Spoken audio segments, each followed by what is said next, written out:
Okay, we'll bring the meeting to. Oh, this is a nice microphone tonight. We'll bring this meeting to order, and there is no amendment to the agenda. No, no changes. Thank you. All right. I actually wanted to request a change. Okay. I was wondering about moving board comments in light of the fact that we're going to have so many people here tonight, and we don't usually provide any comments until the end of the meeting when people are no longer here, about moving public or board comments closer to the top. Just a question, not necessarily a formal motion.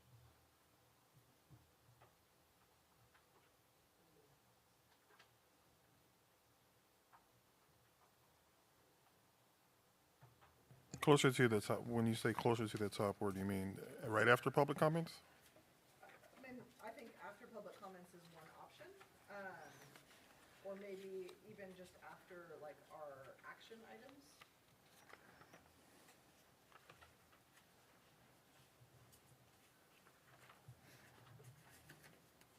The only thing that I see then, we wouldn't have a section for comments after we cover everything else, right? Is the board comments is usually almost on the whole. Board questions, board comments.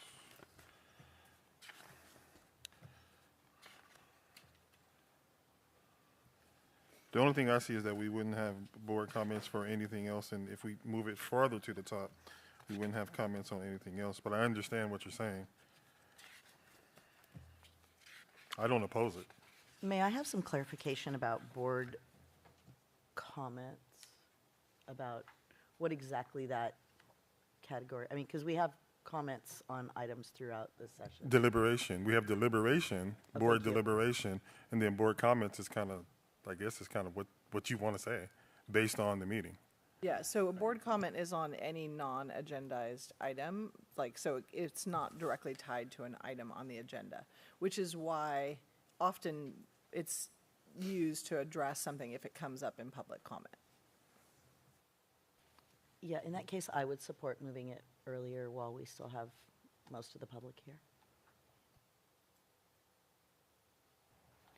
And I would suggest if we're going to move it, if we really want the public here, then we need to move it right after public comments, because otherwise, a lot of them are going to be leaving if it goes as long as it did last time, and I think it probably will.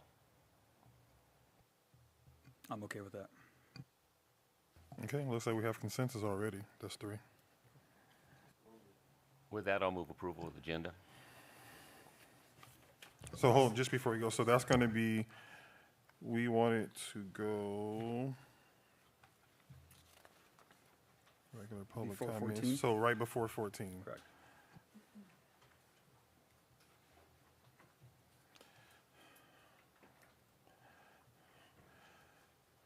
So since we're talking about that, should we actually have board comment A and board comment B then? So, and maybe make that a permanent thing?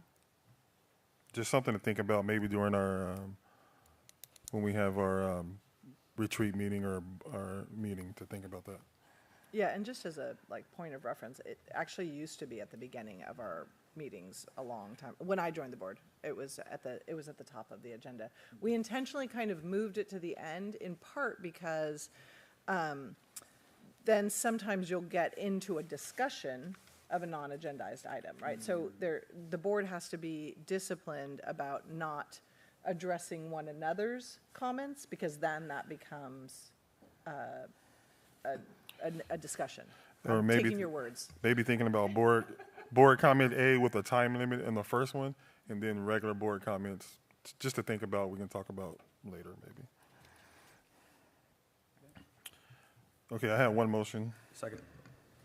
Thank you. Vote as follows. Trustee Dannenberg. Yes. Trustee Fredericks. Yes. Trustee Rodriguez. Yes. Trustee Forsythe. Yes. And Trustee Peterson. Yes. Thank you. Motion carries 5-0.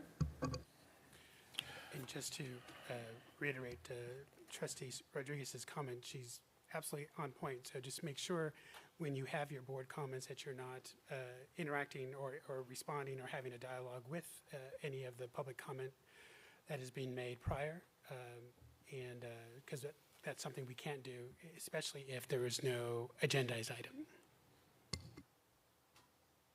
Okay, I don't see any public comments, so we're going to go to closed session where we'll be discussing public employee discipline and dismissal and release, conference with labor negotiators, and conference with legal counsel.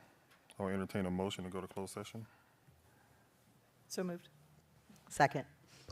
Thank you. Vote as follows. Trustee Danenberg. Yes. Trustee Fredericks. Yes. Trustee Rodriguez. Yes. Trustee Forsythe. Yes. And Trustee Peterson. Yes. Thank you. Motion carries 5-0.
All right, thank you for joining us for our regular boardroom session meeting. Would you please stand, if you're able to, for the Pledge of Allegiance?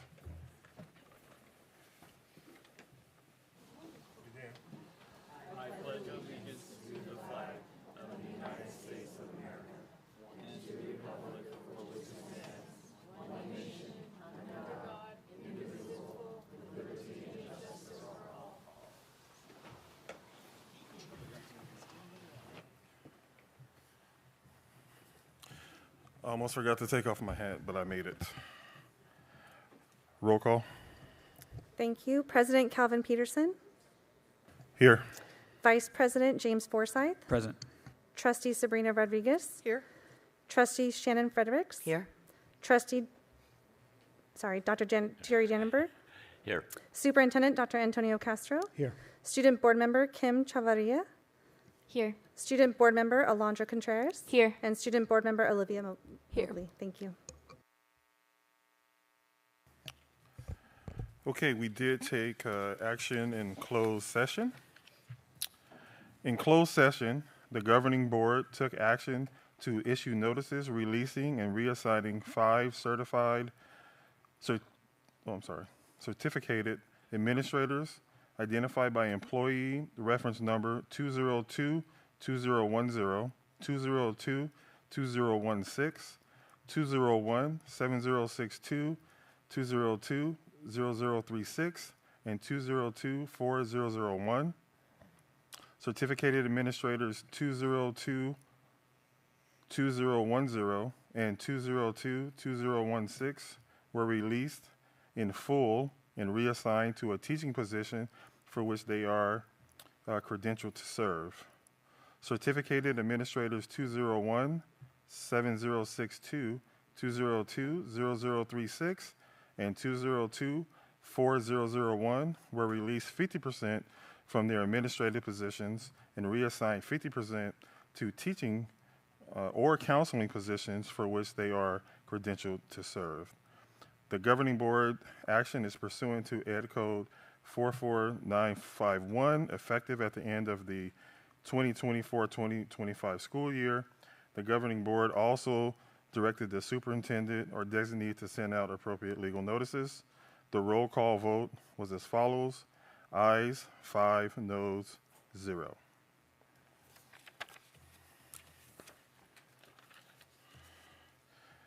Next, the superintendent report. Thank you, President Peterson. As the gratitude awards are shown on the screen, we have a few to call out and call attention to. The first group are a group of 3 teachers at Lemon Grove K-8 school. The recommender is indicating and sharing with us that the 3 teachers, Erin Fraser, Ms. Pageant, and Darcy Duffy, are amazing teachers at the middle school. They are, that's great, no, please. They're noted as being thoughtful, kind, creative, patient. The 3 are a dynamic team who work tirelessly not only for the students in a middle school program, but the entire school as a community. They are appreciated for everything they do on a daily basis. The next person is an individual, not a team. Jojo Chaffin, bus driver. Jojo is noted as being the quintessential professional bus driver. She fabulously escorted the 7th graders to the Peterson Automotive Museum in Los Angeles under heavy traffic and duress. Through it all, Jojo was pleasant, positive, and professional the entire time. She is an incredible asset to the district, and they indicate that they would ride with her anywhere. Our last individual, Sarah Ortiz, Child Nutrition Manager at Balboa.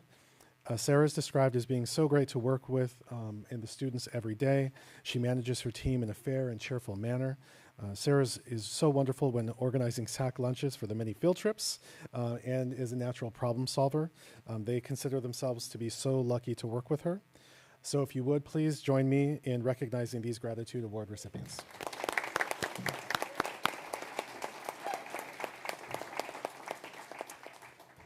Thank you, President Peterson. And on another note, the Peterson Museum I have no affiliation with field trips to the Peterson Museum at all. Okay, next we're going on to the student board reports, and we'll start with the Kim. Good evening, everyone. Let's get right into what's happening at Buena. So we had a guest speaker, Sage Champagne, teaching about Black history and how it affects our lives, and multiple students expressed how they appreciated this representation and the speaker coming to Buena, and everyone had a great time. Let's move on to sports. Baseball had a varsity win against Dos Pueblos home, 5-2 last Friday. Our Unified Sports had a win against Fillmore, 53-47 for basketball. And our track and field recently had meets at Westlake and Moore Park, and multiple people had PRs, and it was a great culture environment for everyone. We also had our senior ball in February, and everyone was getting down on the dance floor, boogieing it down, and everyone was having a lot of fun with the great food that we had. And this was at the Ventura Museum, and it was also masquerade themed, so multiple people came with their masquerade masks, and everyone had a great time. Our first responders CTE program had a CPR training in the Buena Library, and multiple students learned how to do CPR, and everyone had a great time learning about this essential life skill. Avid had a staff appreciation breakfast last Friday. Many Avid students came early in the morning to prepare with Starbucks coffee and donuts, as well as fruits and different snacks in case teachers didn't want coffee or donuts. And they went around during school, during second period, to deliver different breakfasts to teachers to show their appreciation and everything that they do for Buena. Knowledge Bowl happened in the Buena Library, where we hosted multiple different high schools to compete in the Knowledge Bowl. A little bit of context, Knowledge Bowl is an academic trivia competition where 4 students from each school has a team of 8 for subbing in and out.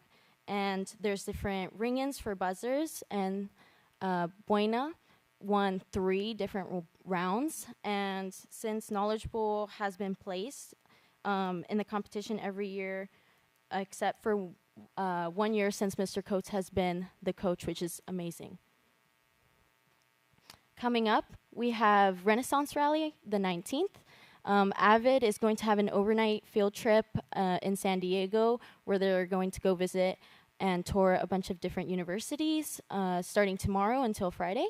Prom is happening April 12th, and we started our solar panel project on the Circle parking lot and our student parking lot for solar panel roofing, which is amazing, and we can't wait for next year for it to be done, for next school year. Thank you.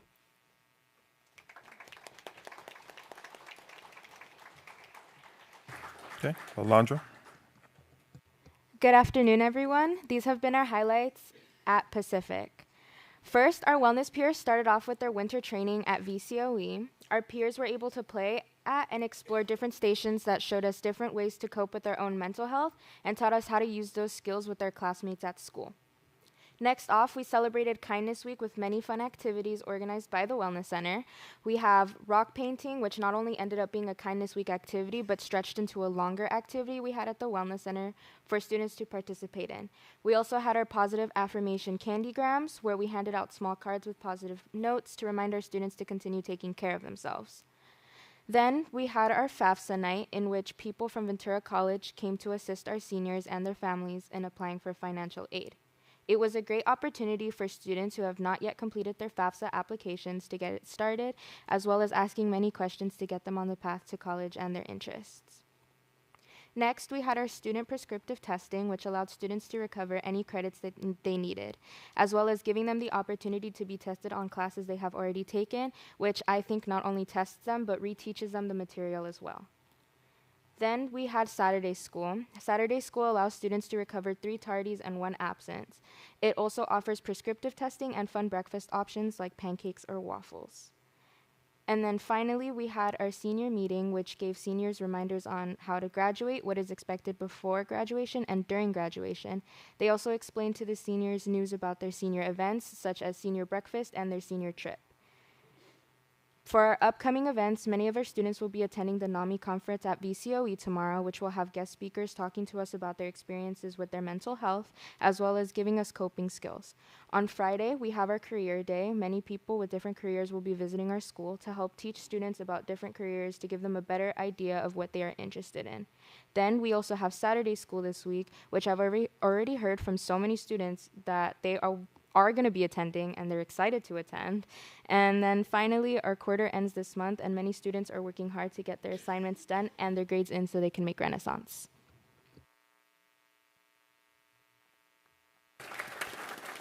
Olivia? All right, hello everybody. My name's Olivia, and I'm here to just give a few highlights from Ventura High School over the past few months. All right, so going all the way back to January, we had Dr. Victor Rios come talk to our students and our teachers. He grew up in the midst of a lot of gang violence and drug abuse, and he basically was talking to the students about how he overcame that and got his doctorate from UC Berkeley. And he had another session with the parents who are dealing with students who are going through stuff similar to what he did, and it was just a really cool opportunity for people to see the options that they have in life. And then next up, we had our Class of 2029 welcome event, which allowed current 8th graders to come to the school and kind of explore the different electives we have, meet their counselors, teachers, and just figure out what it'll be like next year so they're a little bit familiar with our campus. All right, and then our Ventura High School Music Department had a concert with Oscar Navarro, who's a very big composer from Spain. And he came and he worked with our ensembles for 3 rehearsals, and then they put on a concert, which was free for the community.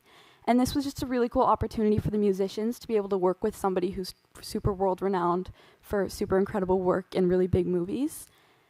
And on Valentine's Day, we had a few different events going on. We had Heart Attack, which was put on by a Renaissance program. They had every student at Ventura High School got a heart with their name on it, and they were able to go find it, and it was just a super cool way to involve everybody with the holiday. And then our Cougar Creations, which is our floral department, they sold flowers to students during lunch and break. And then our Valentine's Dance is put on by our Interact Club, which is for the special education students at Ventura High School. And there's a DJ and dancing and food, and it's just really fun. It's in the gym, and it's just a cool opportunity to include everybody in a school dance. And then our Renaissance rally was just this last week. It was at lunch for any Renaissance qualifying student, which I believe is a 3.5 GPA or above, or a 0.5 increase in your GPA. And there was a taco vendor there for the students who qualified. And they also had a cool bead event going on that everybody on campus got a bead. And if you played rock, paper, scissors with somebody, you got to take their beads. And the person with the most beads, I think, got tacos or something. They got a prize. I don't know what it was. All right, and then our teacher of the month was Anne Griffin.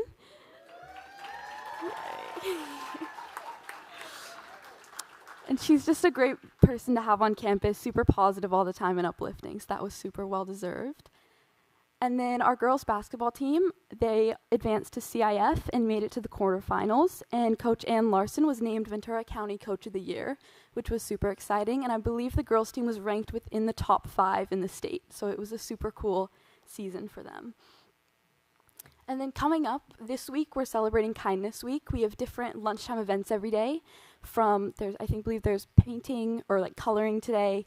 And it's just a cool way that we're trying to include all of the students. And then this Friday, we have our cardboard boat race, which the students take an entire day and build a boat out of cardboard, and they race them in the pool.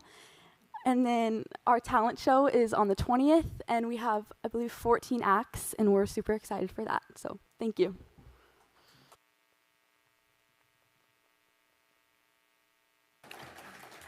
And do we have any correspondence? We do not. Okay. Next, we're going to go to public comments, and right after public comments, we move board comments to just under public comments, and there will be board comments after public comments. President Peterson, how many minutes are we doing per comment? We have 40. We'll do the same. approximately? We'll do 2 minutes. 2 minutes? Okay, great. So good evening, everyone. You will have 2 minutes to speak this evening, and I will give you a 30-second warning, and the timer will indicate when the time is up. Due to the fact that we have an overflow room this evening, I will be calling 4 names at once. I ask that when you hear your name, please make your way to the boardroom and up to the podium and make a line near the podium. Before we begin, we would like to remind everyone that the governing body recognizes the impact that civility has in the effective operation of the district, including its role in creating a safe and positive school climate and culture, enabling a focus on student well-being, learning, and achievement. The board believes that everyone should be treated with dignity and respect in their interactions within the school community. The board understands that the First Amendment provides strong protection for speech. However, they expect that all speech, expression, and action will follow the norms of civil behavior on district grounds and in district meetings. Please remember that this meeting is streaming live, and we do have students that attend and watch our meetings, so please keep language as respectful as possible. Please also note that the microphone at the podium is calibrated. Just speak right on into it. President Peterson, did you also want to excuse our student board members if they needed to go prior to this? Yes, last time they stayed through public comment, but if you would like to leave before public comment, you can. Thank you. Okay, just so everyone knows, this evening we will be first calling up our students, and then we will follow that with our Spanish speaker that needs a translation, and then go into the rest of our group. So Maisie Hatler will be up first, followed by Sandra Wolf, followed by Mela Genovese, followed by Santana Schnitzler, possibly. I'm sorry if I have messed up names. Go ahead. Oh, wait, sorry, I need to give you your 2 minutes. Okay.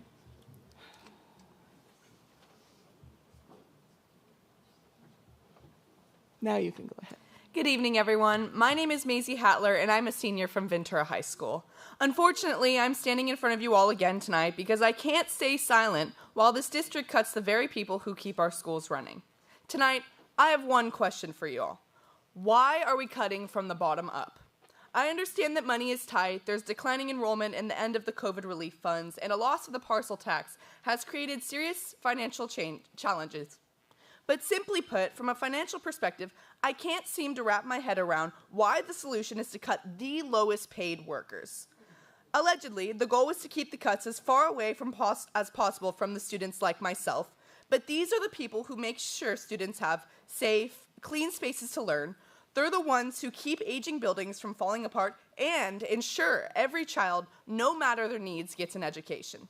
These layoffs aren't just numbers on a spreadsheet. They affect every single student, every teacher, and every family in this district, and this just doesn't seem to be sinking in. When you cut a paraeducator, you're not just eliminating a position, you're taking away critical support for students who need it most. When you cut maintenance staff, you're putting the safety of students and employees at risk in buildings that are already falling apart. And when you decide the solution is to contract out these jobs, you lose something absolutely invaluable: community. No outside contractor will take care of our students the way VUSD employees have for years. So I'm asking you again, why are we cutting from the bottom 30 seconds. up? And more importantly, what kind of message does this send? Because to me, it says that people who work the hardest, most thankless jobs don't matter. And I refuse, in fact, I know that this is not true. If this district truly values education, community, and the future of our students, stop cutting the workers who hold our school together. I know you guys are in a tight position, but many of us have ideas. And as a community, we plead with you to rethink this decision. Thank you. Up next is Sandra Wolf, followed by Mela, followed by Santana, followed by Lena. Good evening. My name is Sandra Wolf, and I am currently a junior at Ventura High School. I'm standing before you because I feel compelled to speak about what seems to be a glaring omission in all the talks of layoffs. These cuts will affect one of VUSD's most precious resources, the people who keep our schools safe, functional, and effective. Has anybody thought to go directly to the people who are in the trenches every day and ask them what they see and where they see room for greater efficiencies and cuts? I'm not aware of any surveys or questionnaires asking for stakeholder input, and tonight I hope to change that. During the past several weeks, I have spoken to all of my teachers, and every single one of them has ideas. Ideas that could help address the budget shortfall and prevent the gutting of essential staff. I've also heard from classified staff about expensive paper towels, unwanted desks, and overpriced furniture. I'm sure that some of these inefficiencies are unavoidable, but before we cut a single person, we should look closely at every opportunity to decrease unnecessary expenditures. No one knows these inefficiencies better than the certificated and classified staff members who run our schools every day. We should listen to them. In that spirit, I have created a survey that I am distributing to concerned stakeholders. I would greatly appreciate the public's help in getting this survey into the hands of as many classified and certificated staff members as possible. The QR codes I have distributed tonight link to that survey, and this link is also on my Instagram at wolf.sandro17. I'm not naive enough to think that this will eliminate a multi-million-dollar budget shortfall, but if it saves even one job, it will be worthwhile. At a minimum, the people who have dedicated years of their lives to servicing VUSD and students will have an opportunity to be heard. My experience in this district has been amazing, and there's no reason why upcoming students should deserve anything less. Thank you. Mela. Mela is up next, followed by Santana, followed by Lena, followed by Jenna. Hello, my name is Mela. I'm here to stand for Homestead. For those that don't know, Homestead is a hybrid school program for kids. But in my eyes, it's a safe haven for the misfits. A safe place for those that cannot sit in a classroom 7 hours a day. A safe place for those that have become victims to bullying. Now, the district is considering cutting Homestead down from a measly 3 teachers to 1. One person teaching 6 grades. Sounds crazy, right? Because it is. They say this needs to be done because of budget cuts. They say this as they hand thousands to the higher-ups. The higher-ups that probably wouldn't even notice 100 or 2 missing from their account. Can you really not afford 2 teachers from a school that has received the bare minimum of funding? An imaginary budget cut should not exist, and you should know that. Or maybe you do and you brush it off because it doesn't affect your salaries. But it affects us, the students, the teachers, Homestead as a whole.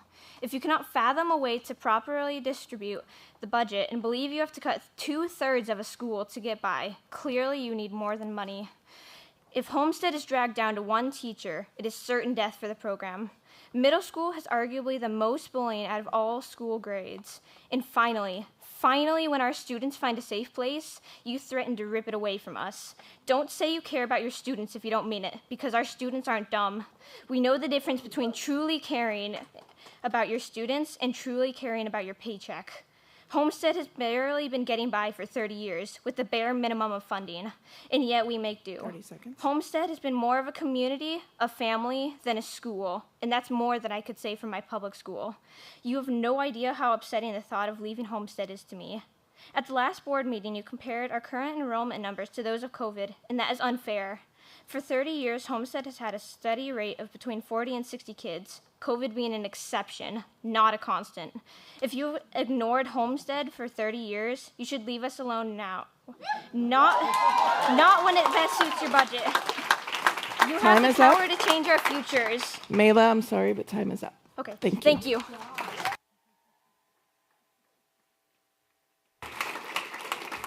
Next up, we have Santana. If we can have Santana, followed by Lena, followed by Jenna, and then Mila's ride home, West Shoyot. Hello, my name is Santana Schnitzler, and I'm here as the ASB president-elect and a representative of many students at Foothill who have been positively impacted by our ASB bookkeeper, Miss O. She is an essential part of what makes our school function.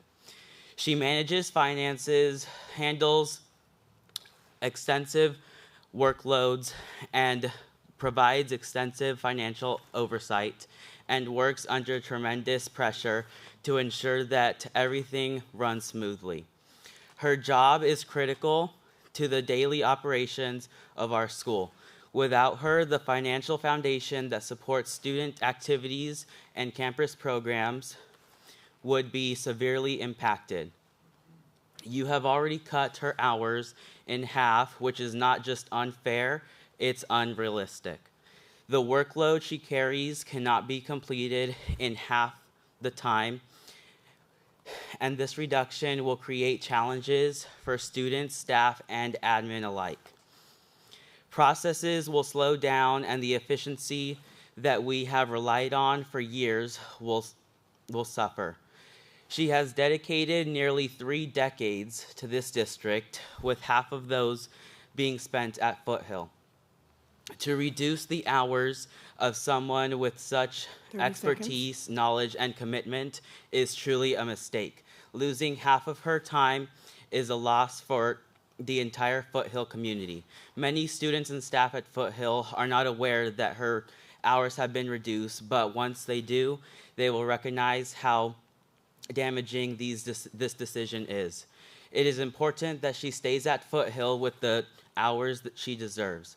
I urge you to not only restore her hours, but to listen to the voices of those who will Time is up. be most impacted by these cuts. Thank you.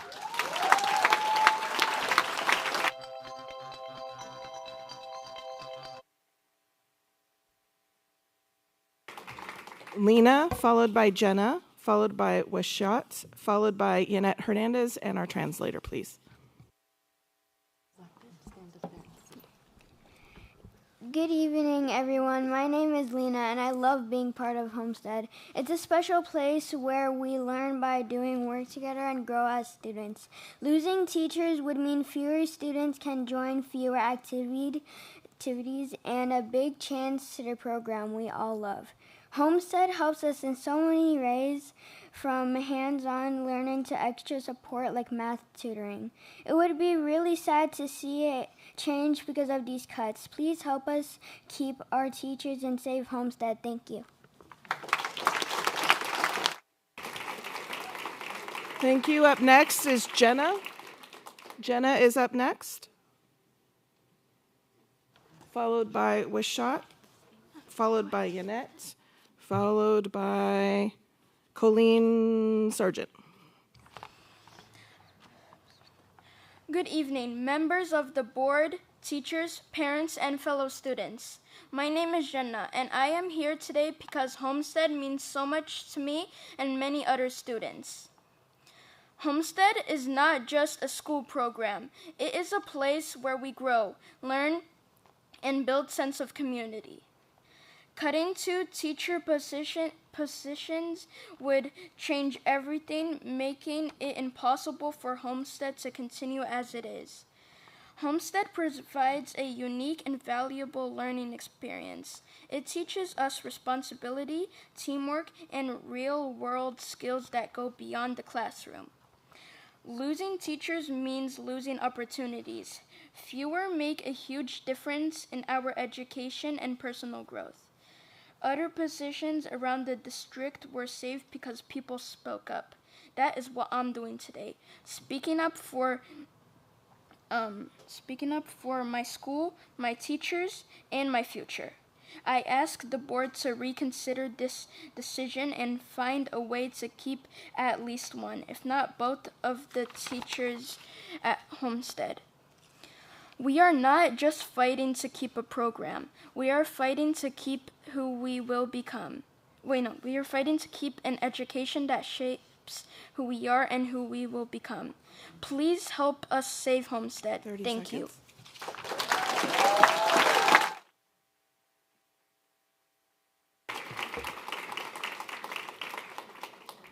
Weshoyot, I'm sorry if I'm saying that wrong, followed by Yanette, followed by Colleen, followed by Brian, I'm sorry, I can't read this, Burgard, possibly. Hi, I am the parent of 2 children who are in the Homestead Independent Program, which was cut back in last week's budget cuts. The one in which you voted to minimize the 3 teachers of Homestead to 1, based on inaccurate post-COVID enrollment numbers and not the prior years of the program existing. I am also a graduate of El Camino Independent Study Program. I am here to speak to you in support of Homestead with its current staff numbers intact and the full K-8 levels it currently supports. I attended the last meeting, and after sitting patiently for over 3 hours with my 2 kids on a school night, we left before being able to speak. They didn't call our names until after 9 p.m. I will reiterate my points. I emailed all of you, and I only received 1 reply. I watched the entirety of the meeting that night after tears from my daughter and a late 10 p.m. dinner. The conversations you had about the enrollment numbers of the program negate all other reasons you need to maintain a minimum of 3 teachers for this program. By cutting any staff in this program, you are literally promoting death to a program that has continued to succeed only by the mutual support of current staff numbers and family and community. The current approved cuts to Homestead have no positive implications moving forward for the program.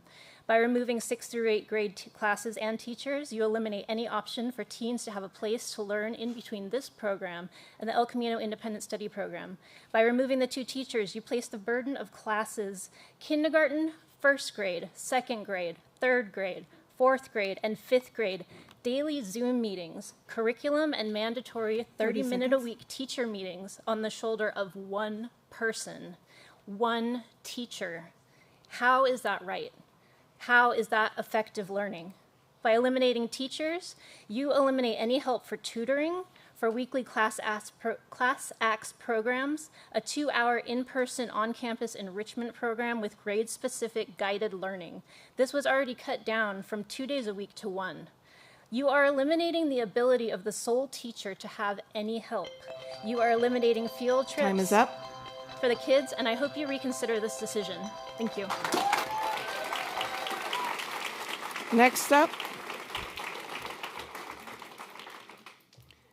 we have Yannette along with a translator. So there's 2 minutes for Yannette, but because we also have to translate from Spanish to English, there's 4 minutes total.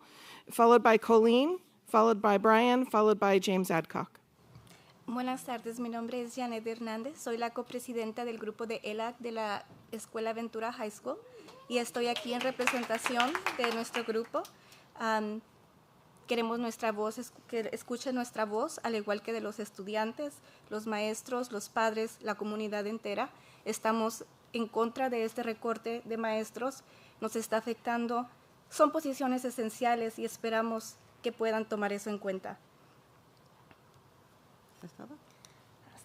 Okay. Good evening. My name is Janet Hernandez, and I am the co-chair of the Ventura High School ELAC, and I am representing the group. We are here to be the voice that for teachers, parents, and community. All these cuts are affecting us. And it is essential to have all these people here. Esperemos que escuchen nuestra voz y lo tomen en cuenta. Les agradecemos. We hope that you hear our voices and consider it. Thank you. Muchas gracias.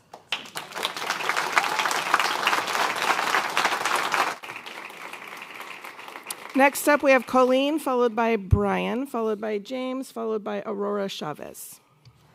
Good evening. My name is Colleen Sargent. I'm an ESSA who has worked at the Portola Elementary Library for 15 years. I was so happy when our teacher librarian jobs were restored.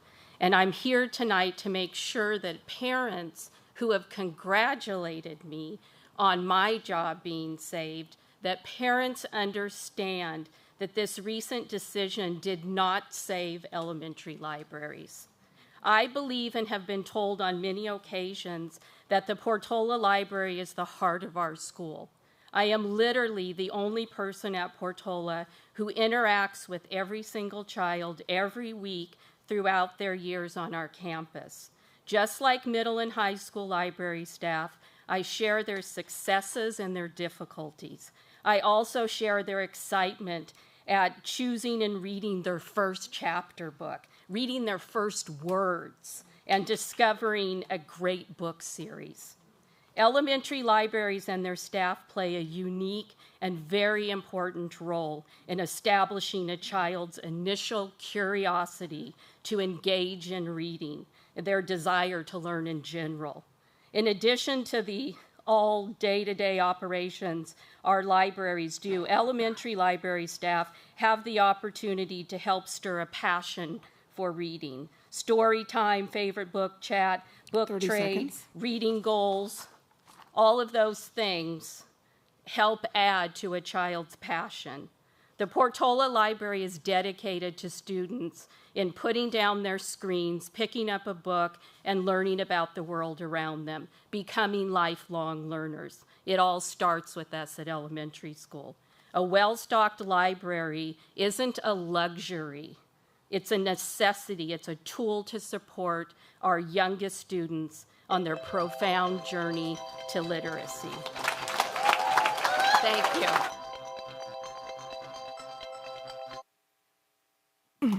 Brian, followed by James, followed by Aurora Chavez, followed by Rita Lopez. Good evening. My name is Brian Beauregard. I'm a carpenter at the school district working in the facilities department.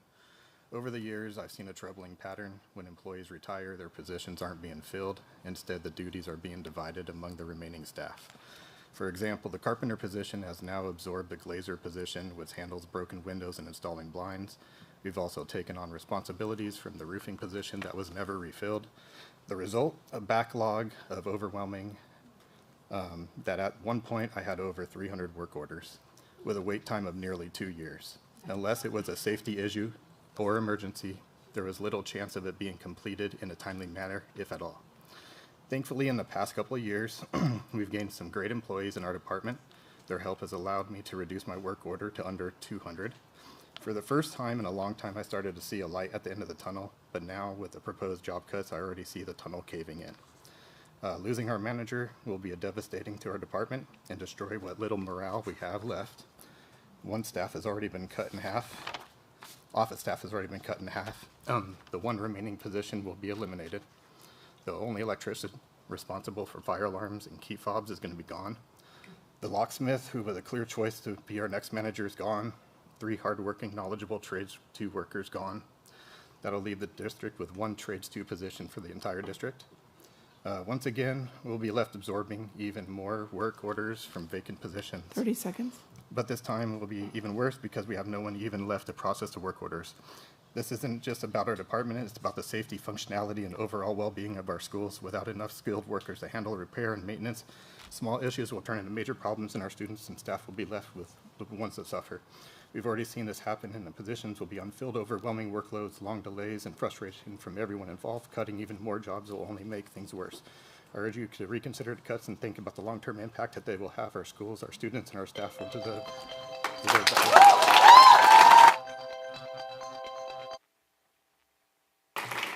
James, followed by Aurora, followed by Rita Lopez, followed by Amanda Carrier.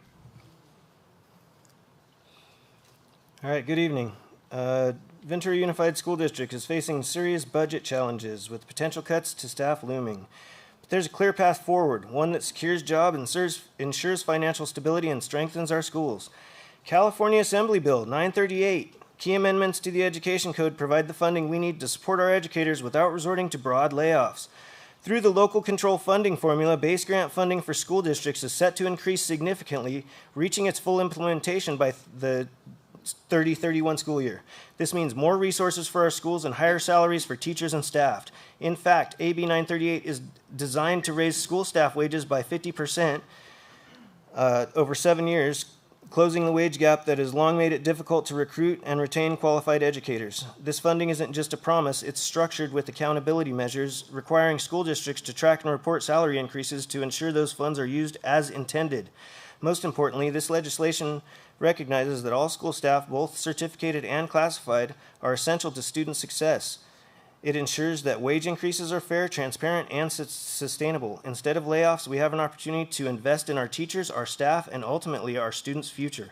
By leveraging this funding, Ventura Unified can balance its budget while keeping our dedicated educators in the classroom where they belong. Let's advocate for smart financial decisions that protect jobs and prioritize education, because when we invest in our educators, we invest in the success of every child in our district. We average 375 work orders per person per year. And you're going to cut that. You're going to create huge safety issues at our schools very quickly.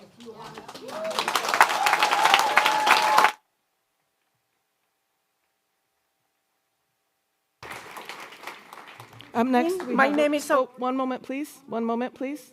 One moment. Sorry. I just need to make sure the next people know. Aurora, Rita, Amanda, followed by Elaine Thorer. Good evening. My name is Aurora Chavez. I'm a paraeducator 1. Cecilia, 2nd grade, Spanish-English learner. She was verbally answering correctly in her math class, but getting 0% in her math quizzes and tests. I worked with her, and I discovered that she had a type of numerical dyslexia. I thought a way to fix it. We worked hard on that. A few days later, she took a quiz and she got 80%. Laura, third grade, Hungarian English learner, unable to communicate with anybody. I worked with her using the technology and embracing her language and culture with my own one, and emerging together in the new language and culture of the Americans. I discovered that she has an amazing photographic memory, and I used that skill to push her to learn quickly. After 3 months, her teacher told me she's speaking, reading, and writing in English. 5 students in 5th grade. They were very low in math. Their teacher said, I don't know what else to do. Please work with them. After months working hard in a small group, they took the state test, and the 5 of them got a high proficiency in the test. Working every day with 8 different groups, I clearly see that through hard work and dedication, I can make the difference, not in one, but in many of our students. I also want to add tonight that while an amazing team works behind the desk, designing benchmark and all the curriculum for the teachers to teach, the teachers and us, the paraeducators, are the ones who sit next to the students and face all the challenges and behavior. The job is hard, but we never give up because we care about these students and because we love our jobs. Please, see us, because the teachers together with us are your hands, your eyes, and your ears in the classrooms. Don't take away your benefits. We deserve them as well as you.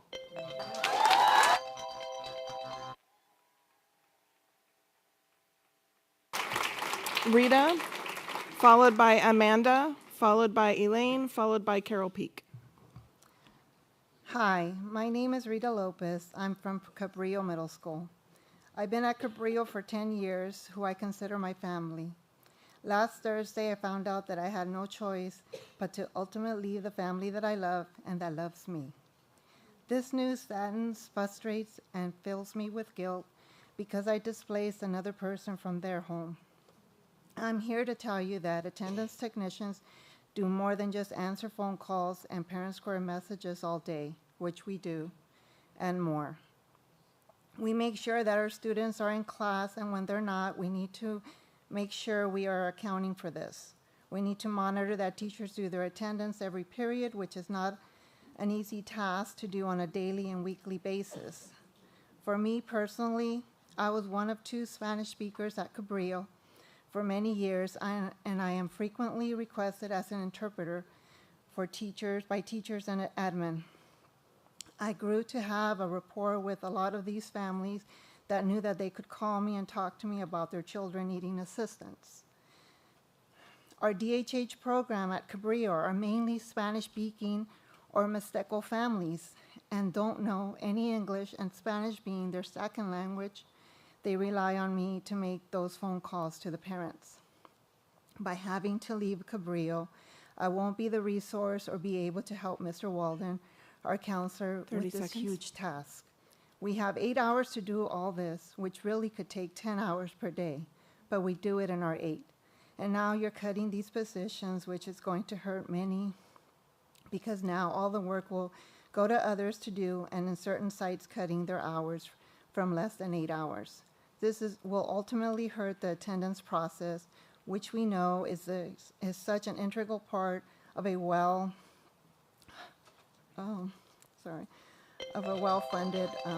I hope that you reconsider bumping us and cutting our hours from our long homes to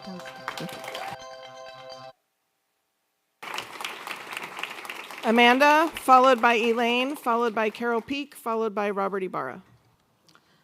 Good evening, trustees and Dr. Castro and everybody watching this evening and here this evening. My name is Amanda Carrier. I am the only bilingual paraeducator at Citrus Glen Elementary School, having worked in this position for 17 years. Along with many of my fellow paraeducators, I received a layoff notice in February. Tonight, I am asking you to reevaluate the classified layoffs and reductions and give us the same consideration you gave to the credentialed staff.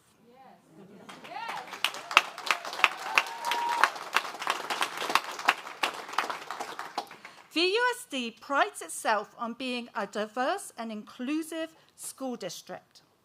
Our motto is, for the future of every student. By eliminating and reducing paraeducator positions, our multilingual, multicultural learners will negatively be impacted. Some of our most vulnerable students will no longer receive the daily support they need. I ask you to think about the message you are sending to the multicultural community by cutting services to their children.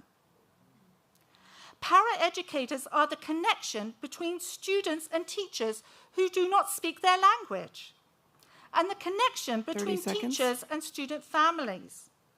Starting on Thursday, many of us will be interpreting at parent conferences. Who will do that next year? Imagine you are a child, a recent arrival to the United States who doesn't speak English. You're placed in a class with a teacher who does not speak your language. A paraeducator begins to help you. You start to feel comfortable and safe. What if that person doesn't exist? That is the reality for our multilingual students next year without us. Thank you for your consideration. Elaine, followed by Carol Peak, followed by Robert Ibarra, followed by Sarah McLaughlin. Good evening. My name is Elaine. I'm one of the Executive Middle School Board of Directors for VUEA. I am asking the board to reconsider the ESP resolutions. Our ESP are valued members who have direct impact on our vision and mission statement as they care for students in direct proximity. For example, my campus supervisor, Mike Hernandez, who is a former probation officer, was crucial in identifying a handmade vaping pen that was confiscated by a teacher who mistakenly thought it was a laser, preventing the return of an illegal and dangerous paraphernalia to our youth. Ms. Griselda, our bilingual para, sacrificed her lunchtime to make one of our Spanish-speaking students feel comfortable presenting her project in Spanish to her. Ms. Paola Aguirre often went beyond her call of duty to tutor in Spanish during COVID online teaching and called parents during this challenging time without being asked. There are countless of unsung heroes of our VSP, so please, consider making budget cuts elsewhere. Although this may be unpopular, and I'm not speaking for VUEA, I am personally willing to take 3 furlough days, 1 per grading period, so that salaries get paid. I mean, I already take my days off to grade anyway. What are you willing to sacrifice so that we can make our mission and vision statement correct? Thank you for letting me share, and since I just have a few minutes, you will be getting a letter from me to preserve our Vice Principal, Basilio Gonzalez. He is such an impact to our students culturally, emotionally. I call him my emotional support admin. He's wonderful. Please keep him.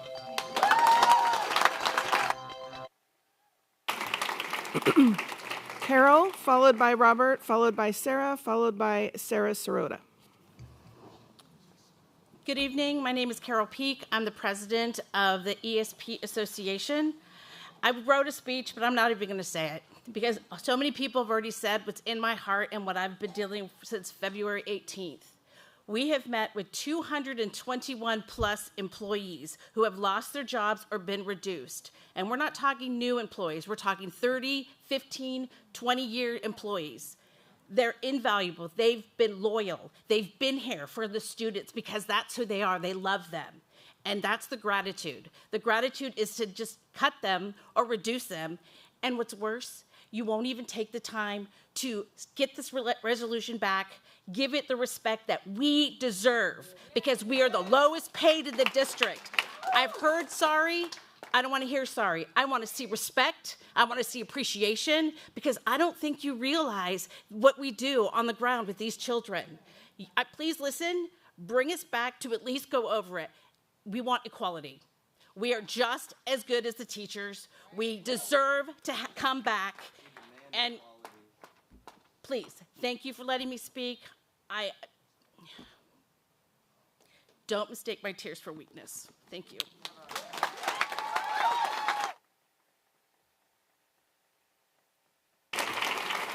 Robert, followed by Sarah McLaughlin, followed by Sarah Sirota, followed by Kara Miller.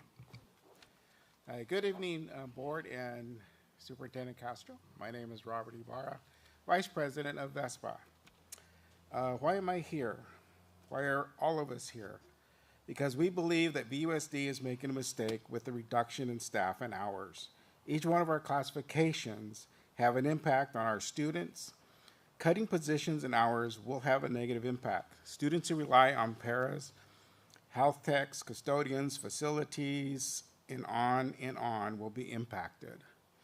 Parents will be impacted as the office staff will be reduced. Who will be there to assist on phones or in person?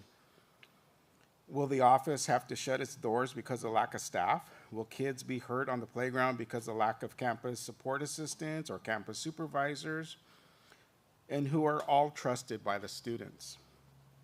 Who will wipe the tears from the students' faces when they find out that their para will not be there to help them any longer? What custodian will have the time to open a door after hours for a student that left an essential item in the classroom? What is VUSD going to look like next year? Customer service for both our external and internal customers will suffer or be non-existent. When that goes, so will students. Parents will start to remove their kids for other options. Like when you visit a retail store or a restaurant with bad service, 30 seconds. do you go back? No. So this is what VUSD may be looking like next year and maybe the following year. I hope you can reconsider the cuts and find elsewhere where cuts can be made, but do not cut the heart and soul of VUSD. Thank you. Sarah, followed by Sarah Sirota, followed by Kara Miller, followed by Wendy Clyde. Hi, good evening. I am Sarah McLaughlin, VUEA President, and I stand before you to highlight the critical role that classified positions play in the success of our schools and the well-being of our students. As you know, these essential employees are facing layoffs. While their work often happens behind the scenes, the contributions are felt in every corner of our schools every single day.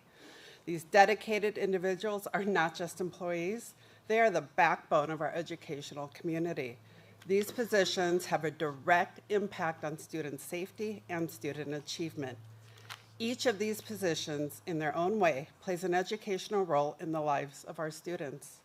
For example, campus support, greeting students every morning, sets the tone for a positive day of learning. Facilities custodians are maintaining a safe and welcoming environment, which allows students to focus on their studies without distraction.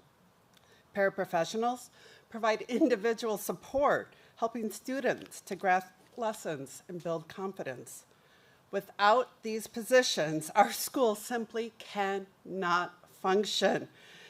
They cannot function at the level that our students deserve. These cuts to these positions are not just budget cuts, they are cuts to the very fabric that holds our educational system together. I urge you to reconsider this resolution. Consider the long-term impact of these cuts on our students, our schools, and our community. The support staff may not be in the spotlight, but they are the unsung heroes who keep everything running smoothly. Please support our classified staff. Sarah Sirota, followed by Kara Miller, followed by Wendy Clyde, followed by Melissa Smith. Good evening. I'm Sarah Sirota. I am the VUEA Vice President, and tonight I'm standing in solidarity with our VESPA staff, who are the backbone and foundation of our school system.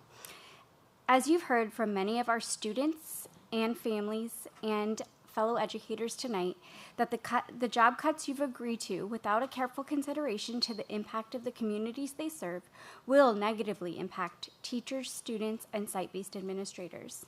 If you go to any school, you will come to know that the only reason the school can run is by the labor and of the support staff.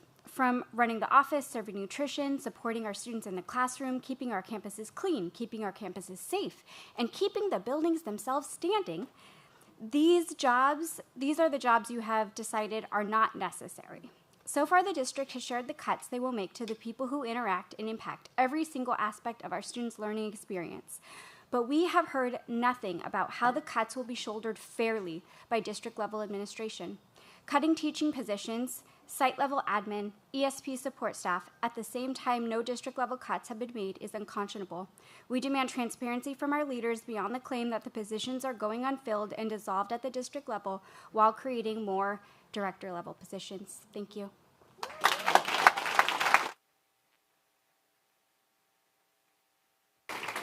Kara, followed by Wendy, followed by Melissa, followed by Casey Rodriguez. Good evening. My name is Kara Miller. I'm a teacher at Citrus Glen, an elementary director for our union, and also the mom to 2 VUSD graduates. I am here this evening to speak in support of our classified staff that was delivered a RIF process that was haphazard, rushed, and mishandled. Although there are many staff members that have been affected by this, I am going to focus on the importance of the paraeducators that have been severely cut or let go. Our most vulnerable students are multilingual students and students in special education programs. These students will be hit very hard with the loss of their supportive paraeducators. The practice of placing paras from outside agencies is heartbreaking. How much does it cost to hire agency paraeducators instead of our own? What qualifications do these agency paras have? And most importantly, do they have a history and relationship with our children? Did our paras receive any information on how to become a para 2 or 3? I have heard that there were over 200 classified employees that were affected by this RIF process. Many positions have been cut, and many have received drastic reduction in hours and questionable job opportunities. Our classified employees 30 deserve seconds. a more methodical and thoughtful RIF process. These are the people who have become lifelines to many of our student population. They deserve better, and most importantly, our students deserve them.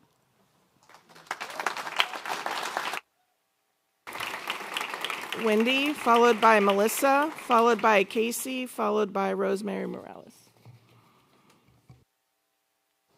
Hello, everybody. I came here with the purpose of sharing the importance of the positions that have been eliminated or reduced and the impact your decision has been made for staff currently at my school. My name's Wendy Clyde, and I'm an office manager at Sunset School. Our bilingual paraeducator position plays a vital role in our day-to-day operation. Without our bilingual paraeducator, it will be difficult to provide services and support with some of our families and students. This is the importance of our bilingual paraeducator, not just for the position, but for the person behind it who has been a part of the school community for 20 years. This person has worked towards building strong, trusting relationships with the parents and, most importantly, the students. She helps with registration, attendance, translation, health needs, and various other needs for our Spanish-speaking families and students. And her job's been eliminated. Our librarian has been at Sunset since the school was rebuilt in 2000. All of her children attended Sunset, and she currently has 3 grandchildren attending Sunset. She has built a strong foundation with our staff and students by being the face when students come in to check out books or Chromebooks, or for students to come in at lunch to read or to have an alternate, quiet, safe space to hang out. Our TK paraeducator has been involved with our community the last 9 years and has been working at 30 Sunset seconds. for just as long. She knows our TK parents and students more than anyone else. She cares for the work, and she knows the importance and impact she has with our TK students. And she will no longer be at Sunset next year. The reduction in our health technician will impact the safety and fluidity of the office. There are days when our health tech sees over 30 kids a day, and most recently an average of 40 students a day. if her hours are reduced, there will be days where I'm the only adult in the office to not only do my job, but to Time is also up. cover the health office. Thank you.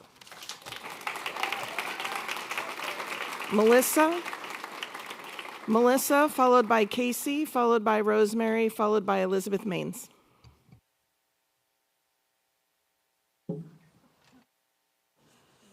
Okay. Hello, my name is Melissa Smith. I am a teacher at Homestead. I'm the K-3 teacher. We are an independent study school. I am concerned that 2 of our teachers are cut. We have 3. And so this leaves only 1 teacher left for next year with the impossible task of running Homestead by themselves. Let me tell you a little bit how we run Homestead. Currently, it is a K-8 school with 3 teachers. Next year, we'll have 1 teacher and possibly be K-5. We divide the grades right now into K-3, 4, 6, and 7, 8. Due to California laws on how to run independent study, each grade either has a daily live instruction or a daily check-in requirement. We meet these requirements through daily 30-minute Zooms with each grade. I teach K-3, which means I Zoom for 2 hours every day, 30 minutes a grade. Imagine if there's only 1 teacher to do all Zooms. That would be 3 hours of Zoom a day if we go K-5, or 4 hours a day if we stay K-8, plus doing everything else we do. What else do we do? Well, we are required to meet with each student once a week for at least 30 minutes to review and collect their weekly work, provide new weekly work, give needed assessments or tests, give individual instruction, basically individualize each student's educational program. Again, imagine if there was only 1 teacher to do all that and prep all of it. We also lesson plan for the curriculum for each grade. Doesn't matter if there's 1 student or 20 in the grade, you still need to prep the grade level curriculum. Imagine if there was only 1 teacher to do that. Right now I do 4 subjects for 4 grades. That's a lot if you had to do it all by yourself. Anyways, and we are a family, see?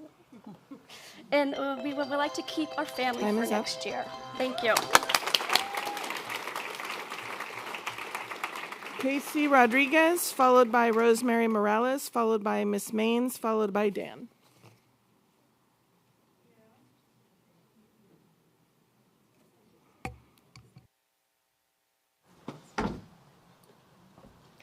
With the short time with my new student, he quickly found himself on a path of impressive learning excellency in all areas, significantly less interruptions, and most importantly, higher self-confidence, bringing him many friends. A new profound peace and joy is at our school. His success carries outside of school as he utilizes his talking device, helping him create his unique identity. This is just one paraeducator success story. And even though I'm currently safe, I asked for the ESP's resolution to be reevaluated. But it's time. It's time for all of us to do more.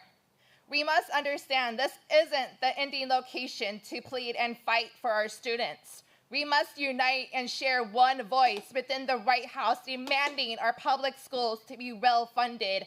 Our schools must become a top priority, investing in all students, our future leaders, if America is to become great. One would think starving our children literally and in education would be a domestic terrorism attack, not a Duncan Cybertrunk or a peaceful protest. We must unite and work together. This is just one step. It is time to go to the next level. On March 18th, Ventura Council will be discussing the care policy. Educators, it is vital for you to fill that place 30 seconds. And give your opinion. Please research and know this is crucial to keep our citizens and all our students safe. Also, on March 22nd, I will be hosting a community potluck at Diversity Collective, 11 a.m. to 4 p.m. Please, guys, this is just one. It is time to go the next level. Thank you.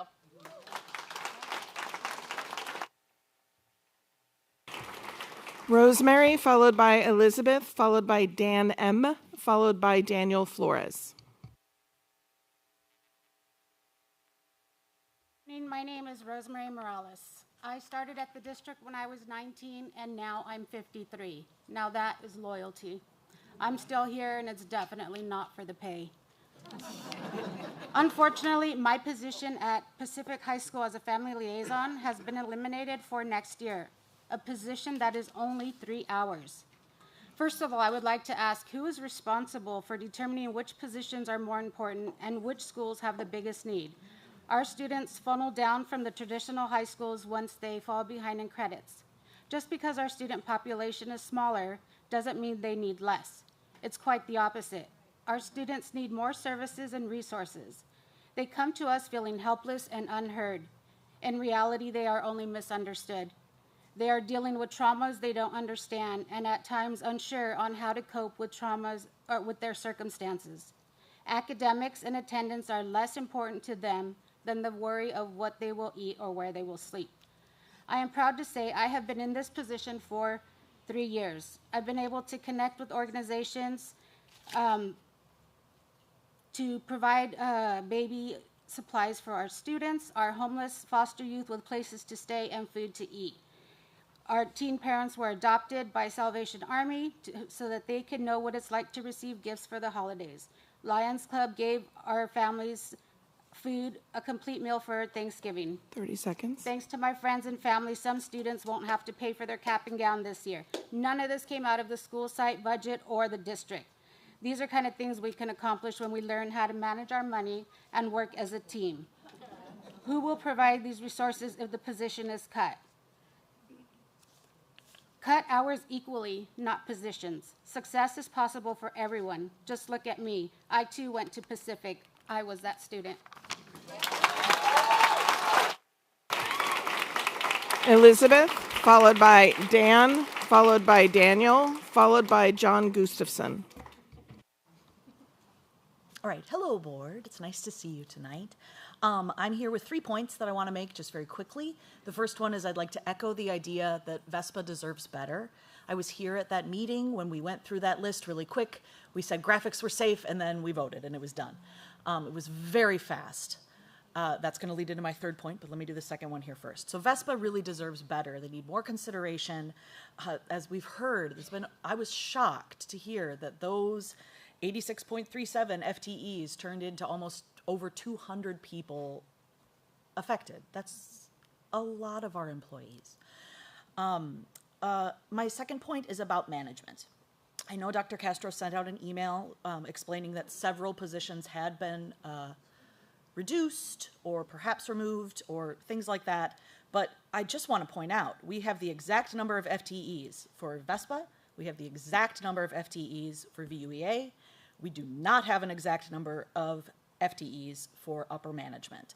And I feel like we deserve to know that. I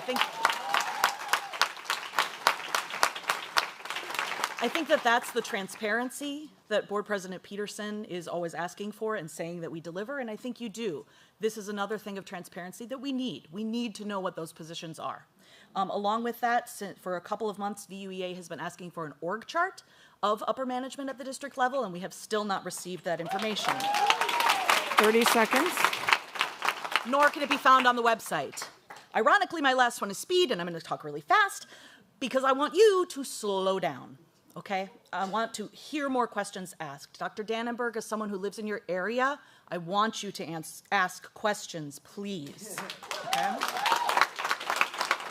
Because next fall, when the general public starts to hear, they won't hear for a while. There's going to be a lag here. It's getting out, but not fast enough.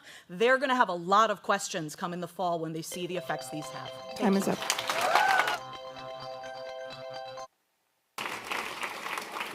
Dan, followed by Daniel, followed by John Gustafson, followed by Patricia Watling. Hello, good evening. My name is Dan Mendoza. I'm going to just get straight to it. We all stand this evening to fight for what matters. These reductions and layoffs truly have impacted all of us. I'm sure with the last meeting, it was brought to your attention that our voices will not be shut just because of these cuts.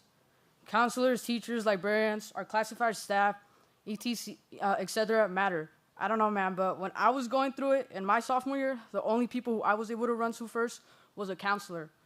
And I've met so many wonderful paraeducators, but let me say this clear. When you can't comprehend, something, it means you don't understand it. And you guys say you understand, but it doesn't seem like you guys are comprehending, because at the end, it doesn't affect you guys as much as it will affect them, right? These layoffs ruin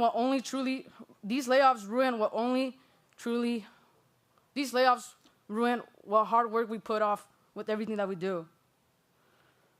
Chat, we are so nervous, but the only thing is that we're here to stand because we appreciate every teacher, every staff, and personally, I was a board president last year, and the people that I got guided by, it was Rosemary, as well. All these teachers, but Rosemary, Bento, she helped a lot. Pacific is a school that brings out the best in kids, and I'm one of them. I got to graduate, thankfully, to them. And as well, these layoffs ruin what one truly works hard for. Lots of families depend on the money that is put on the table to maintain the utilities at home. Don't let what everyone says this evening enter one ear and let it come out the other, just because you're thinking of your response and not what's going on in front of you. Thank you for your time.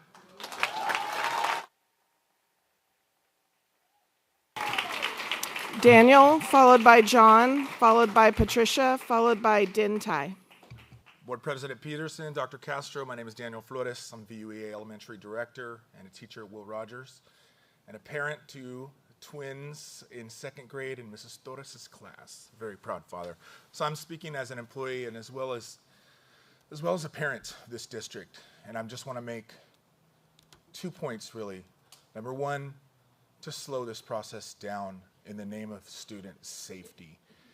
I think that here, especially hearing from the carpenter who just talked today, I'm really concerned about these classified cuts and how they're going to affect student safety. You know as well as I do, these are some old buildings.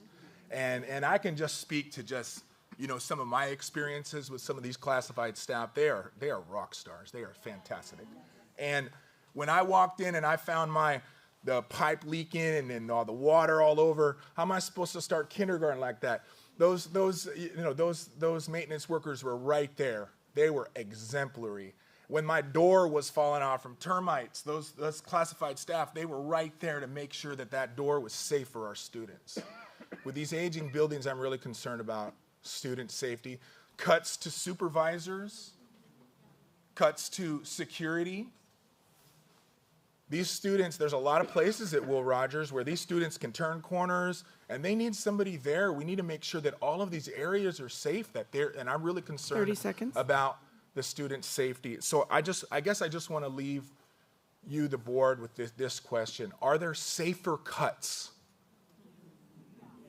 Are there safer cuts that we can make in this district that aren't going to compromise student safety? It isn't student safety worth just taking a second look at the classified resolution? Please rescind it and reconsider it. Thank you. John, followed by Patricia, followed by Din, followed by Laura Mew.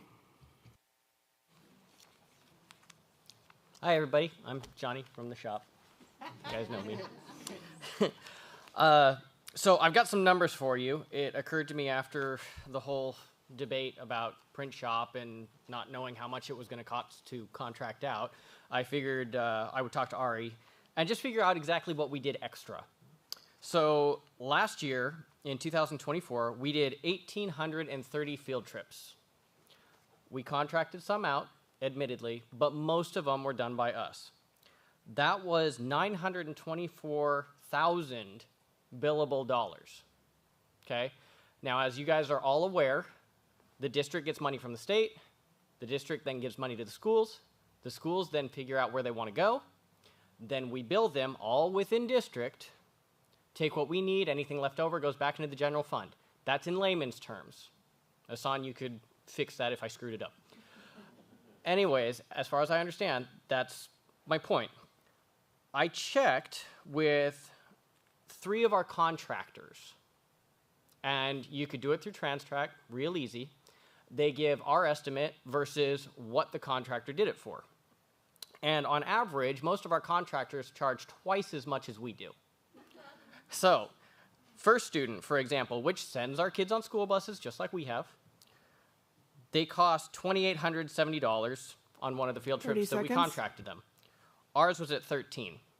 Okay? I've got 3 more iterations of that with other contractors, but my point is that $900,000 that was all within district would have been $1.8 million that would have been taken out. But check the numbers with us on. Okay, anyways, I yield my time. Thank you. Patricia, followed by Din, followed by Laura, followed by Catherine Pike. Hi, my name is Patricia Watling, and I'm a longtime intervention para at Lincoln since 2007. I keep hearing numbers, $8 million, 86 classified FTEs, 19 certificated FTEs, etc. All those numbers would be fine if we deal with inanimate objects, but we don't. We deal with kids, and I'm here to talk about the connections with kids. When you got rid of me and so many others, you got rid of the people who work so closely with the kids. And it's those connections you cannot put a price on. Frankly, learning to read and write is secondary to what the kids get from me. I find each child sparkle, and then I nurture it. The kids taste success, and then they themselves strive for more. That's why kids want to be in my groups. Despite that, you're getting rid of me after I've given unwavering dedication all these years. So you tell me how I'm to get through that final month, that final week, that final day, and that final group session of 18 years. I just have to go through with it. And there's only so much of a brave face and putting on a smile that is humanly possible. With all this anguish swirling around me at school, I go home to watch the news, and I see those images of Elon Musk holding up a chainsaw. And frankly, I see no difference between what he did and what you did. I'm sorry. So if you truly care deeply, like you say you do, I ask you to reconsider the cuts made on February 4th and reinstate me and any others for whom it is possible to be brought back.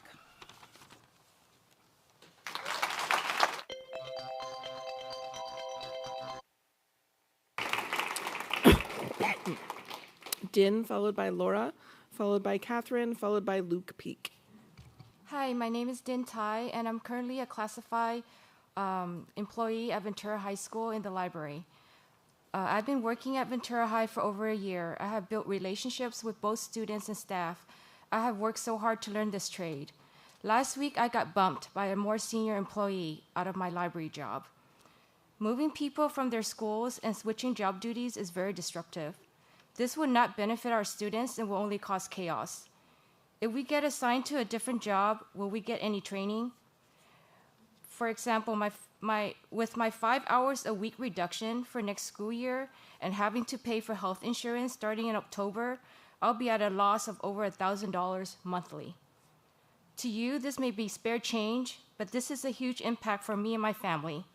This job is my livelihood, and we need 2 full-time incomes to support our 3 children and to live in Ventura. I would like to suggest this. Some classified staff is on an 11-month work schedule. I'm willing, and I'm sure others would be too, if we would shorten the days of work to save someone's job. Please reconsider these layoffs and maybe don't do this all at once. Classified is as important as our certificated staff. Thank you.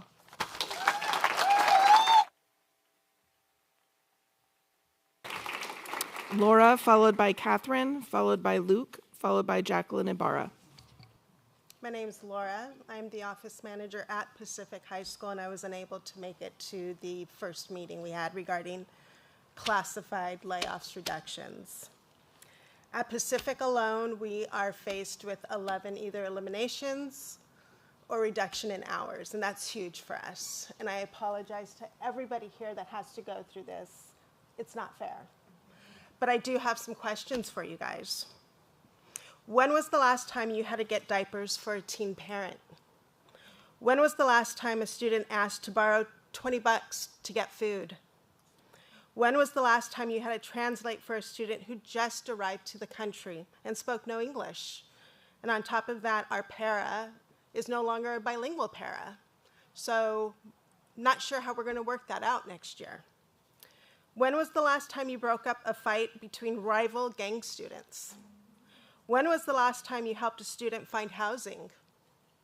When was the last time a student confided in you that they'd been essayed? When was the last time a student told you she was pregnant? When was the last time you had to call CPS? When was the last time a student told you she was kicked out of her home and had nowhere to go? When was the last time a student told you they slept in their car last night?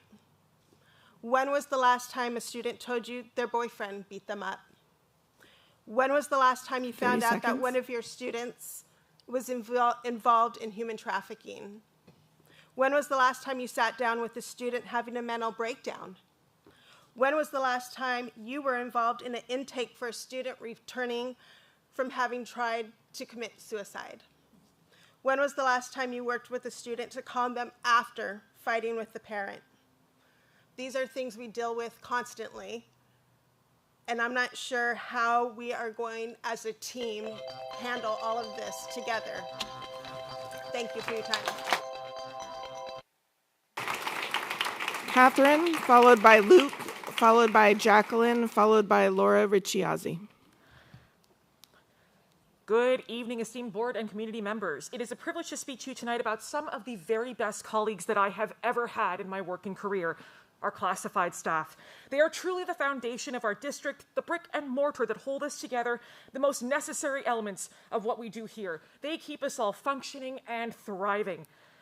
When my classroom was broken into and vandalized in a prior school year, it was facilities who repaired and repainted that door that had been crowbarred open within 24 hours, and they assured me that I would be well with the new paint of coat that was on, and they were absolutely right. Our campus supervisors rapport with all of our students, especially the ones most at opportunity, is critical. I know that many of my students are going to be safe, pardon me, all of my students are going to be safe with any food allergies that they have because our district nutritionists know my students by name and their needs, as do our health techs.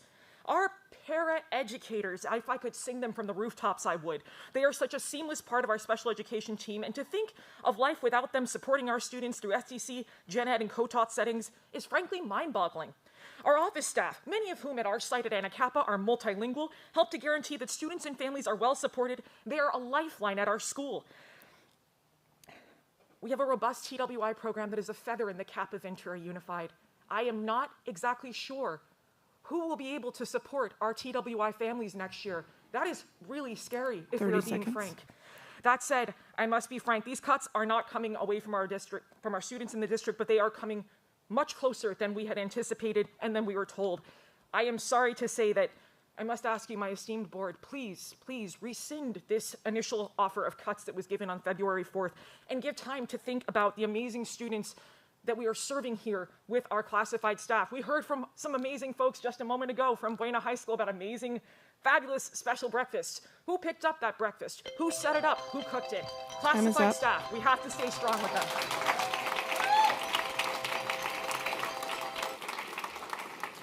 Luke, followed by Jacqueline, followed by Laura, followed by Kate Rainey. Assalamu alaikum and Ramadan Kareem, everybody. My name is Luke Peak, and I'm here, frankly, just to ask why it's even up for debate that the classified staff get the same courtesy and respect as the certificated.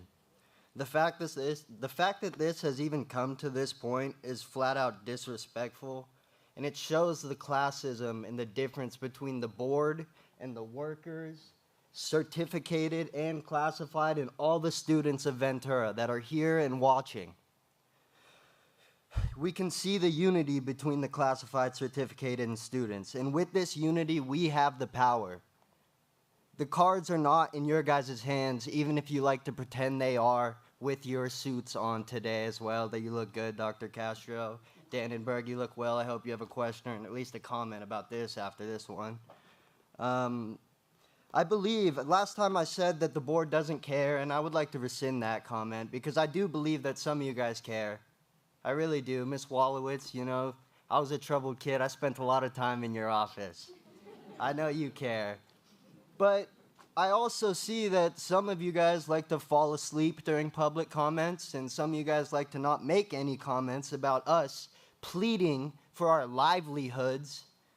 And literally, you guys don't have a comment to say about taking food out of our mouths, which is nice. I appreciate that. 30 seconds. So this next statement is for all the fellow workers and students that are here and that are watching.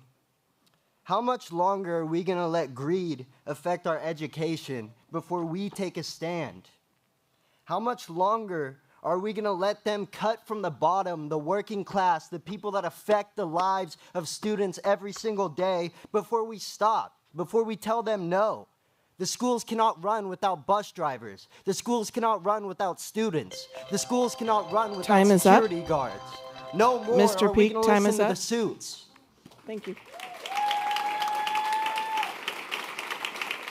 Jacqueline, followed by Laura, followed by Kate Rainey, followed by Marcy Montero. Good evening, Dr. Castro and board members. I am Jacqueline Ibarra, one of the 6 permanent counselors who nervously attended the last board meeting, not knowing if we would be returning next year. Thankfully, we were saved. I sat in these seats witnessing community advocacy at its best. Those voices were not only for the 6 permanent counselors, but for the entire elementary counseling program. And now it's my turn to fight for the incredible probationary and temporary counselors I proudly work with. They are creating long-lasting relationships with their families and school staff. If they are not returning, are the 6 permanent counselors expected to serve all 17 elementary schools? If so, then our work becomes a drive-through experience, and the students with severe behavior and high-risk factors will fall on the principals and teachers.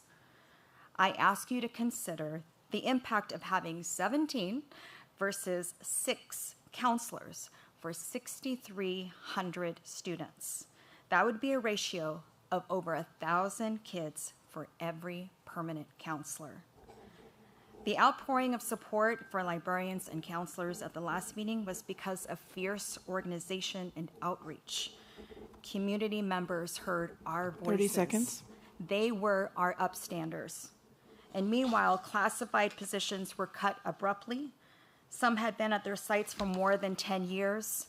There would have been an uproar if there had been more time for them. How unfortunate that employees, including admin, were not given surveys last spring. Instead of people losing their jobs, we would have accepted less professional development days. We would have been fine with slashing Celebrate and the Time is mugs up. and the swags. Please, Time is up. resend. Laura, followed by Kate Rainey, followed by Marcy, followed by Marina Montero. Good evening. My name is Laura Ricciazzi. I am a parent of a Ventura Unified School District's child. I'm here tonight. Basically, I'm here to advocate for Patricia Watling, lovely Ms. Pat. She was one of the first faces that I met when my daughter went to kindergarten at Lincoln. And actually, I have to stop. I'm furious after hearing every person come up here and speak. This is absolutely not okay. This is the heart of education that's being cut. I'm shaking. I'm angry. I'm so angry. I deserve an explanation. I think a lot of parents deserve an explanation. We deserve better. I mean, when I emailed 2 weeks ago about the first round of job cuts happening, I didn't even know these ones had already happened. And I was shocked. I mean, when I heard the counselors were up on the chopping block, I mean, counselors. We have depression epidemics, we have anxiety epidemics, shooting epidemics. These are integral parts of the school. Now you want to take out bus drivers? You want to take out the paraeducators? You want to take out, hearing about these facilities falling apart, this is beyond not okay. And I understand that there's lower enrollment, but what do you think is going to happen if you cut these jobs? 30 seconds. Do I want to send my kids to school when I know there's not going to be adequate security watching them? When I know there's not going to be these lovely people that make sure they see my daughter every day, they can fill me in. I feel like enrollment's going to go down even further. This is really, you're knocking out the pylons here of this beautiful public education that I'm the daughter of a teacher. I'm the granddaughter of a teacher. I have aunts and uncles that are teachers. I beg of you to reconsider. Kate, followed by Marcy, followed by Marina, followed by Kiana Felix. Hi, I'm back. I'm Kate Rainey, school counselor at Ventura High School. Thank you for listening to us today. So I have heard that the cuts that are being proposed are away from the classroom, right? They're not going to directly impact our children. However, the cuts that were already approved by the board directly impact teachers' ability to effectively run their classrooms.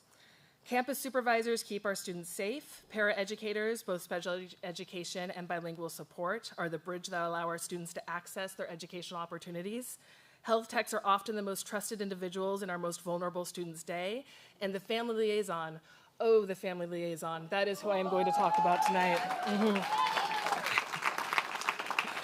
Our family liaison is often the only person on our site that parents trust.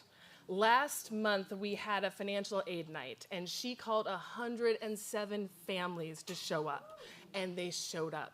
And they shared their personal information, and they put themselves in that vulnerable spot so that their kids can have education after high school. And they did that because they trusted her, because they know that she is in their corner and she cares about their kids, and her kids are their kids, and she loves them. She is invaluable. She also is a huge help for all the teachers. She helps translate for parent-teacher conferences. She helps with administrators. She helps with counselors. Seconds. She helps with students. And she helps with parents. I am the only counselor on our site who speaks Spanish. I utilize her resources every week. Imagine how that is for everybody else. If we lose her, we lose what makes Ventura High School accessible as an educational opportunity for our families. Please do not deprive our families of this amazing resource, and please do not hamstring our community by taking this away. All of these people at our sites make it a family. It's not this that makes it a family, it's these people. Thank you. Marcy? We are looking for Marcy or Marina. Last call for Marcy and Marina. Kiana Felix. Followed by Beth Boer, followed by Melissa Marr, followed by Courtney Winters.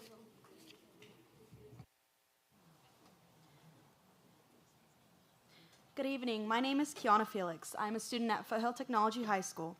Mike Bowen, campus supervisor, and Othelia Blackwer, ASB technician, are both two pillars of the Foothill community. In my first year of high school, Mike would direct the traffic at the front of the school. While it was frightening, as I left the comfortability of my mom's car, he always greeted me and put a smile on my face. 4 years later, that still remains. The more I conversate with him, the more I see his kind heart shine through.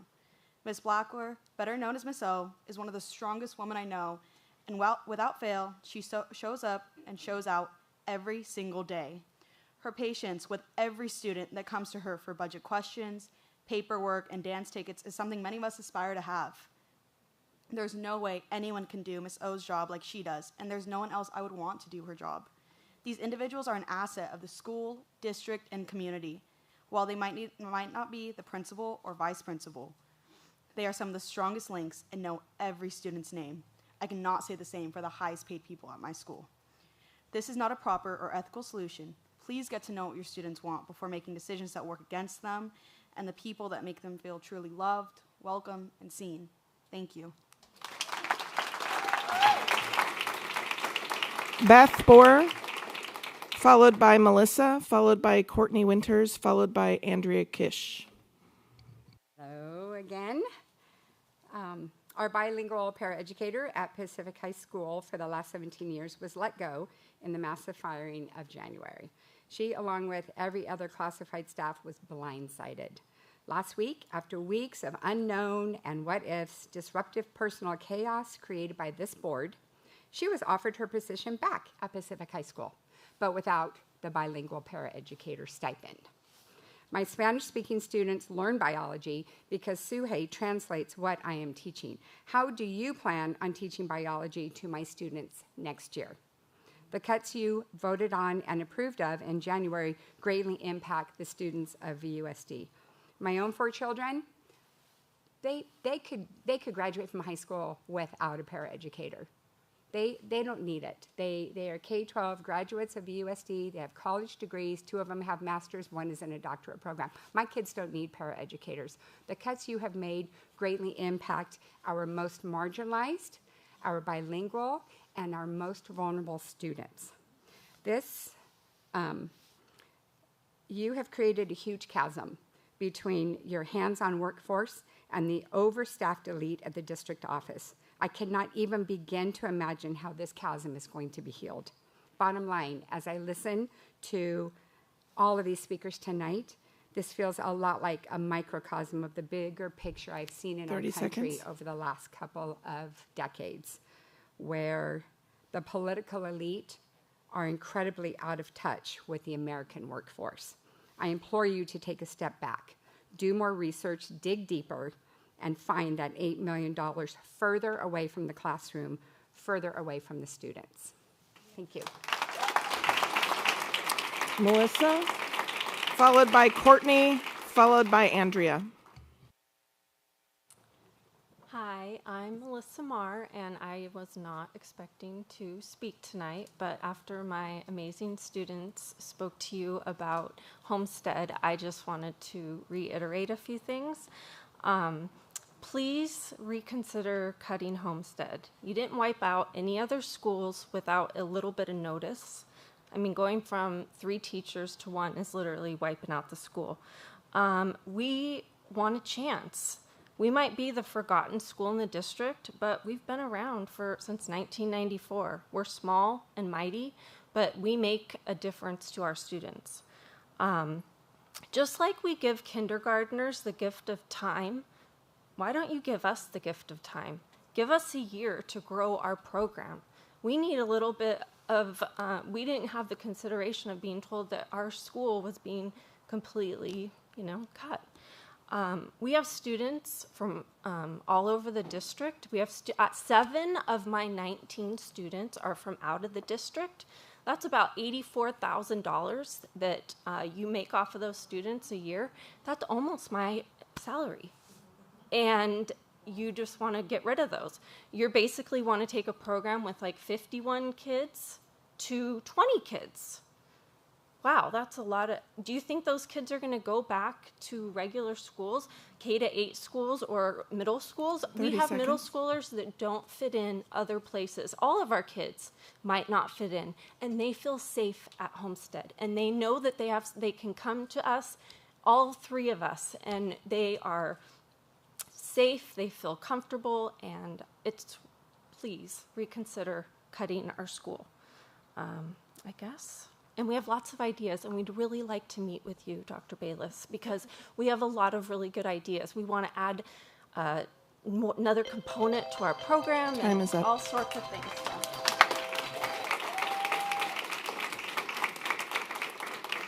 Next up, Courtney Winters, followed by Andrea Kish, and last call from Marcy and Marina Monteiro. Hello, I have 2 daughters that both graduated from Ventura Unified School District, and so I don't have any skin in this game at all. I am here just as a person who is very concerned with the way things are going. What you're proposing to do is a dissolution of infrastructure, and that is actually what separates this country from lesser resourced countries. You cannot take out the supports and expect the system to stand. You cannot take from the bottom and ask the middle to cover that so that you can preserve your space at the top. And the joke is, you're not the top. Tonight, there is news that our education budget is being cut in half nationally. How do you plan to cover these huge holes that you are creating by taking away the people that meet face to face with these kids? And if you think that that's going to preserve the whole, that you can just push aside the marginalized people and that'll take care of the problem, out of sight, out of mind, no. What happens when parents who don't need any of these resources are having their kids' education impacted and they're not getting into the schools that they want to go to? They're your friends. They're going to come to you and they're going to complain about what has happened with their kids and the injustice of it. Are you prepared to look at them and say, yeah, that was me. I did that. But you know what? I got a great pay raise. We cannot keep taking from the bottom. We have to start thinking that we are all in this together. Thank you.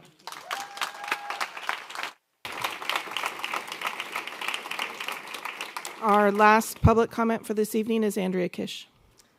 Dear Dr. Castro, Dr. Bayless, Ms. Gina Wolowitz, and VUSD school board members, my name is Andy Kish, and I wanted to speak tonight as a concerned VUSD parent of 2 teenagers.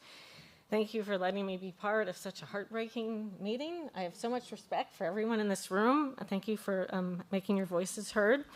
I'm worried for the future of our district when I see bright, enthusiastic, and innovative teachers being laid off.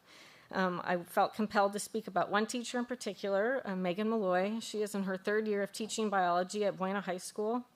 Before this, she taught for 4 years at a pilot STEM school in Los Angeles. Ventura Unified was lucky to have such a talented, well-educated, and passionate young teacher. She is truly invested in the sciences, VUSD, and was already making a huge impact at Buena in her short time there. From day one, she has gone the extra mile for her students in order to be the best teacher she can be. In her 1st year, she applied for school site funds and solicited parent donations to fund 2 field trips for marine biology. Last year, she received the No Child Left Inside scholarship through Terra Marine Research and Education and Island Packers, and also took the not inconsequential time and effort to apply for school site funds to fund buses and additional tickets to accommodate her high school-sized classrooms. This year, she applied for school site funds for buses and additional tickets again and got awarded funding from the Santa Barbara Channel Whale Heritage Area. Not only does she strive to go above and beyond for her students, 30 seconds. She has been the ASB advisor at Buena all 3 years, a full-time job in and of itself, one that she has thrown herself into wholeheartedly. When I've asked various Buena students if they have ever taken a class from her, they all reply enthusiastically about how she is one of their favorite teachers and how invested they feel she is in their future. I also wanted to mention that Megan is a product of VUSD herself, having gone to Juan Maria, Balboa, and Ventura High School. She loves this community and knows it well. Megan is exactly the kind of teacher that our district should want in our classrooms. Thank you for hearing me. President Peterson, that is all the public comment we have for this evening. Okay, thank you. Now we're going to board comments. We'll start with Dr. Dannenberg. Yeah. First of all, I'd like to thank everybody that came and everybody that spoke. I think the one speaker that said this is heartbreaking, it is. Unfortunately, we've been talked about timing, and timing is part of what the state has put on us with some new laws. So while we will be looking at all this stuff in more detail, we still have the timing problem and we have a budget problem. And the other speaker that talked about, you know, this is a bigger problem than just Ventura Unified. This is a problem of the state and the federal government not fulfilling their responsibilities for helping us educate the kids. Every one of you is valuable to us, and I'm sorry this is happening. I wish there were better ways, and we will be looking to see what we can do with it.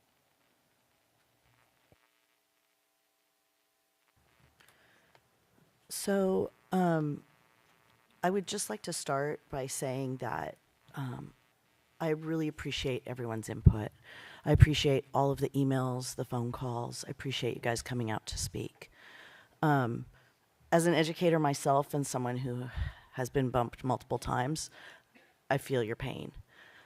I believe that VESPA deserves to have the same consideration that we gave to classified. And I normally this would be an end of the evening conversation, but I would like to add a conference item to our next agenda so that we can make sure that the board fully understands the job of each one of these positions, and not that it will make any difference to the March 15th deadline, but I feel that we need to understand, and also going into next year, we need to understand what roles we should be considering for the next school year, positions for the next school year.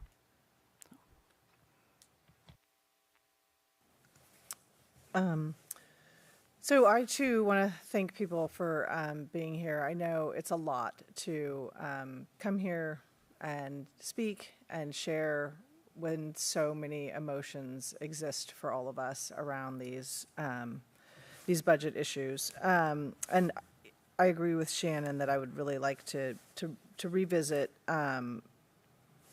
the discussion so that we can really understand more directly how these reductions will impact individual sites and individual programs and the people specifically that are being impacted. You know, I think one of the things that has really come to light as I've received dozens of emails from folks is just how much our classified staff is personally invested in the sites that they work at, right? And that is nothing from our certificated staff, but many of our classified staff work at schools because their kids are there or because their kids went there, and that's how they got involved. And their investment there is personal. And one of the hard things about this process and the bumping is that in many cases it's taking someone from the site that they are personally invested in, where they've built relationships and where they know the kids and the staff. And so I don't want you to think that that's lost on us. Like, we see that. I had a chance last week to be with Colleen Sargent, who was here speaking today, and see the magic that she creates in kids around literacy. And Dr. Castro was there with me. We see that work, and I don't want that to feel like it's lost. Two other comments. Sandro, I want you to share the results of your survey with us, please. And then James, if you could get me more information about AB 938, I would appreciate it. And again, thank you all for being here. Yeah, I appreciate you all coming out. I know it's hard to come up here and speak in front of your colleagues and also the board. It is evident that we didn't give the same breadth that we gave certified to our classified employees. So the process, I believe, probably wasn't fair and it wasn't right. So I do apologize. It means very little coming from me. I take 20% of that. I take a full hit. I take ownership that we should have asked more questions.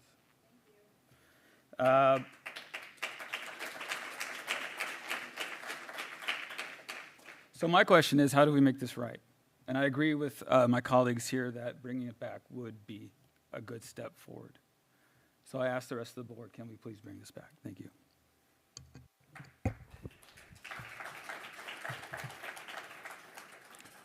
Okay, so it looks like we have consensus on bringing back. Just as a point of order, we moved the board comments forward. We were not talking about future board items because that's at the end of the meeting. Yeah. Okay.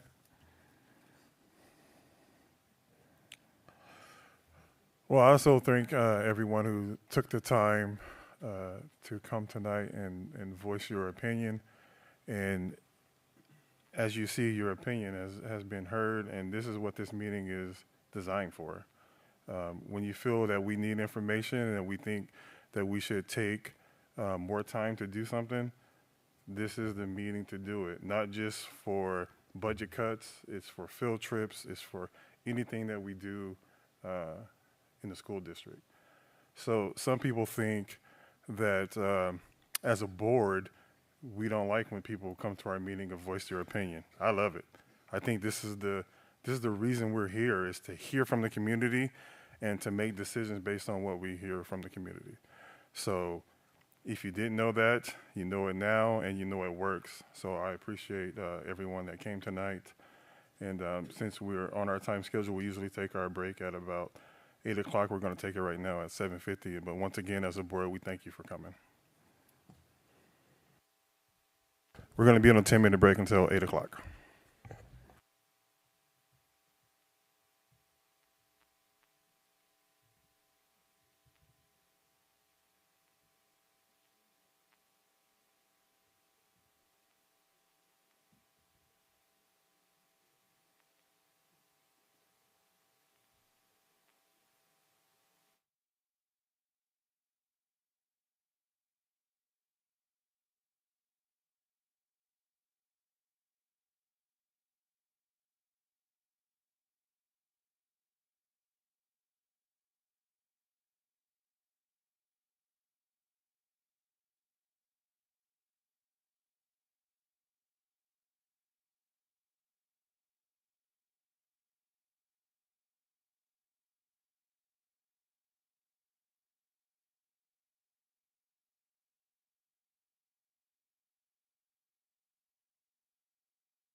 Okay, we're back, and we're on item 14A from Educational Services, consideration for review of K through 12 schools and adult education comprehensive school safety plans.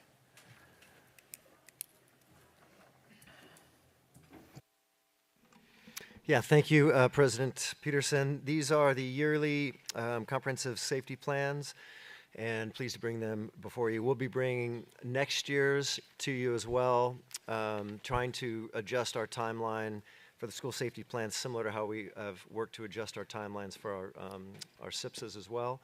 But nonetheless, these are for this current year. Dr. Bayless, I'll just add to the public will note that the supporting link indicates that these are redacted. If the board remembers last year, there was a concern of some community members that we hadn't made these available. So this year we took the time to make sure that staff and the provider that helps us put these together redacted that section of the safety plan that shouldn't be public, so that way so the community could review that without having to come in and be supervised to review the safety plan. So just wanted to add that. Thank you.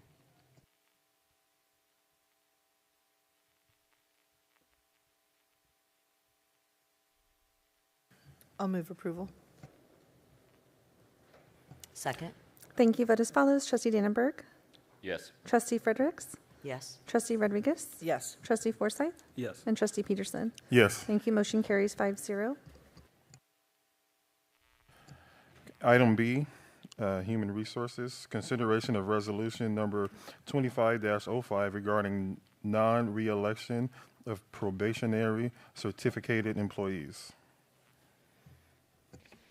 Good evening. Bringing this forward for your consideration for approval this evening for the non-reelection. I guess I should have asked if there was any questions last.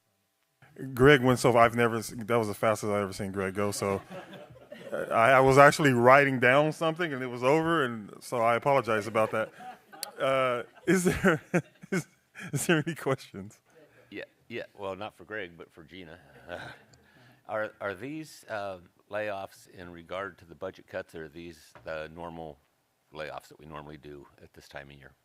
Thank you for that question. Yes, these 3 positions are not related to any budgetary cuts.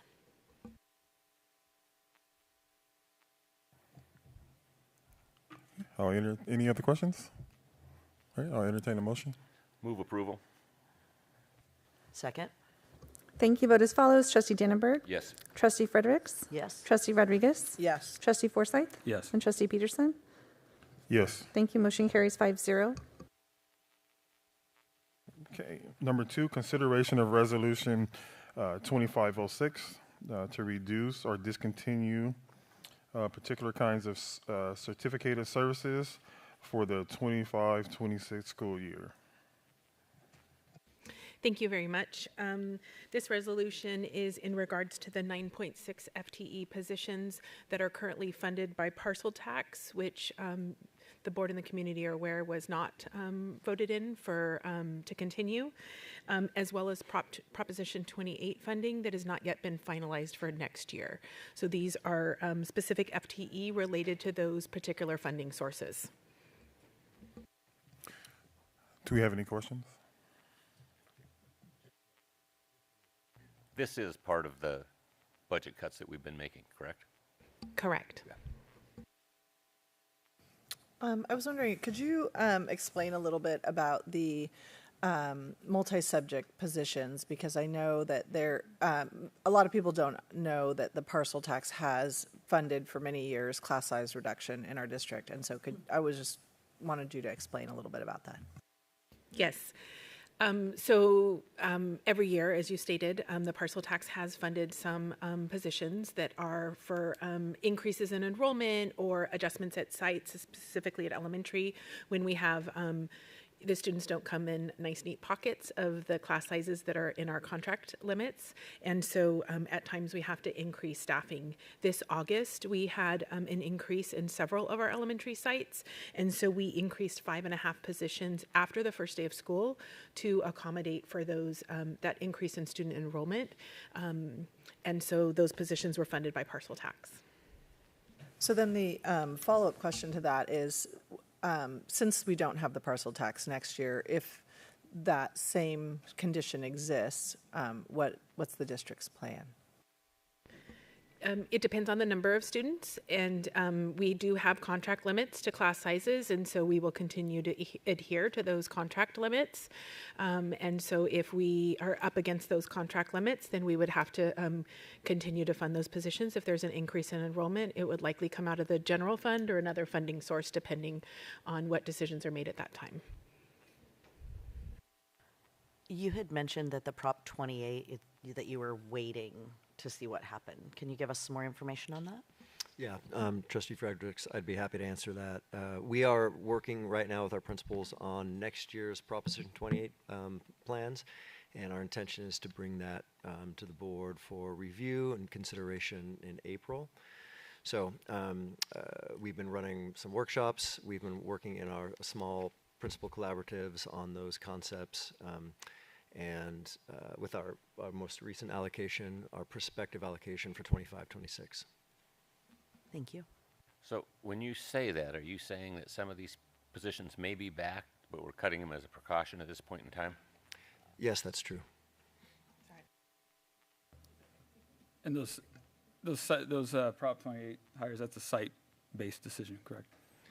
Yes, that's correct. So last year, or maybe it was 2 years ago, I forget when it was, we went through a process with the board where we designed a template, and we had a process where we revised and renewed the arts master plan. And so that the process that we have for our principals is that they look at our sort of district approved template. There's no state approved, there's no required template, but it's a template that asks them to look at our arts master plan, to look at the feedback that they're receiving from their community partners, their teachers, their students, their staff, and to create a plan for their Proposition 28 funds that does both, that aligns with district goals and also conforms to what their community partners are asking for. I guess I have two questions.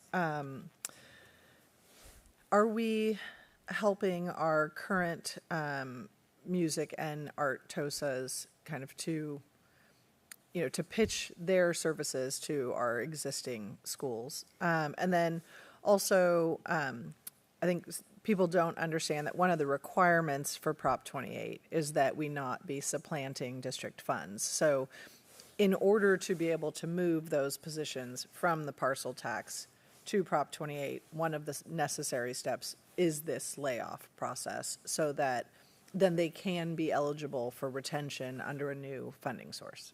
Yeah, thank you for that clarification. That's very well said. That's true.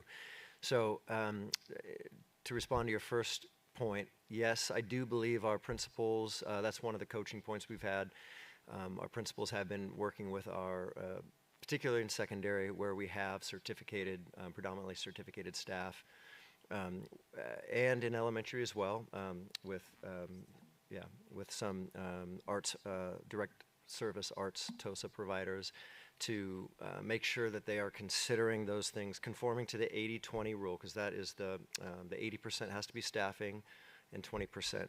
80% minimum has to be staffing, 20% materials and supplies, unless we get a waiver from the state, which we did for our first year of funds, which allowed us to go 50-50. So yes. And then I know that our, in particular, our elementary school art TOSA does those video sessions. Is there a plan for us to in some way support that if that doesn't happen with the elementary schools? Like, because the district also receives some specific district Prop 28 funds. Well, I think Dr. Mirza would have to explain the district funds. So right now, my answer to the first question is no, it really is a site-based process. We don't have a plan right now for providing anything above and beyond what we are able to provide through Prop 28. But maybe you can speak to the district funds. Are those primarily administrative in nature?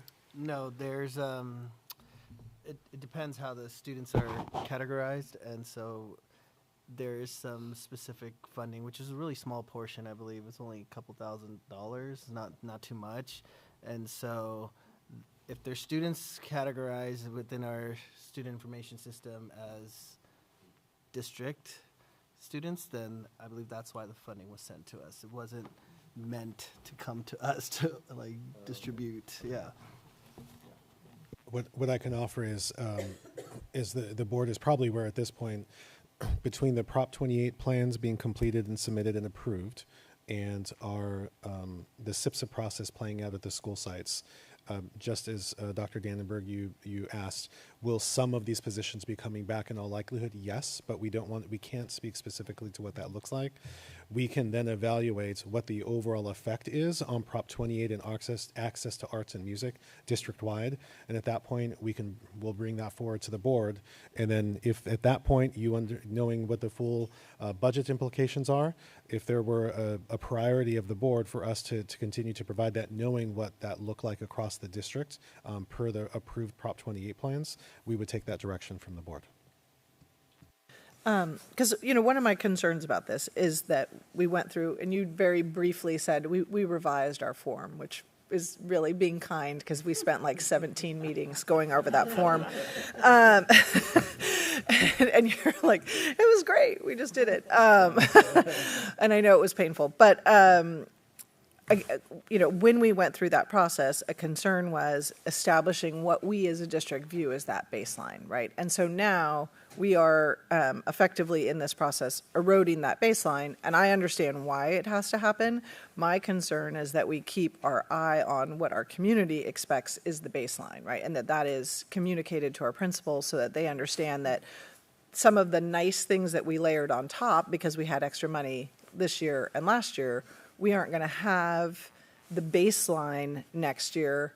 And so if we aren't funding that base, then now that core district value of what we believe every child should have is going to be eroded, right? So that's just a concern, and I know we don't have the final say and you don't have the final say, but I just felt like it was important to voice it.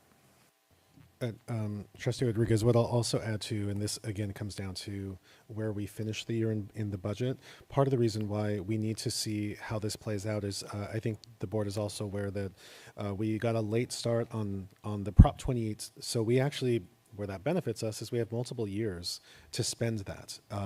So at least coming into this next year, the sites and the communities that form those plans will be advantaged to be able to do perhaps a little bit more over 1, if not 2 years, and then we'll see where that funding goes. So that's the other reason why it's really advantageous for us to see what they do, who they can get to provide those services over the next couple of years, because by all accounts, we may have additional resources within Prop 28 for them to accomplish that. So you're saying if we have extra resources for 1 or 2 years, does that mean at 1 or 2 years we're cutting again? Oh, Dr. Dannenberg. So a couple of things. I want to go back to what Greg and Hassan were going back and forth in terms of the waiver. We need to hear from the state to see if we get, or I should say the sites get, additional flexibility to work outside of that 80-20 model, because we all knew coming into this, that is a constraint. It is a constraint to find people within a short period of time to do that. But if we fast forward 2 or 3 years, we do know in general that we still are running at a structural deficit. When we get into second interim, Hassan will talk about the differences between how that works on the restricted side of our budget and on the unrestricted side. The Prop 28, we treat that as a restricted budget, so it can help meet the goals within that restricted funding source. But on the unrestricted side, which I think is the nature of your question, yes, over the next few years, we will still in many ways be addressing a structural deficit, but that's outside of the conversation of Prop 28. No, I'm not really worried about the restricted budget. I'm worried about when a person loses their job for whatever reason. They don't care what funding source it's out of. And so it puts more pressure on us down the road, knowing that we may have positions we have to cut because we have, again, what I'm going to call one-time funding for those positions. I can't disagree with the statement. It's just hard to project. For example, pivoting a little bit, there seems to be a commitment with the current state administration related to expanded learning opportunity program. We know that that has been affirmed and potentially expanded in the governor's budget for next year. With the change of governorship and then, whatever changes happen at the state legislature, what will their priorities be in future years remains uncertain for those elements of the budget. But then when you come to Prop 28, that's outside of that. That is voter initiative.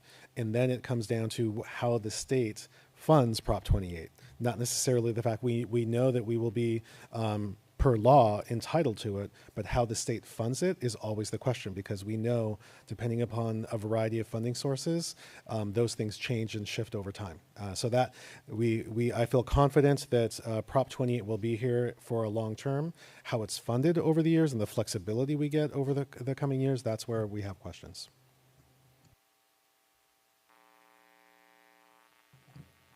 Any more questions? Okay, I entertain a motion. So moved. Second. Thank you. Vote as follows. Trustee Dannenberg? Yes. Trustee Fredericks? Yes. Trustee Rodriguez? Yes. Trustee Forsythe? Yes. Trustee Peterson? Yes. Thank you. Motion carries 5-0. Okay. Number 3, consideration of Resolution 2507 regarding release of temporary certificated employees. Thank you. I'm not, yes, no? Oh, okay. No, I thought I heard, I thought I was doing. I was just making sure she was. Oh, you were talking, okay. Reading my mind. Okay, we'll go. Because no one's used to me having a PowerPoint. It's usually him. Yeah, how does clicker work? So this evening, I bring to you this resolution that is very routine in nature. It comes forward every year, but just wanted to allow this opportunity to inform the general public about this process, as I've had a few questions over the last few weeks. So with releasing our temporary employees, oh, whoops, sorry, I'm looking at my own screen and going too fast.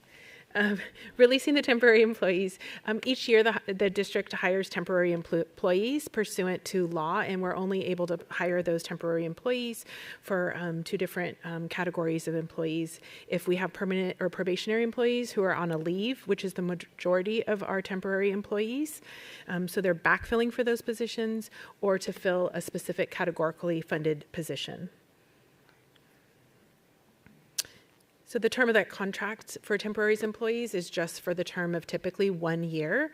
And so if we were not to release the temporary employees, because the majority of our temporary employees are backfilling for permanent and probationary employees, we would be overstaffed for next school year. If the employees that are out on leaves currently returned, or if some of them returned, we would be overstaffed by that amount of FTE or full-time equivalent. In addition, if we kept temporary employees into next year, they could be reclassified as probationary employees, which would have other potential impacts, one of which would potentially add to an increase of additional layoffs in the future due to that overstaffing. Now, this process of temporary employees is different from services that could be available in the future. Hiring and HR processes are that. They're a continuum of processes. It's not just one moment in time. We have some statutory requirements of deadlines that Dr. Dannenberg spoke about a little bit earlier this evening that we're required to keep. But we begin staffing in early spring, and we continue staffing all the way through. As I just mentioned in the previous item, we were staffing after the first day of school last year, and we continue to staff throughout the school year. So it is absolutely a continuum. Actually, I had a question. If you could go back a couple of slides, please. Could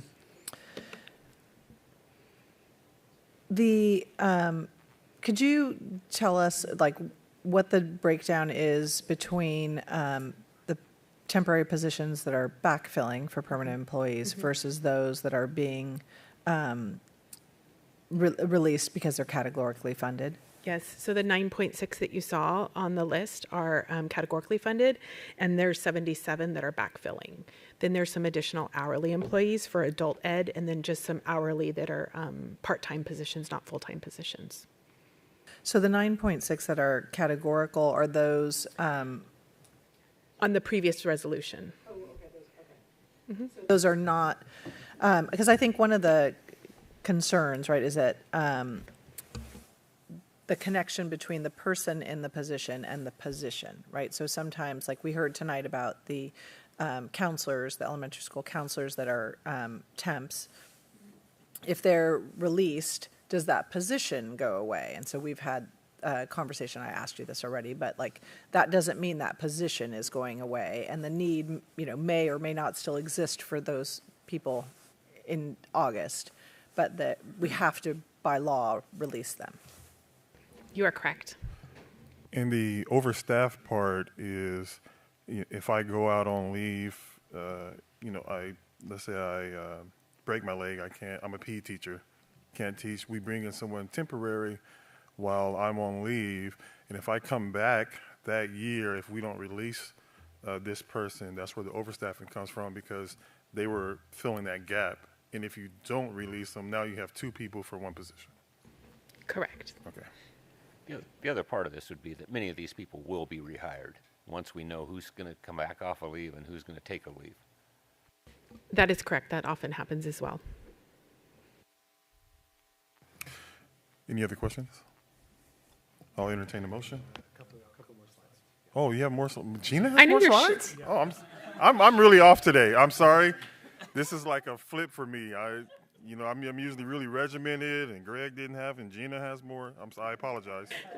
Speak faster. It's brilliant. In addition, I just wanted to inform the community that if temporary employees are not released, that would create a brand new bumping analysis, because there could be a potential change in their employment status. And then in order to meet March 15th notifications, we'd have to reanalyze the action that was taken at the previous board meeting, and that would impact our ability to notify employees in a personal manner. And then lastly... Can I ask a question about Sure, that? Because so if we have someone who has served, let's say 3 years as a temporary employee because they've been rehired each year in a sort of similar position in our district, if a vacancy opens up, do they have, I don't know, seniority is not the right word because they've been temporary, right? But like, how does that work in terms of priority for vacancies?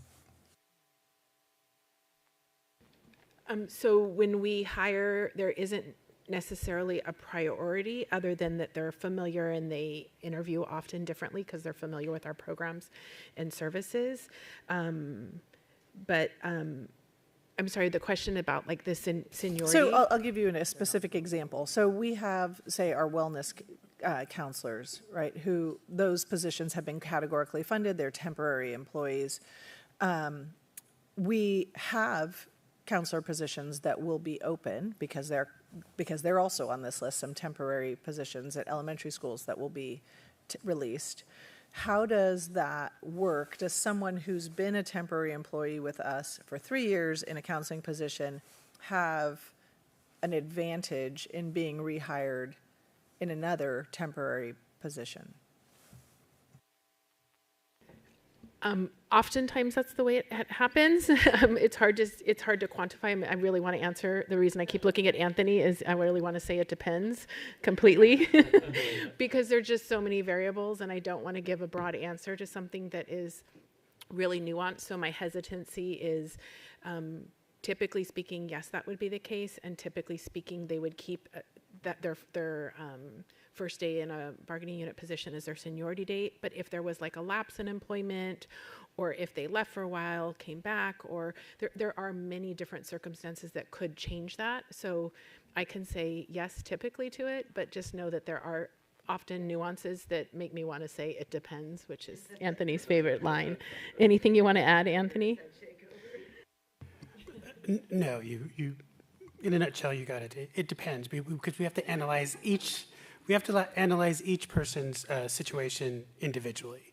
Yeah, and I wasn't trying to ask for a specific individual. It was more just I'm kind of trying to understand, because some positions in our district have been temporary for a long time, right? Like we've had some categorically funded positions that that person always every year gets that notice that, hey, next year you might not have a job. And I just wanted to be thoughtful about, like, if there are openings, they still have, their longevity with us matters, I guess is my point. Yes, absolutely. I can definitively answer that one, yes.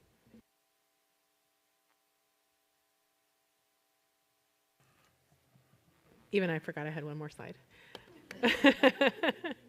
And then lastly, if temporary employees are not released, then it could impact site decision-making, which we've already talked about this evening, of Proposition 2028 and those plans coming forward, as well as the single plans that happen at the site level through the school site council process and those site-based decision-makings. And that is the end. Trustee Peterson. Nice. Is there any other question? Or is there any questions, since that was the end? With rehiring temps, is this like a year-round process, meaning that would these temps know that they're going to be rehired within a certain time frame, or is it, since if someone goes on leave, that's, you know, when that temp would be called up? How does that process work?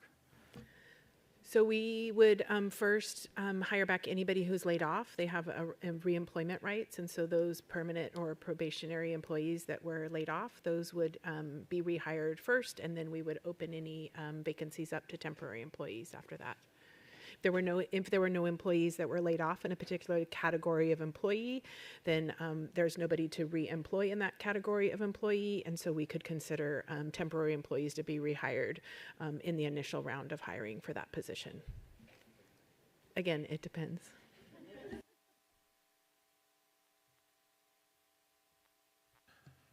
Okay. I'll entertain a motion if there's no more questions. So moved. Second.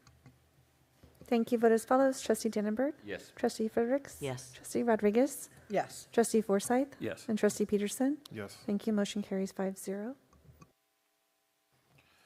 Okay, next we have business services, the 2024-2025 second interim financial report presentation, also a first read. Yep. Good evening, board. So we're going to be presenting the second interim budget to you today.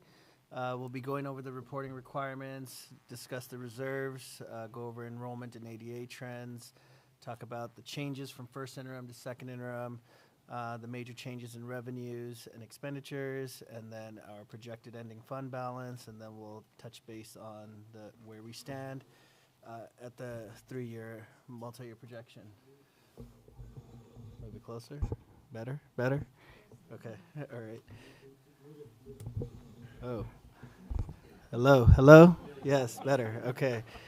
And so per Ed Code 42130, we're required to submit 2 financial reports.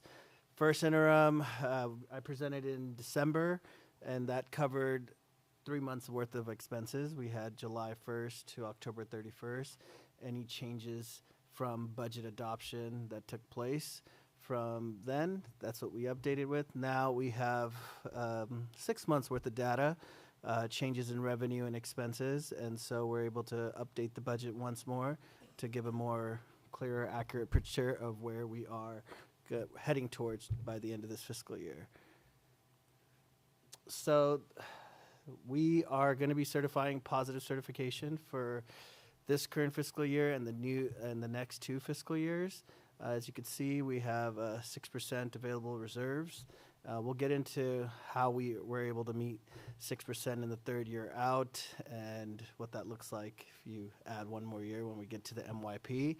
But at this point, we are certifying positive, and we are maintaining a 6% reserve. Our enrollment is... I'm sorry, I'm just going to pause because I think, in light of budget reductions, like, can you explain for somebody who maybe doesn't always follow our riveting budget presentations, why a 6% reserve is really important for us as a district? I don't think it's enough. 6% reserve really covers 1 month of payroll, and actually, we have a resolution later on that we talk about, potential deferrals in the state that happened, potential cash flow issues that may occur. Just it's not enough to carry us forward. 1 month is about $16 million for payroll. So if anything goes wrong within the state, we budget for certain revenue to come in at a certain time, and if we don't receive that, we still have to pay the bills and run our operating expenses for the year, for the month. And so any changes at the level from the state level or the federal government level would impact our ability to actually pay our expenses every month. And if we didn't have those reserves and we had to make payroll, that would mean we would have to go out and borrow money to make payroll, right? No, there's two different things happening here. So this is a reflection of our ending fund balance. And so ending fund balance is if all the money was coming in when it says it's going to come in, right? We budget for certain expenses to happen within the fiscal year. We budget certain revenues to come in. They don't all come in right away. So like your big apportionment of LCFF comes in sprinkled throughout the fiscal year. Like we get 8% here, 8% here. And so same with Title I revenue. It all comes in at different timings. One good example of that is our property taxes. That's one of our larger sources of revenue that we are expected to receive. And so we get revenue for property taxes, about $44 million that we receive in December, and about $33 million that we receive in April. And so there's two different things we're talking about. One is a budget, what we budget to expect to receive, and then the cash flow issue is the timing of when you actually receive that cash, and if you still have enough operating expenses to pay your bills that month. I'll just also build on that real quickly. We had a speaker earlier speak to this. It's also with economic uncertainty. So what we just heard from the speaker about the Department of Education the staff is being cut, we don't know what's going to happen with the actual budget. And so when you have potential big swings, just as Asan was talking about, that's revenue. So when you have big swings in revenue, having a reserve is something that is really advantageous. So that way, coming back up beyond the budget, coming back to the board's priorities, that we always have the ability to continue to implement the board's priorities, even with shifts in budgets and revenue. So real quick, how much do we get from federal title funds? 13.5 million. Well, 13.5 isn't just title. I think the question was. Oh, sorry, just that's title. Title I, about 3.5 million. Yeah. Mm-hmm. I think, Asan, when you were talking about 13, you were talking about all federal funds. All federal. Correct. Yeah, thank you. Mm-hmm. Yeah. Including special ed. Yeah. There's a state portion of special ed and federal portion, but that accounts for the federal portion. Anyhow. So our where was I? Our enrollment in ADA, we have budgeted we're losing about 300 students every year. And if you just look at the enrollment from year to year from 1920 onward, and some years it's larger. But I've tried to soften the blow because we're hoping that our enrollment decline will steady. I have conversations with Dr. Castro all the time. I don't feel that that's the case, but I've projected about a 200 decrease in enrollment going forward for 25, 26, 26, 27. But our ADA has been budgeted to be 94%. ADA is average daily attendance, so we have improved on that.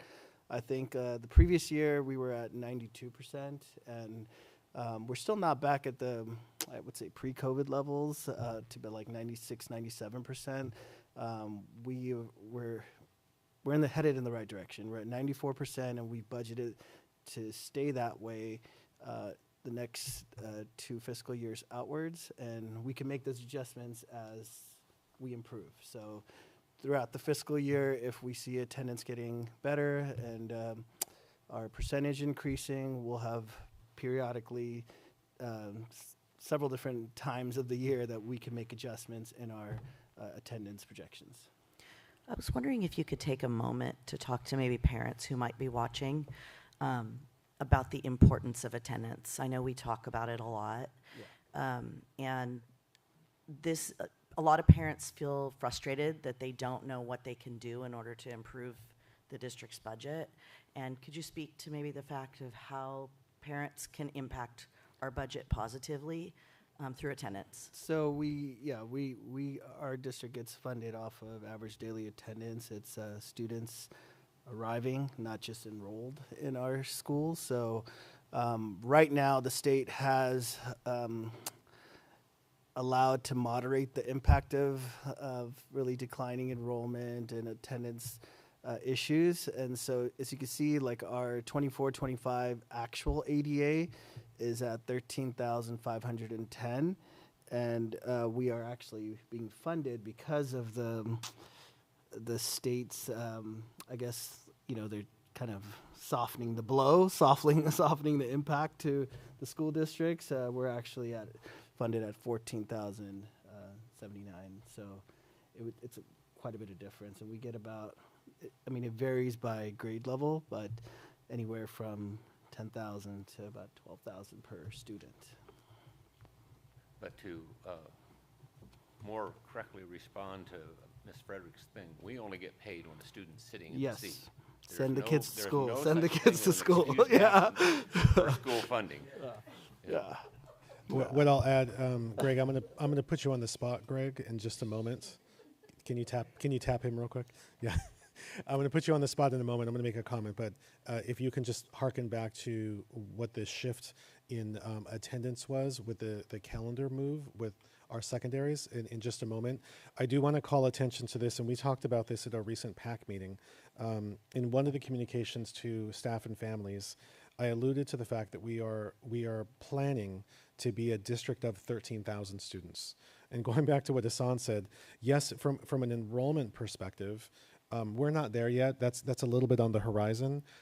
But coming back to what your questions are, which is the funding, it is only a couple of years away where we will be, unless something changes dramatically, unless we get back to 97% ADA, and even then, we will be being funded as a district of 13,000 students in just a couple of years. And that's the distinction. And so we will continue to retain enrollment, but we know across the state, in particular, declining enrollments, and I've said this many times, but I want to say it again, we still have some people here. This is not because our staff is doing anything wrong. They work hard. It is not because people do not like our district. This is a phenomenon that exists across the state, and it is exacerbated in coastal communities. Well documented, and this is something that many districts across the state are dealing with. And so what we do is then plan around that. But I wanted to come back to Trustee Fredericks, your question about what can parents do? Actually, one of the things that we've all done and adjusted to is the calendar, and there's been an immediate yield from that. So Greg, if you can share. Yeah, so this year, as you know, we shifted our calendar forward, starting school a week earlier in August, and also enabling in secondary to have final exams prior to winter break. The week before winter break in past calendars was by far our lowest ADA across the board. That and minimum days or banking days on elementary, either Wednesdays or Fridays. This year, as a result of that calendar move, we had significantly better secondary ADA during that week prior to winter break. It was during finals. That can be motivating. And when I say significant, I mean really significant. And one of the questions I've received, was there a commensurate drop-off in the week, the first week of the semester in January? And while there was a little bit, the net was still significantly positive. So structurally, I think not only did we achieve what we wanted to with the calendar, giving students, families, teachers a real break, we also improved our attendance. So I was really pleased to work with the associations and the calendar committee on that improvement. And even to break that down even further, I went to a conference about living on the coast and the impact of living on the coast. And it was since in Ventura, especially Ventura, Santa Barbara, the mean age is going up, property values is going up, which means the environment for someone starting a family, you don't come to the most expensive place to start a family. So that's one of the external factors that that impact our enrollment as well. So like Dr. Castro was saying, it's not necessarily something that a school is doing. It's also the environment that would invite people here. For people that are starting families, it's kind of difficult to do that with the home values going up and the mean age going up of ownership. So. Okay, moving forward to the changes in our general fund revenue, and we're going to talk both restricted and unrestricted. Unrestricted dollars is pretty much your LCFF base, and that was just updated based on our P1 projections, and so that decreased slightly, about 122,000. You had federal revenue, which now falls into your restricted category, which pretty much we increased about $461,000. A lot of the final allocations are not, I can't say, they're just not out at the time that we were developing first interim. So now that we have our final allocations for the year, we were able to update our special education mental health funding and our Title I final allocation to match what we are budgeting to receive this fiscal year. State revenue decreased for a combination. You have unrestricted lottery and you have lottery, and that net difference is about $37,000. $202,000 was decreased from home to school transportation. I don't know if the board remembers or recalls, part of our home to school transportation is included in our LCFF funding, and then we get an additional piece from the state. Like Ari comes every April or so and presents a plan to the board, and part of that requirement, it's a requirement to present to the board in order to get additional funding. And so we just updated it to kind of match what we're expecting to receive by the end of this fiscal year. Local revenue had the biggest adjustment. Our Gold Coast Trust at first interim, we were expecting to close out with $3.7 million. However, the final payment came in at $4.3 million, so we just updated the budget about $674,000 to account for that. Medi-Cal billing always surprises us. We received from 2017-18 revenue in the amount of about $600,000.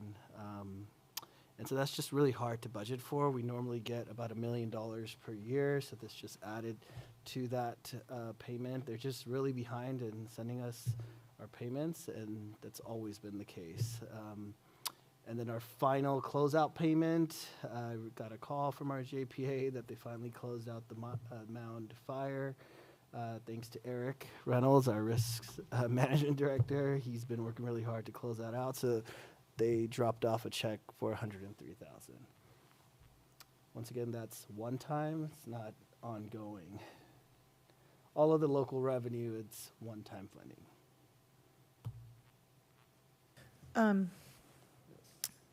I was going to ask, during the first interim report, I had asked you about the difference between the adopted budget and the first interim budget.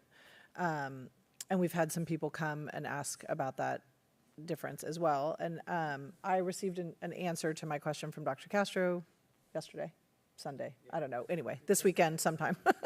But I was wondering if you could share that with the public, because I do think when people see that there's a difference of, $20 million or $17 million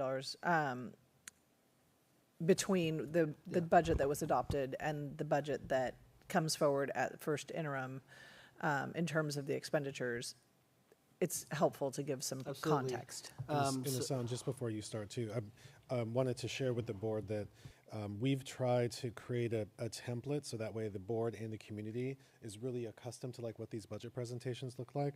What we will do based on the feedback, and Hassan and I have talked about this, is we're going to add at least probably a slide, maybe two, to both, or actually to the first interim, second interim, and adopted budget, that states the kinds of things that routinely shift between each of those budget periods, so that way that becomes not so much, it'll be more of a question of to what degree if those things happened, as opposed to these are just things that happen all the time, the difference between first interim and second interim and adopted, et cetera. So I appreciate that feedback, because we're going to make that adjustment. So we'll start with adopted budget to first interim. That's going to be the largest swing in any given fiscal year.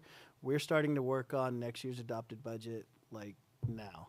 And so we're working now, April. We have to be finished by the end of May, pretty much. Submit it to the county, have them look at it, make sure it's good to go, and then present it to the board in June. And so there's a lot of decisions that are happening. So what we do is normally, first of all, the state budget hasn't even passed yet at that time. So we're making a lot of assumptions from the revenue based on what we know at that current time. And so our first interim, which I always view as our actual true budget, because now we have students in the seats, enrollment is finalized, state budget has passed, we know all what's going to come for potential revenue flows, new revenues.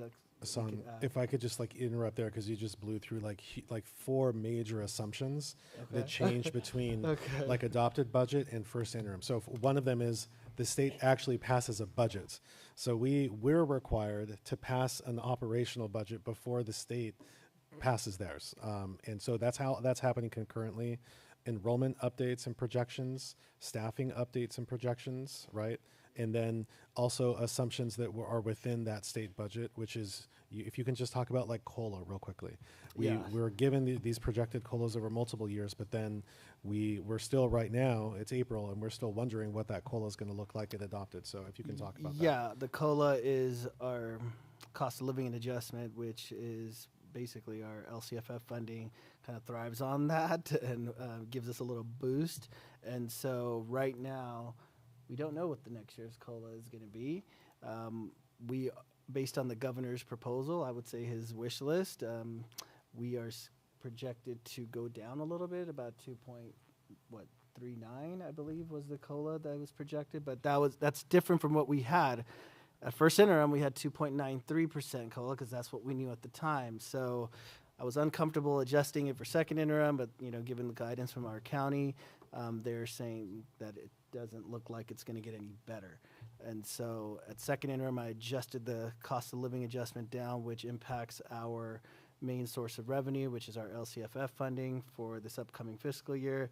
But to that point, May revise happens May 25th, and we have to be done with the budget. We can't wait along. So we'll get the most important and pertinent information at the time that we have it to update our adopted budget and come present to the board.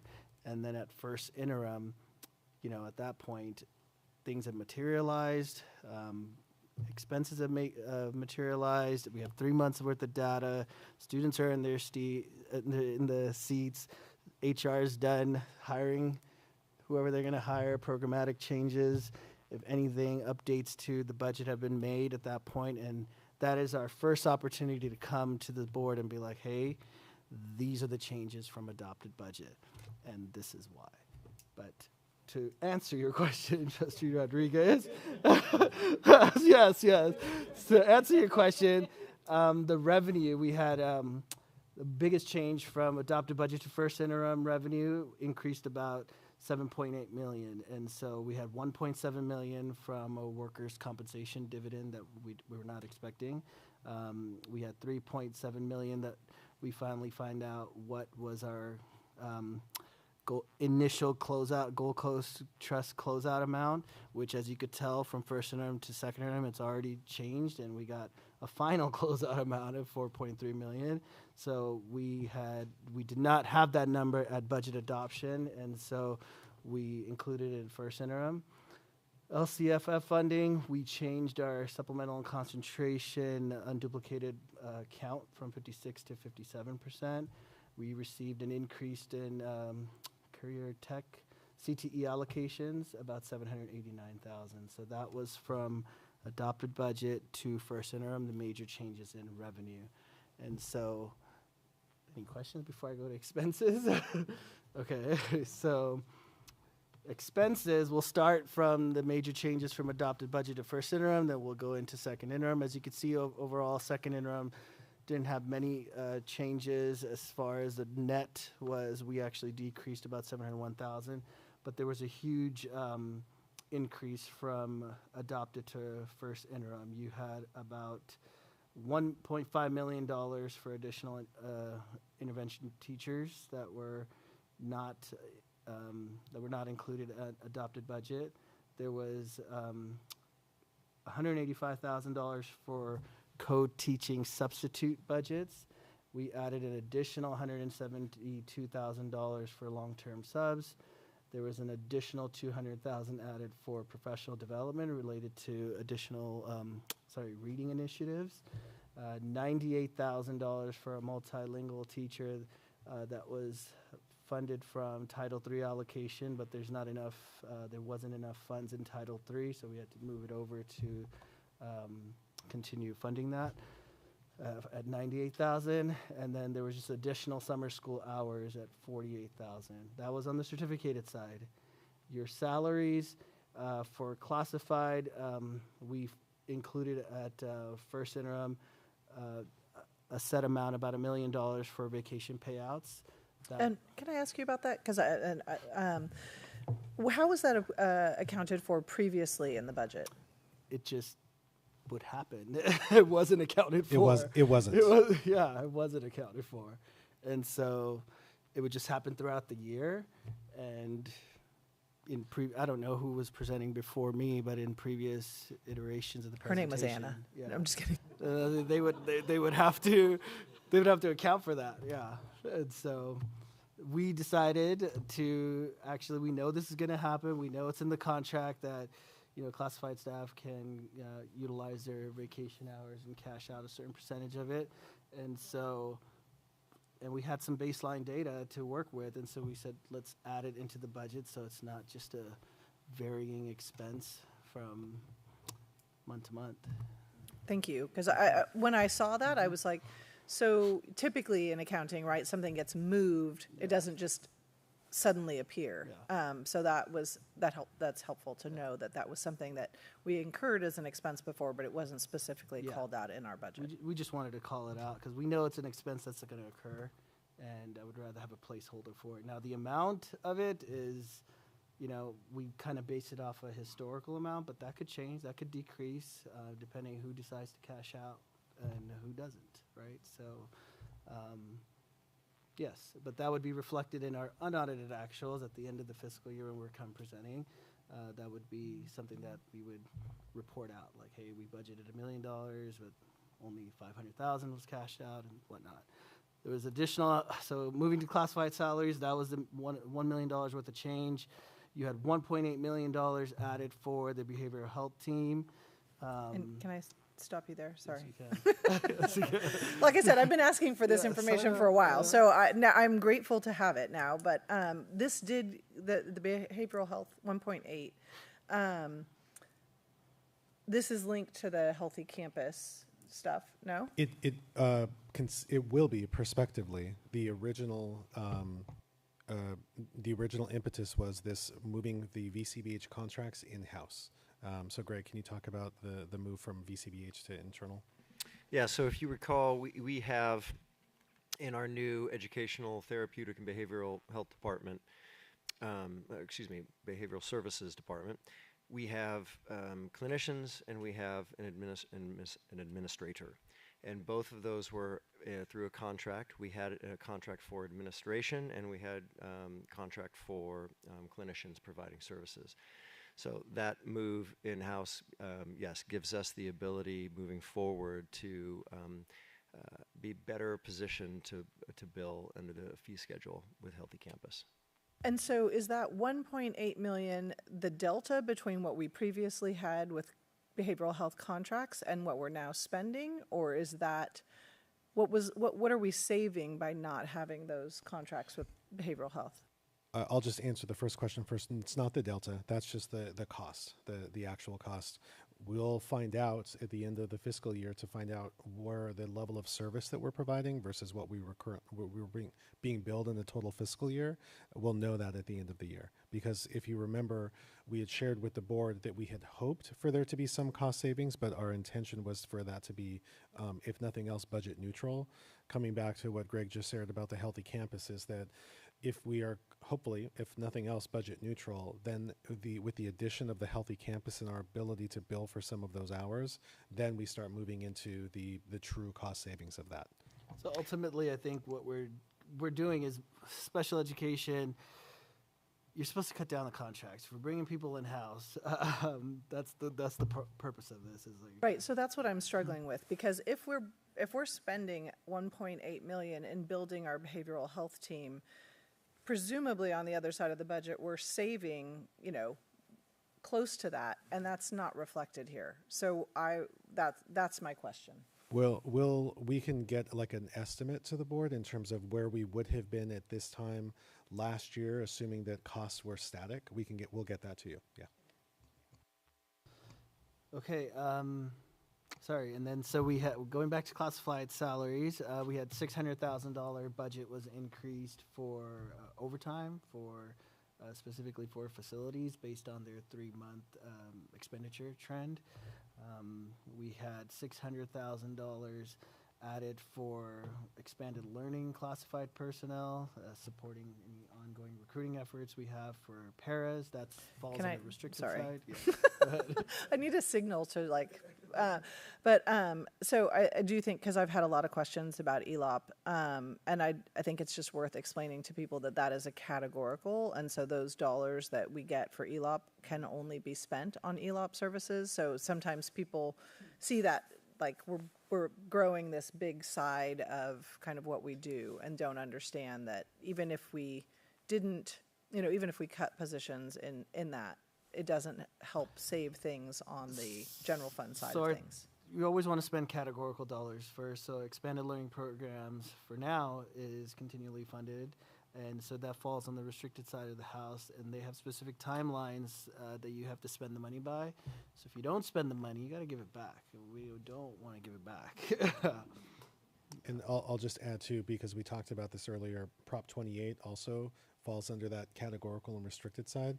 We will, for the conceivable future, we will be in a general phenomenon of shrinking and collapsing of positions on the general fund side of the house, while we expand in ELOP and Prop 28, because assuming that the governor's budget goes as planned, our district is actually in a positive place where we will be funded even more than we previously were. So there will be an expectation that we are expanding in those services. So the community, the board should anticipate that in some areas we are contracting, and in other areas we will continue to expand, especially in those areas of categorical funds. And last but not least, for classified salaries increase, there was about 20 paraeducator positions for special education. That once again, I think, Trustee Rodriguez, you're asking that the purpose of that is to bring these services in-house and monitor the contract. I think we need to go. Can you? So sorry, I don't know what's happening, but the last piece for classified increase from adopted to first interim classified salaries, we added about $1 million for about 20-25 positions for paras for special education, and the concept here once again is to bring these services back in-house.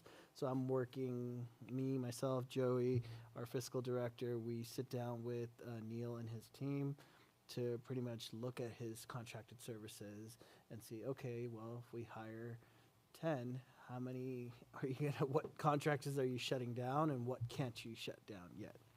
And so. And one of the questions or comments that we got earlier was about that contracted services. And so I think in the reductions that we're making, one of the questions that people have is, so does that mean that we're going back to those contracted services, right? Like, and so can you address that? That's not the purpose. No. The purpose is to bring the services in-house. But that doesn't necessarily mean expanding and adding personnel. It means being more effective and efficient with the resources that we have. Yeah, and I'll take this opportunity. There are a couple of emails that people have responded to, and this language is on a subsequent slide, this concept of zeroing out. And so I just wanted to take this opportunity to explain to those here and who are watching what Hassan was talking about, the difference between bringing people in-house, hiring our own people, versus being reliant on generally, just as at least one public speaker talked about today, relying upon contracted services that in many instances are more expensive. To the degree that we can, it is our intention to eliminate contracted services, which the behavioral health team is a good example, or behavioral services team is a good example of that. Parapros and a lot of special ed staff, to the degree that we can hire them in-house. The zeroing out does not mean that we are closing that position. On the contrary, what it means is that we are tightening the position control and the budgeting processes that accompany that. So between HR and our fiscal team, they're working hand in hand. Where we struggle to recruit that position and we fill that with the contracted services, we are zeroing that out on the personnel side. We account for that on the contract side. And as we hopefully are in the position where we are recruiting more staff, we then close the contract and we not reopen the position, but then we basically unzero. We unzero that out because now we're accounting for that on the personnel side. Yeah, we just don't want to double count for the expense. So yes, exactly for the paraeducators. Because otherwise it bloats the budget. Yeah, yes. Yeah. So what we're ultimately trying to do is work with HR and be like, how many vacancies do you have on your books? And then if it's special education, specifically for para positions, we'll talk to Neil and ask him, well, are these contracts that you're already utilizing?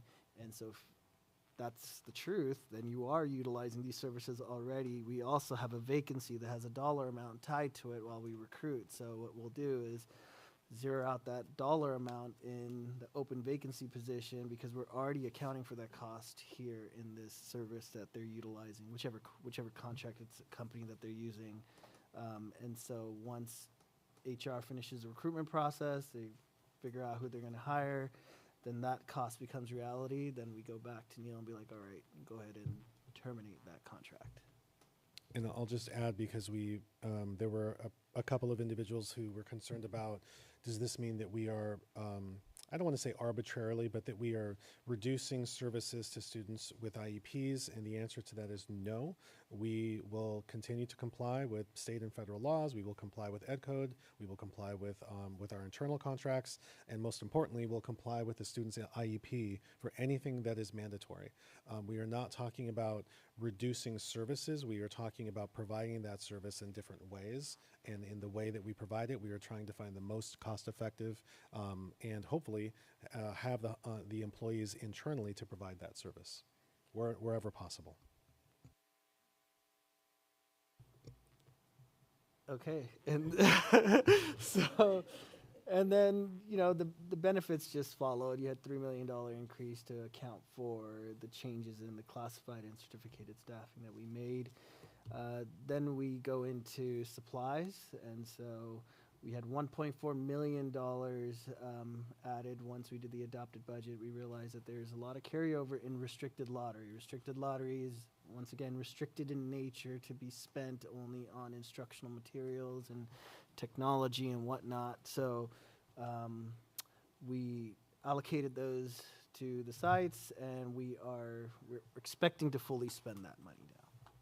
And then there was a $600,000 increase in just facilities based on once again, we look at the 3-month trend expenditure, because that's all the data we have, along with like 2-3 years worth of prior data where they landed annually for their supplies and materials, and we kind of budget accordingly. So we increased it at first interim about $600,000 based on the 3-month trend. Spoke to the facilities director just to kind of give him heads up on what's going on, and we kind of monitored that. At second interim, there was some adjustments the opposite direction. And then $900,000 was updated for the supply section, specifically for Prop 28 because of the waiver and the requests that were coming in after adopted budget. We just wanted to make sure that we captured those expenses in their respective areas that they're going to land. But so for that, the Prop $28 have to be that. Wouldn't it just be moving it from one category to another? It's not an increase. No, that's not an increase. It's $900,000 was, I would say it's an increase from adopted budget. I guess what you're saying is, we're shifting it from like personnel normally over to now what they're wanting to buy for supplies. So there was a corresponding reduction of $900,000 in some other area? There should have been, yes.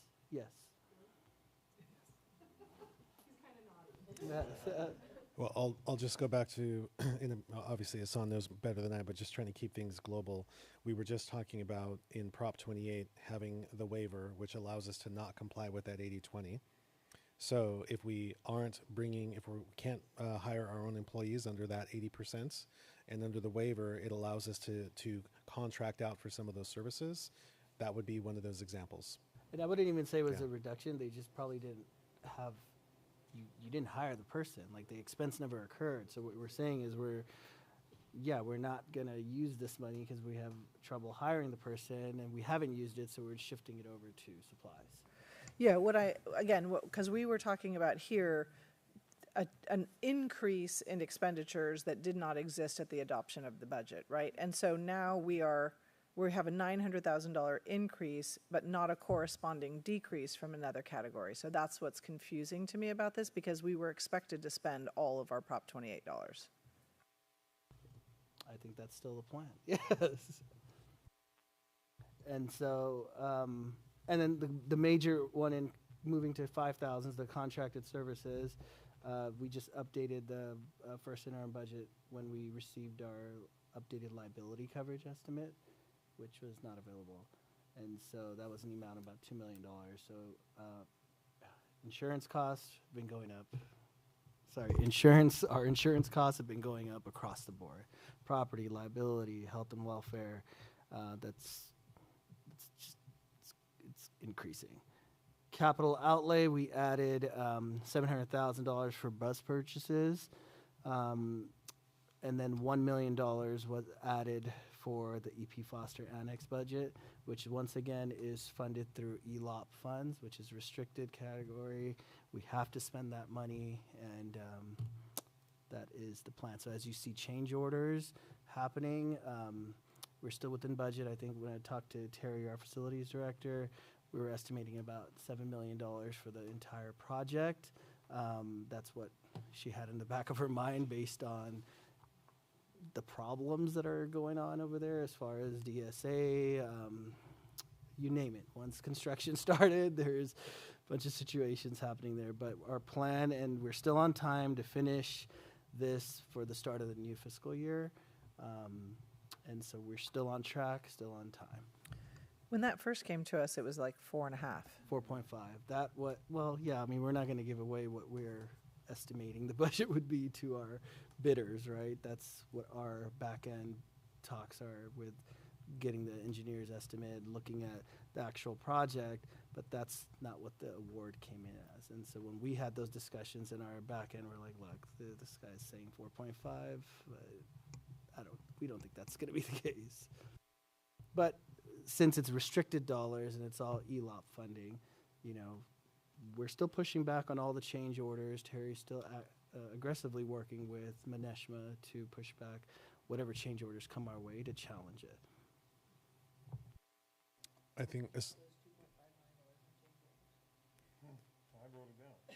well, we'll talk more about that there's a future item coming up. So second interim, expenses. Let's see here. Where are we? Second interim, let's just move to it. This is a combined look, right? So the total changes here were about $700,000 decrease from first interim. This is what we're planning for. The 25-26 COLA numbers, as we know now, as of the governor's budget, is 2.43. If you look at our CalSTRS rate, which is our employer portion, of the health and welfare for our certificated employees. We're at consistently at 19.10. CalPERS, however, seems to increase every year, and we're budgeting according to the information that we know now as of the governor's budget. And that's what we have. So certificated salaries. Just real quick, sorry. Giving Sabrina a break here. I just had a comment really about the CalSTRS and CalPERS. I've been a union paying member for 25, 26 years, and I did not realize that the district also pays a rate because it comes out of my paycheck, and I didn't realize that you guys also pay. We pay way more than employees. Yeah. Our rate is much higher than Yeah. I mean, have. I kind of was blown away by that. So I just, for members watching, that is another expense that I think probably a lot of dues-paying members are not aware of. We have statutory benefits on top of that and health and welfare costs as well.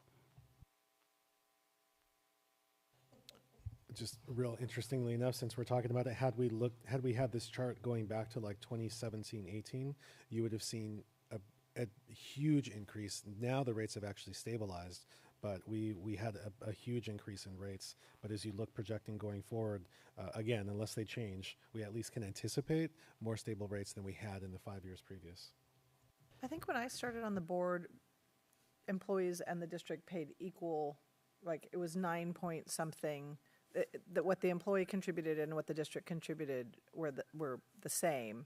Now our contribution is double what employees contribute, and that's just because if not, the funding source would dry up and people wouldn't be able to retire, right? So they have to stabilize it, but I don't think people realize how much we contribute now.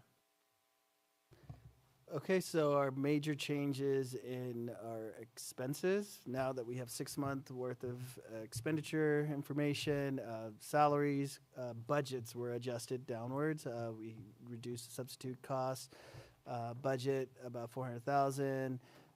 Then we also, the hourly teacher cost budget was decreased by $400,000 to kind of annualize their spend now that we have 6 months worth of data.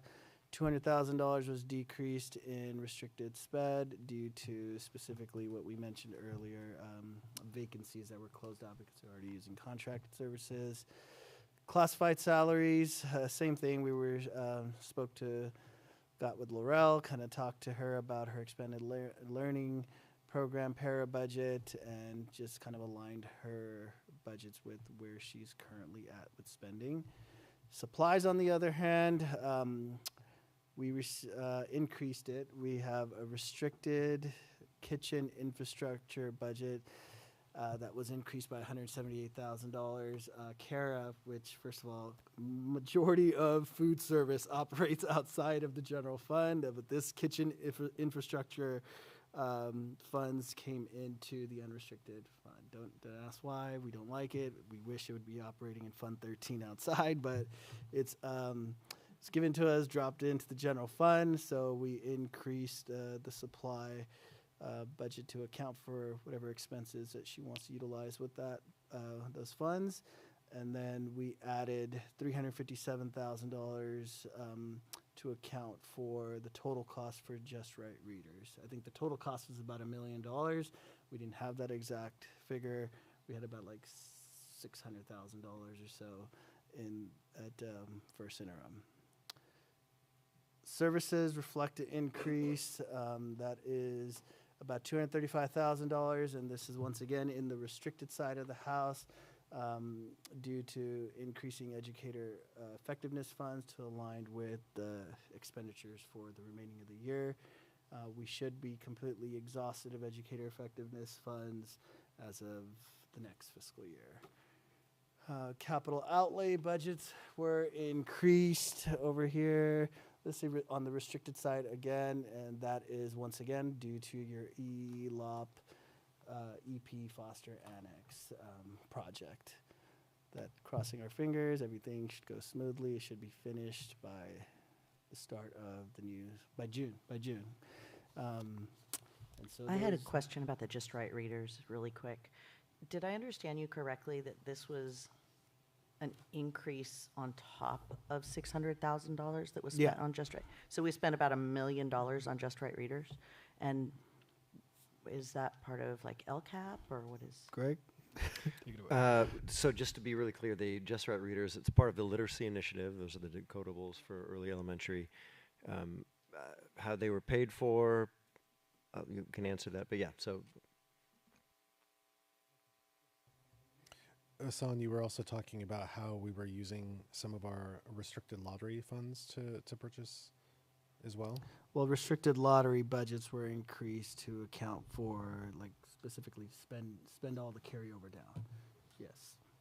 Can I go back to the Just Right Readers? I'm assuming that's a one-time investment and not something that we're going to be doing again. That's correct, one time. Okay. Second interim ending fund balance. And so if you look at this is specifically for the unrestricted side, we started off with a 24.4 million. Our income is about 197 million. Expenses 169. Contributions about 23 million. What contributions are is unrestricted money leaving the unrestricted side to cover expenses on the restricted side of the house. So we have two specific programs. One that receives no funding at all, which is routine maintenance. We're required by law to at least contribute 3% of our total combined unrestricted expenses to routine maintenance. That's not the entire facilities department, it's just a portion of it. And so we're required to, and that 3% is about 8 million. And so we're currently at about 9.2 million. And so, and the remaining of it is special education. We all know special education does not receive the funding that it should at the levels. And so that's what makes up the rest of it. And so to cover the cost of the expenses on those two programs that reside in the restricted. But overall, we're looking at an increase of fund balance, even with those contributions. I could say the contributions have been actually decreasing in special education, specifically for the items that we've discussed. I think when I first got here, it was closer to like 28, 29 million. So over the years, the contribution for special education programs have decreased, and I think that is attributed to bringing a lot of those services in-house. Yep. And the other thing too that we don't really spend a lot of time talking about, but coming out of COVID, there were a lot of compensatory ed processes that we had to put in place. I don't know exactly where we are, but I do know that we are coming closer to the end of those kinds of kind of makeups in comp ed. So our ending fund balance grew about 3.9 million in our unrestricted side, which is the important, I would say, like you need to be able to be financially stable in the unrestricted side of the house. Restricted money is categorically grant ran, title funded, and so you can't take restricted money and throw it over to the unrestricted side, but you can take unrestricted money and move it over to the restricted side to pay for those expenses. Ending balance is 28.3 million. You have the set aside 16.1 million for reserve for economic uncertainty.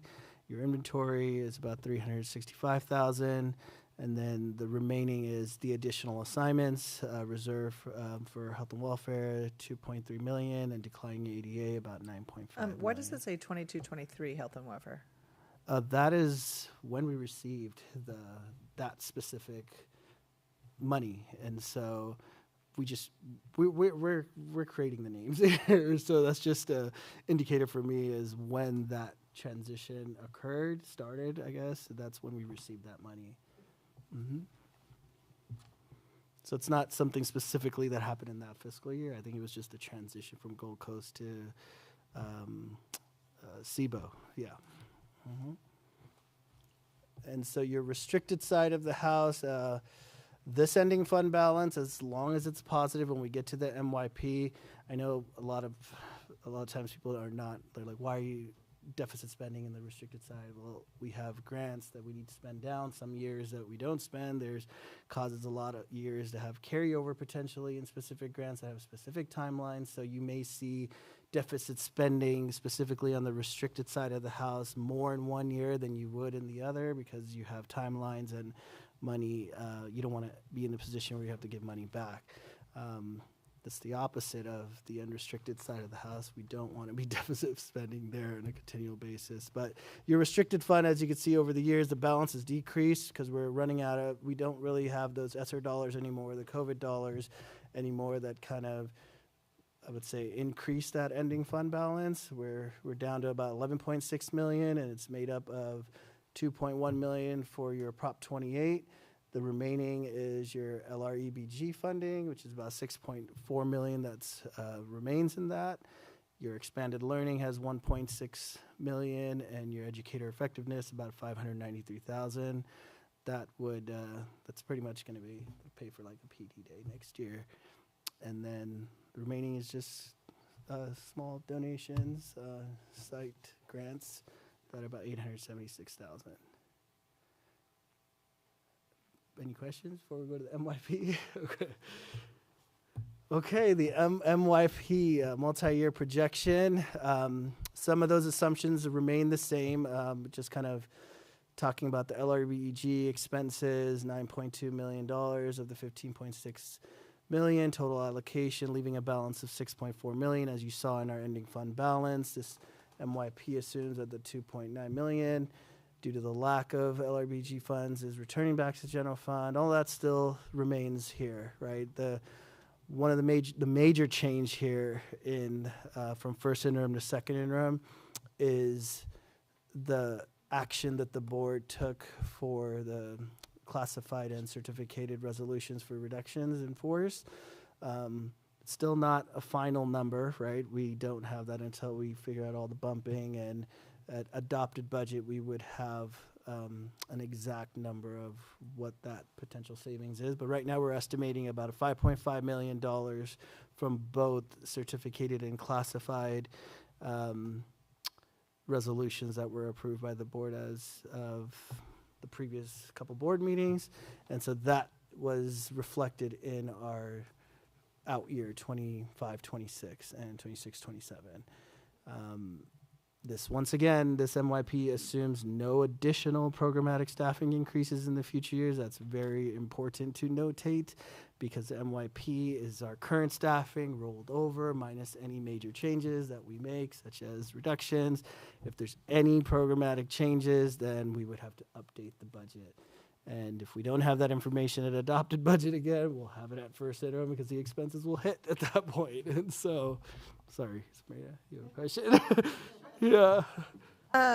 So one of the questions I have is, we have the $9.2 million in positions for this year that are being funded out of the LREBG, that, has a finite end to it.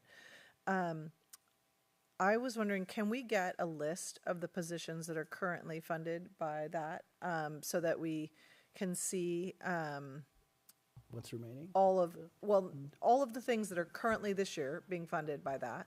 Okay. And then the things that are being funded through our supplemental and concentration grants from the LCAP. Because I think, one of the things that, as we're looking at these positions, these are our values, right? The things we choose to put our money in kind of the good times, right? Like the literacy efforts, the counseling, that is what we as an organization value. And so I want to look at that so that as we're moving into leaner times, we kind of understand really what it is we're having to choose, right?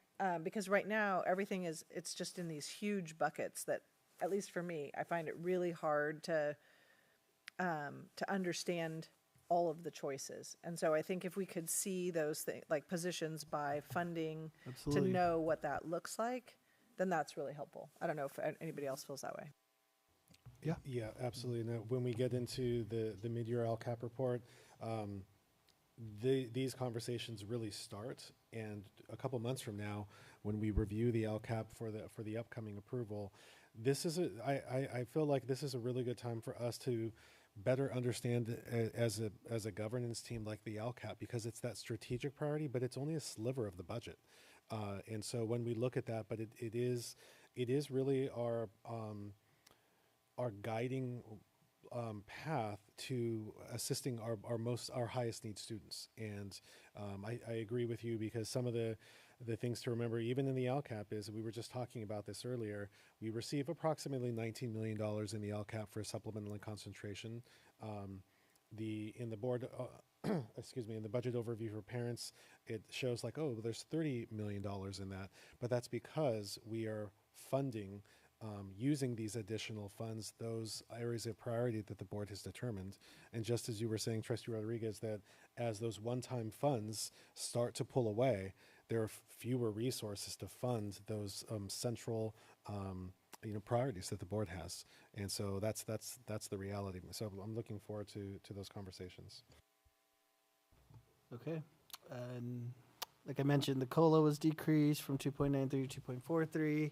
And then I just added some of our other assumptions. Health and welfare, although it increased by 15% our rate this year, we don't know if that's an anomaly or not. We won't have those answers until probably July, August. And so we'll know what happens with the health and welfare. But right now we have a assumption of about a 7% increase for the next year and the out year after that. That equates to about $1.7 million in 25-26 fiscal year and about $1.8 million in 26-27. Step and column has also been accounted for, and so those are those respective costs. I think in 25-26 it's about $2.1 million, 26-27 another $2 million. PERS rates, like we discussed, that Cal PERS rate is increasing, and so that estimated cost is about $176,000 and then $51,000 in the out year. So these are our main assumptions in the MYP. Unless something changes, which is May is right around the corner, and so if the May revise has some additional information that we don't know about, then we will update the budget accordingly. And so your unrestricted MYP this is what it looks like. And so we're looking at the third year out. If you look at that deficit based on those two resolutions that were passed, those are the major changes that happened. And so it brings our deficit from 13.5 million down to about 8 million. And that still leaves a 6% reserve. My concern is not for these 3 fiscal years. My concern is for adopted budget, which is in a few months in time. And so, any questions on the unrestricted side? Not a question, Hassan. I'll just add that although, yes, in the future years, we have concerns, we have a lot of potential things that will happen between 25 and, well, then 25, 26. So we have potential cost savings, potential revenue. Lifelines, we have some things. lifelines. That said, well, all things being equal, if you just take a look at the 26, 27 year, what it shows is that without accounting for any of those additional revenue, whether they're one time or ongoing, what the picture paints is just that we will have used all those additional assignments, and so you're basically down to as close to zero as you can get, a couple $100,000. And even though it shows that we have a reserve of still 6%, really what that means is that's a 3% reserve if you take a look at just moving that deficit. So in order to cover the deficit, you're basically operating at a 3% reserve with no additional assignments or no additional reserves covering that deficit. It's your ending fund balance. So your ending fund balance is decreasing down to about 16.4 million, and if your deficit spending 8 million onwards, really don't have much time left. But once again, there is in 25-26 solar project could be completed. Once that gets closer to fruition, then we'll add those utility savings here. If the healthy campus, there's a lot of lifelines, like I said, in the middle here. Yeah, so we don't want to come across alarmist, but we do accounting with all things being equal without knowing some of those unknowns. Right now, as we look at 26, 27, we effectively are at a 3% minimum statutory reserve in order to cover the deficit with with very few or very little additional assignments to cover unexpected expenses or anything else that comes from the state or federal government.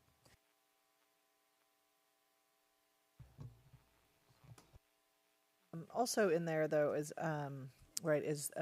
the assumed math curriculum adoption. What do we assume for curriculum adoption cost-wise? I would let you answer. Like, what is your general estimate for your curriculum adoption? Well, that's tough. First of all, there's been no publishers that have put out materials yet. The state hasn't gone through the process, but I'm recalling past adoptions. This 7 years ago, very different pricing economy. It was for secondary alone, it was about $775,000, if I remember correctly. So I would probably budget for $1 million for secondary, and then probably something similar for elementary. Isn't that assumption already built into this? It is not. Okay. It is not.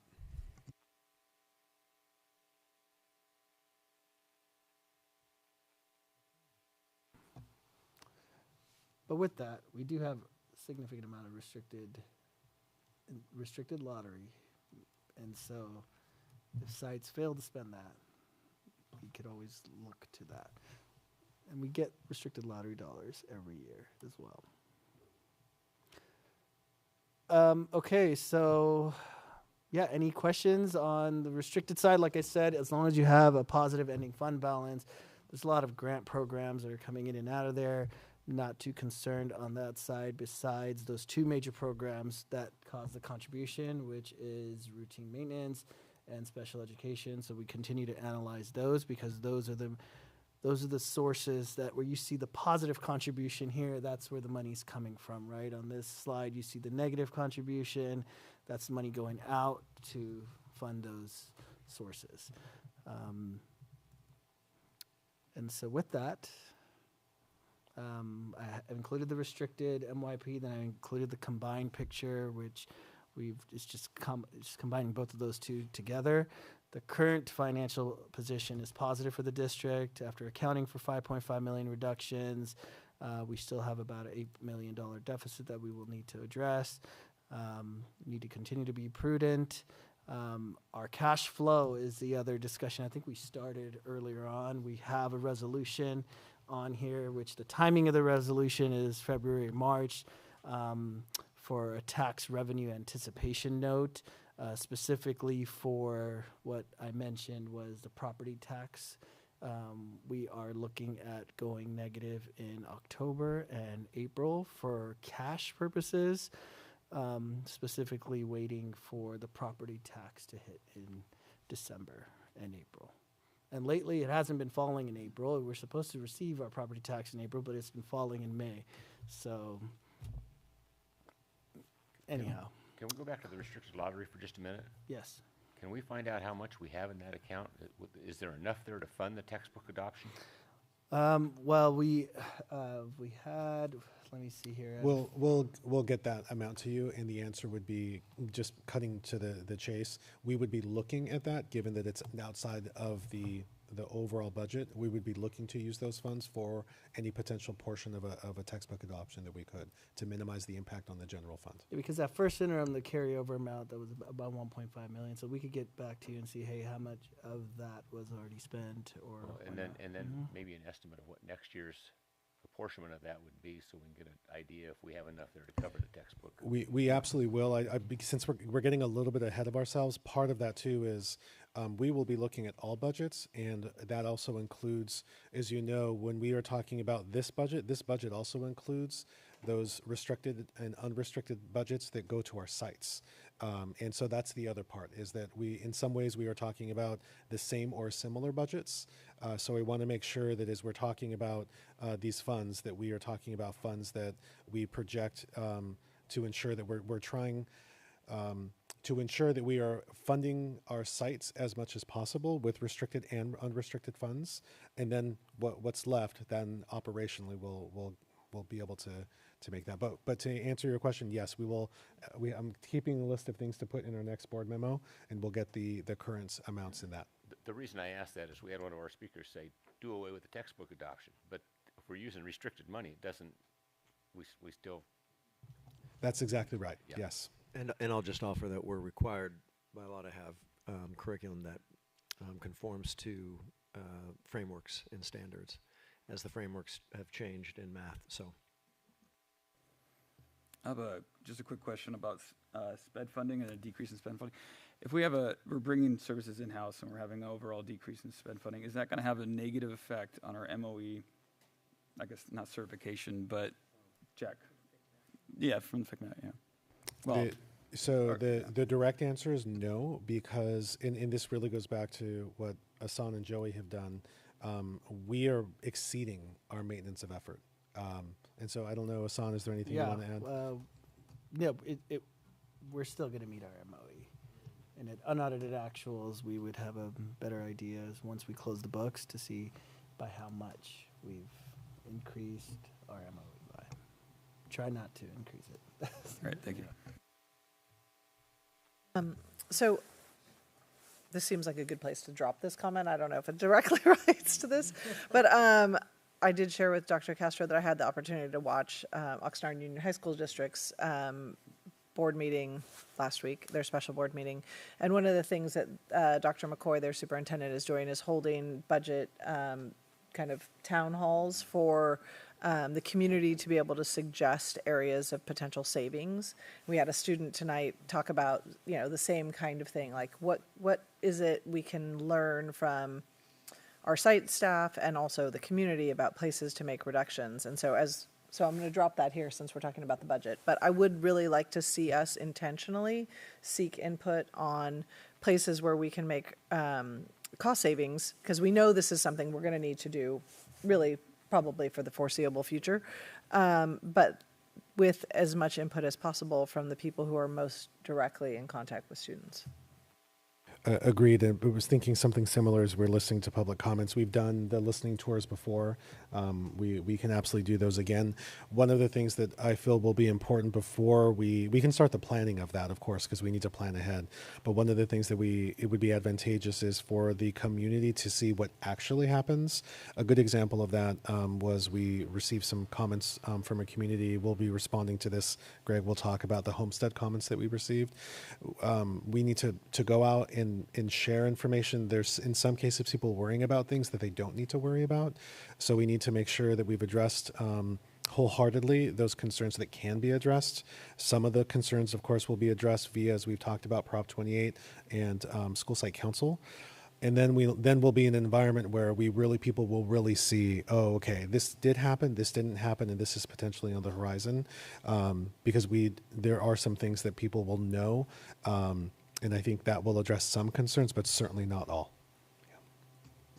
Yeah, I guess my concern is, we're pushing up against a May 15th deadline, right, for these things to be. So I would like for us to have information and be able to make, kind of more rooted decisions prior to that. So if we wait to have these conversations with people until they've seen the effects of cuts, that's going to be, after that May 15th deadline. And really then those cuts might still be helpful to us from a budget perspective, but they're not going to be helpful from a planning perspective for these particular round of layoffs. Okay, yeah, no problem. When we, Anthony, what would be the right way to approach, because we're not talking about the second interim. With just consensus of the board, I can meet with each of you individually and find out what that would look like. I'm absolutely fine moving through that. It's just a timing issue, so I can meet with you individually and get some feedback from you. That works, yeah. Okay. So with that, it's recommended that the board of trustees approve the 24-25 second interim report. Are there any more questions? Oh, no, I was looking at Jerry. I'll entertain the motion. So moved. Second. Thank you. Vote as follows. Trustee Dannenberg. Yes. Trustee Fredericks. Yes. Trustee Rodriguez. Yes. Trustee Forsythe. Yes. And Trustee Peterson. Yes. Thank you. Motion carries 5-0. Okay, item number 2, consideration of resolution 2508, tax revenue anticipation note. First read. Okay, like we kind of alluded to in I was talking about cash flow issues, tax revenue anticipation note. We've brought this resolution forward to the board for consideration, specifically for our cash flow issues that we foresee upcoming in this upcoming fiscal year. So just kind of want to start from the basics. Financial cash flow is a financial document that outlines the cash inflows and the outflows over a specific period, shows how the money is being received and spent. Let's go forward. So why the cash flow statement matters to the board. It ensures financial stability, assists trustees to ensure the district has enough cash to cover daily expenses, identifies funding gaps, shows that the district may need short-term financing or adjustments to spending, supports budget decisions, help guide decisions on staffing, programs, and capital projects, and make sure that we're spending are actually spending our restricted funds, any federal grants that are being used appropriately. Why VUSD may need a TRAN. Like I mentioned, local property taxes is the problem for us. Specifically, December and April is in the past that they've landed. I've updated our budget because we've been receiving the April apportionment in May, and it's quite a bit of a cash that we're waiting for, right? So in December, it's about $42 million, and April, we're expected to receive $33 million. And so what the TRAN allows the district to do is borrow money to cover expenses like payroll, supplies, and operational costs until the tax revenues arrive. Once again, this TRAN will act as an insurance policy. Our intention is not to go out to borrow money because it costs to do that. So we have other funds that we would look at first to try to address the shortfalls. Specifically, we have VACE, right? We have Adult Ed, Fund 11, which I like to call it. And then we have our capital facilities fund and our building fund that we would look to first internally borrow. And we we normally take those routine resolutions beginning of every fiscal year to the board, like interfund borrowing resolution, interfund transfer resolution. So we have those resolutions approved, and so that would allow us to make those moves if needed. But if anything else changes, then we're kind of tapped out with those other funds. And so right now, our December 13th. We're looking for approval for the TRAN resolution just as a precautionary measure. And so when we're going to adopt the budget in June, that would be another, at that time, we're going to need to know, like, hey, do we need to issue the TRAN or not? And so if we issue the TRAN, it would most likely be in July. And so at that point, at June, I would be presenting the adopted budget and advising the board that, hey, we are exhausted all internal borrowing options. This is how much we need to borrow to cover our expenses. Can you tell people what it costs us to borrow this money? Yeah. So there's two different, so the cost of issuance is about $70,000, and then the interest that we have to pay for issuing, just say about $20 million, is about $997,000, so over $1 million. But there's another portion to that there's also, when you issue money, by issuing this TRAN, we're entering into a Ventura County pool. And so we pool our money with all other school districts. And so they have the ability to pretty much sell. It's a long-term debt, right? So they're issuing debt. It's like you're going into the bond market. There's you could sell the debt at a premium, and you also earn interest while it sits. So with this specific bond, when working with the Ventura County pool, they did an analysis with our expected earnings compared to what the interest that we would be paying back. They're actually showing a net income in this situation, about $82,000. So, however, it's based on projected interest rates, right? What's going to happen in July. So he's projecting about 4.5 interest rate. He doesn't know that for sure. Yeah.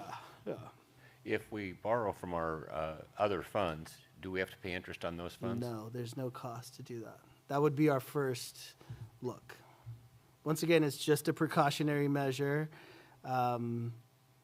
And so, yeah, that's what we're asking the board, just to have it as an insurance policy if need be. And if we do go to issue it, we'll come back to the board and let you know how much we need.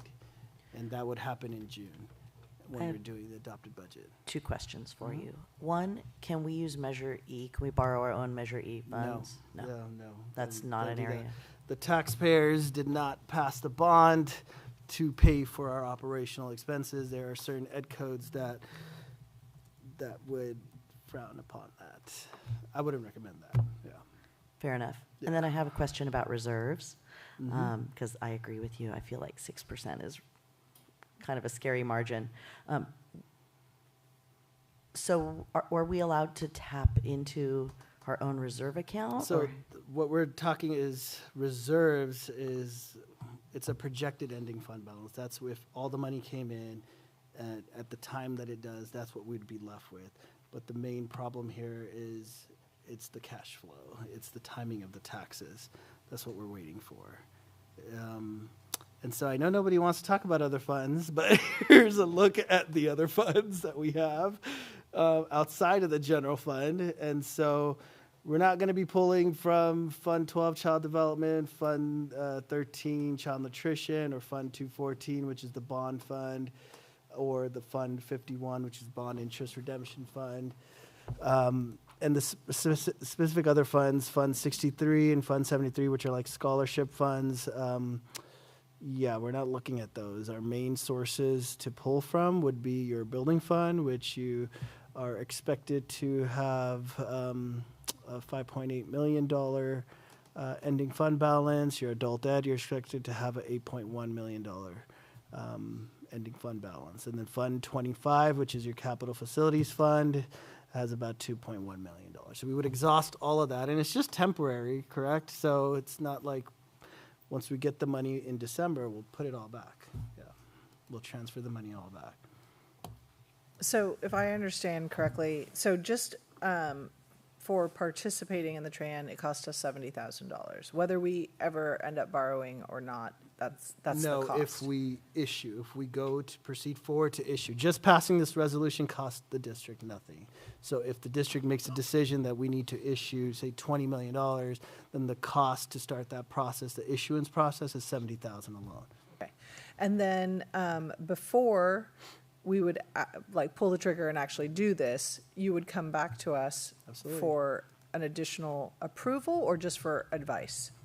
I would, well, it could be a conference item, or I don't know if it would be an action item. It would just be, it'd be a consent. Well, Anthony will need to direct us, but if it needs to be action, it will be action. And if it needs to be a conference item, we would bring it back as conference. Yeah. Either way, we would still need consent of the board.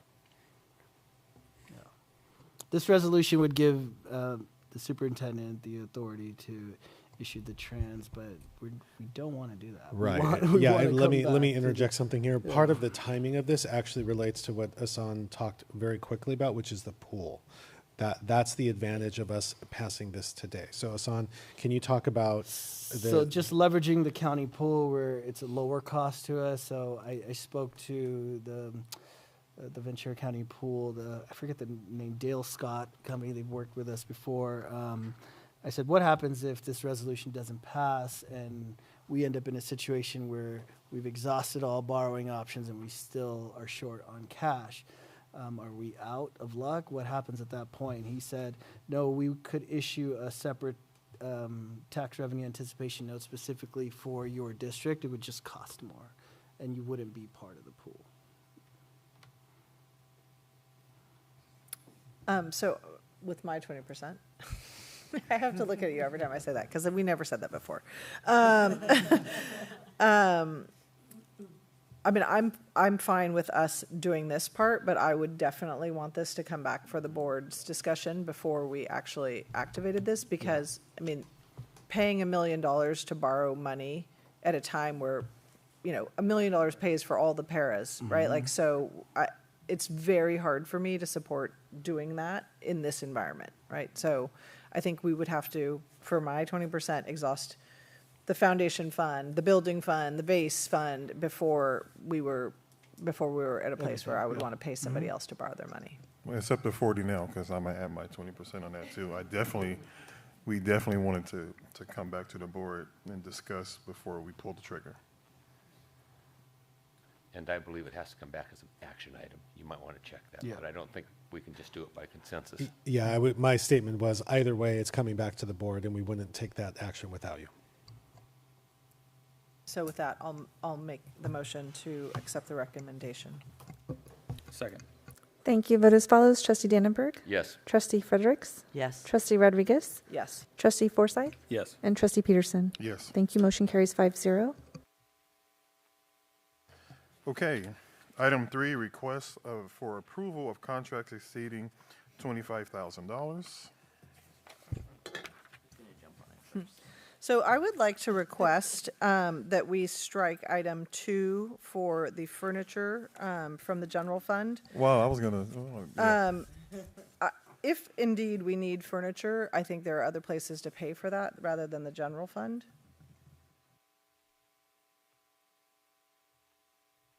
And we had several comments about spending money on furniture that we didn't need. So I don't necessarily know exactly what the process was in picking it, but I had some emails on spending $51,000 on furniture and we're laying off people. Well, plus also if we're making staffing reductions, there presumably are desks someplace that those people used to use that could be moved here, right? Like a couple things. Absolutely, whenever we take orders from like school sites, this is bigger furniture, all furniture. Putting aside this, we ask the principals to tour with our staff the warehouse to see if that's even necessary. Very similar to this, if there were furniture anywhere that could meet the needs, we would absolutely use that, and we could still do that. The unique nature of this, and this doesn't, I'm not saying this to be in contradiction with the board. The nature of this specific furniture is to maximize student and family confidentiality because of the nature of the people doing that work. We could absolutely continue to use furniture that we have. It would just impede their ability to do their work in an increasingly confidential way, but we will make do, given that we completely understand the concerns about spending money, especially general fund money, on these issues. It could just affect efficiency of the work, but I can't speak exactly to how it would impede their work. We're just trying to maximize confidentiality in this case. I think if this is something that we need to do, I think we should be able to explain like exactly why we're doing it at this time. What I wouldn't hesitate to do, I think there's already been a desire to strike it through. We can absolutely strike it through today, come back and share some details about the design and speak in more specificity, and then also we can try and identify another funding source as well if that's advantageous. Yeah, I agree with Sabrina. We got to look for another funding source that not have it come out of the general fund at this point in time.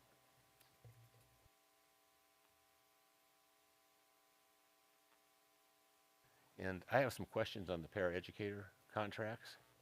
I know we've been trying to bring a lot of that in-house. How close are we getting so that these are all in-house versus on contracts? These specific exceptional one-on-one aids are students that are served through the county, so they don't come to our, yeah, so the county hires aides for them, yeah.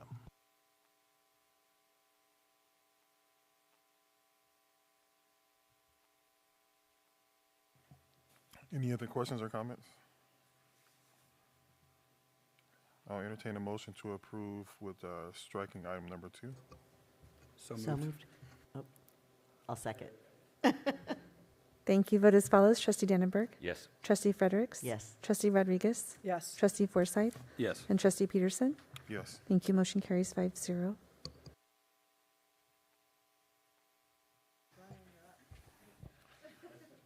Right. Award of contract. Change orders. Award of contracts. Cease. That's Terry with ELOP. Award of contract C6 through 26 EP Foster Annex Hardscape.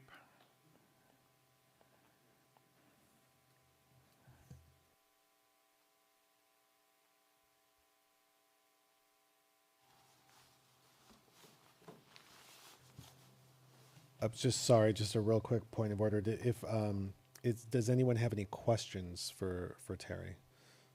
Well, I would have the question I'm going to probably ask about all these is where does these bids come in with what we were projecting they should cost us?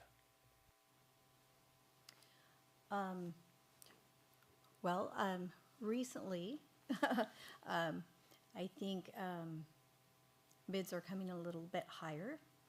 I think we're still seeing material increase costs. We're seeing a workforce and the amount of contractors out there full with their plates are full. I think the amount of work was not far off our estimate for our low bidder on this one.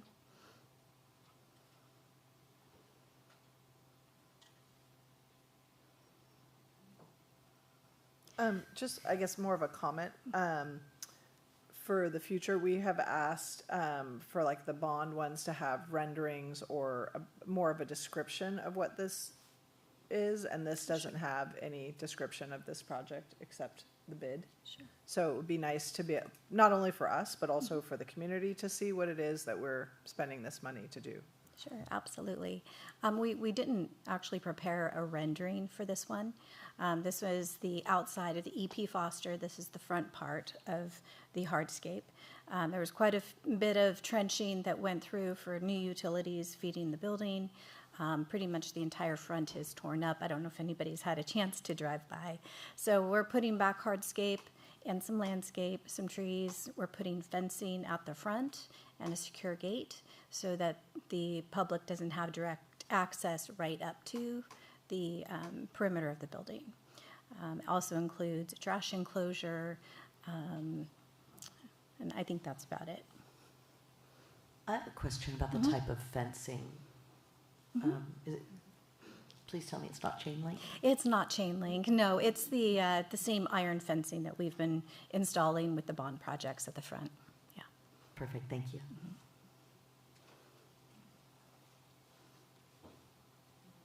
Else has a question, then I'll move approval of Lee Construction for the bid. Second. Thank you. Vote as follows. Trustee Dannenberg. Yes. Trustee Fredericks. Yes. Trustee Rodriguez. Yes. Trustee Forsythe. Yes. And Trustee Peterson. Yes. Thank you. Motion carries 5-0. Yeah, I got a few. Number 5, award of contract C13 through 26 adult ed elevator retrofit. Just one bidder. I can't figure out which one to pick. I move that we accept the bid from Lift Tech Elevator Services. Second. Thank you. Vote as follows. Trustee Dannenberg. Yes. Trustee Fredericks. Yes. Trustee Rodriguez. Yes. Trustee Forsythe. Yes. And Trustee Peterson. Yes. Thank you. Motion carries 5-0. Okay, number 6, award of contract C4 through 26, walk-in refrigerator freezer replacement at Cabrillo Middle School.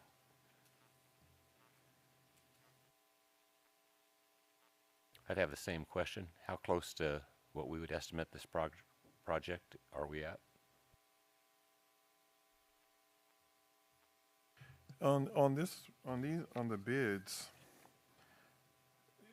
the retrofit is just installing the new one. I don't understand why the difference was so from 200,000 to 153,000. That's like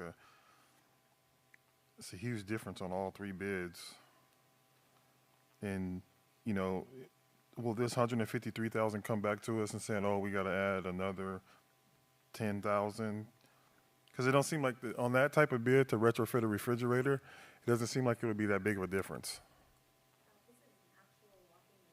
Freezer replacement, so the whole unit is being replaced. Well, that's kind of what I mean about the cost of the unit shouldn't be that difference, right? The cost of the unit shouldn't be it shouldn't be a difference, yeah. Just prior to putting together this bid package, we actually solicited bids to determine if this project was going to be over our bid threshold, and we'd have to hold a formal bid. This actually fits in the informal category for under our CUPCA rules and regulations, and it came in really close to what we thought it was going to be. Trustee Peterson, is your concern that the bid is so low that we will incur additional costs? Is that the nature of the concern? Yeah, because when you have something that's like being purchased and placed in, usually the bids are closer.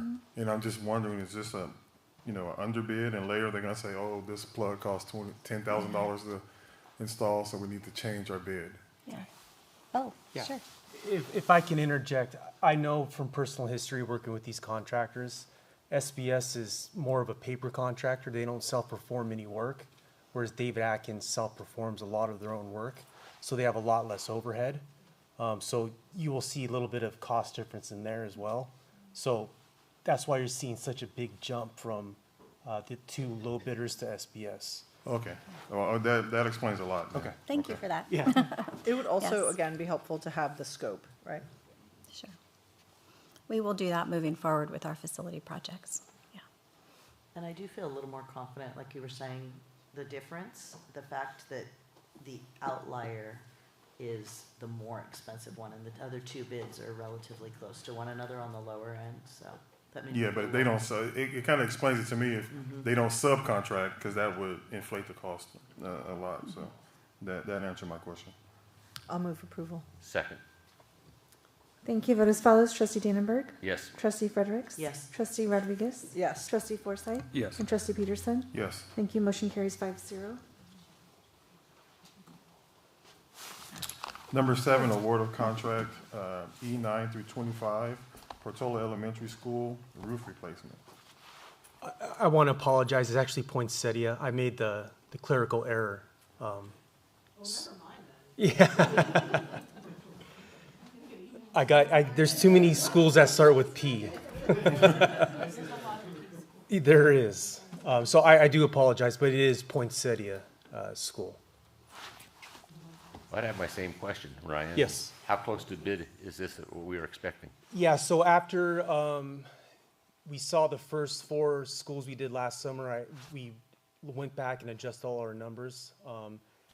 When we went back, I think I put a $42 per square foot number to it. So we projected like 2.1 million. So we actually came in lower than what my projection was.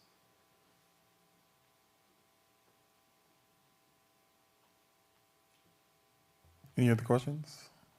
I'll move approval. Second. Thank you. Vote as follows. Trustee Dannenberg. Yes. Trustee Fredericks. Yes. Trustee Rodriguez. Yes. Trustee Forsythe. Yes. Trustee Peterson. Yes. Thank you. Motion carries 5-0. Thank you. President Peterson, since it's 10 o'clock, are we going to discuss extension? Yes, that was actually Actually, you were the second. James actually brought it up already, and then we're on it. Do you think we're going to need a... probably going to need an extension. So we would need to extend past 10:30. I feel like we could probably get through these items by 11 o'clock if the board wanted to stay that late. We could also try and finish the LCAP in 20 minutes, give the board a couple of minutes to close out the meeting, and then we could ask Dr. Dawes to come back again and do it one more time. Actually, I was gonna, if the LCAP, is the LCAP thing time sensitive? Because we already did the official one that had to be done, right? So, can we, because I have a million questions about that, and so, and you know, I like that. So so I was gonna suggest the opposite. Can we do summer school and then bring back the LCAP at a time where we can maybe have more of a conversation? That is at the board's pleasure. What would you like to do? Yes, I would agree with Sabrina. Let's bring the LCAP back later.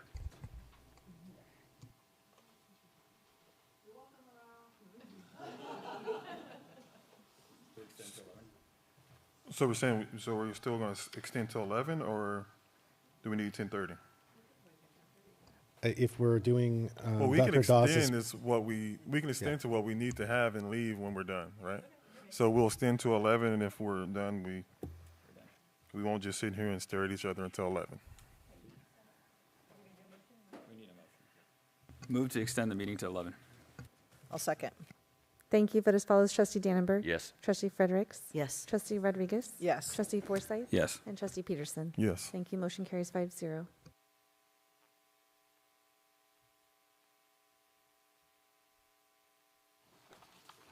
Well, good evening, and thank you for this opportunity. President Peterson, Dr. Castro, Board, Executive Cabinet, and stalwart members of the community who are still here. I appreciate it. This presentation was originally a review of the 2024 summer programs slated for last fall, and it was postponed a little bit. And so here we are with a review of 2024 as well as a preview of this summer. So as always, our summer school goals relate to these LCAP goals, primarily increasing student academic achievement and decreasing achievement gaps. And of course, we want to provide a positive student learning environment and improve early literacy. Summer school changes a little bit year to year as it relates to the state of the budget. And so we work in tandem with Learn for Life as well as business services to make sure that it's manageable for all parts. Last summer, we offered 7 weeks. In an 8-week summer, we offered 7 weeks of summer programming. We had 2 weeks of Impossible Science Camp, as well as several ELOP camps in June, great woodworking camp that won't be able to happen this year because of all the construction going on at Cabrillo, but that is intended to resume next year. High school, in June, we offered the senior wrap-up. That was the first year that we offered that, where students who had participated in graduation but actually missed their graduation credits by 5 or 10 credits, they were able to attend adult education and get their diploma from their school where they had walked. So that was a great addition. There was also a wonderful Cyber Patriot camp at Ventura High, and then the very popular 9th grade online health course in June that then couples with many of these July offerings. And so in elementary, we had a number of summer school offerings in the morning. And when I say summer school, I'm referring primarily to language arts and math in the morning, as well as one summer we do social studies. The following summer is science.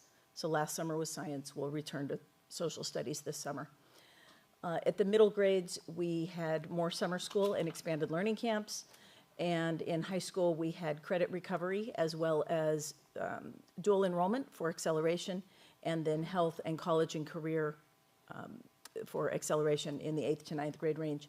And we always offer ESY, or extended school year, for students who have that designated on their IEPs. Last summer, we offered a week of expanded learning camp in August, and we won't see that again this year. Anyway, moving on. So how many students were taught? This is really a summary of last summer as opposed to the previous summer. And the previous summer, we were still kind of coming out of the pandemic. We had been out of it a little while, but there were, as you recall, there were quite a few academic needs that were pretty extreme, and I would say that those are gradually declining. You can see that the senior wrap-up, your ticket to walk, was implemented for the first time last year. Of the 39 students who were recommended for it, 32 actually graduated in that June timeframe. You can see the high school recovery. We base it on the number of courses that were completed as opposed to the number of students. At all the other grade levels, it's the number of students.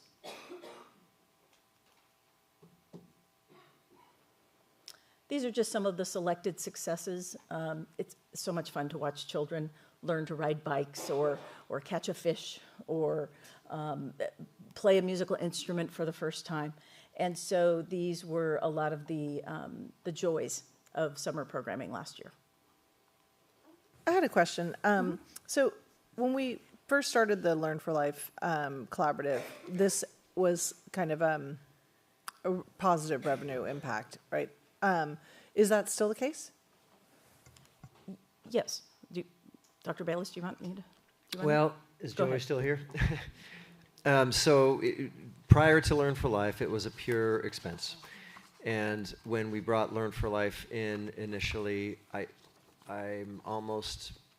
don't know for sure, but we significantly reduced that expense, if not revenue positive. Yeah.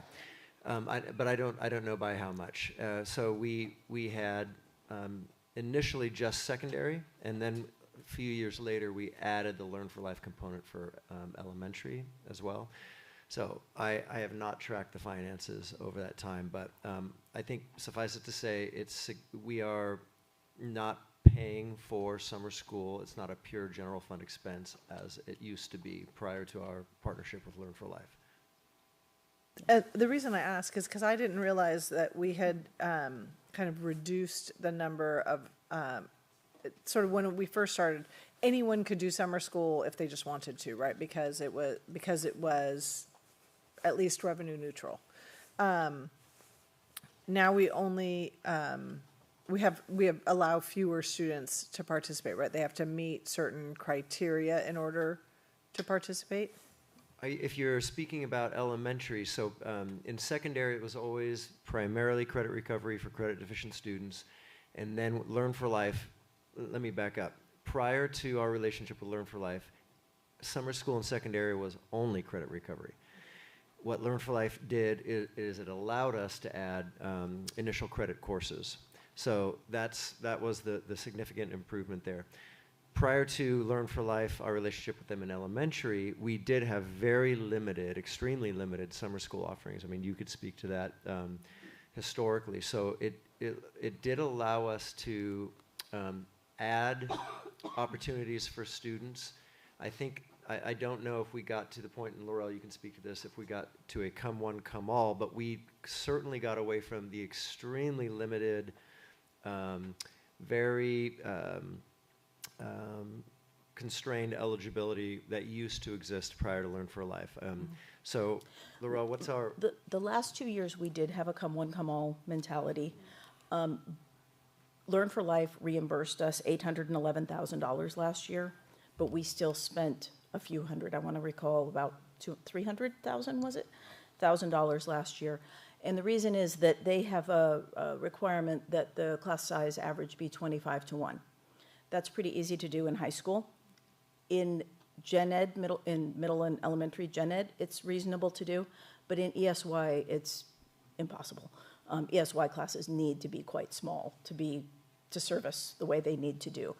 And so it's automatically skewed in a way that we can't meet that 25 and to 1.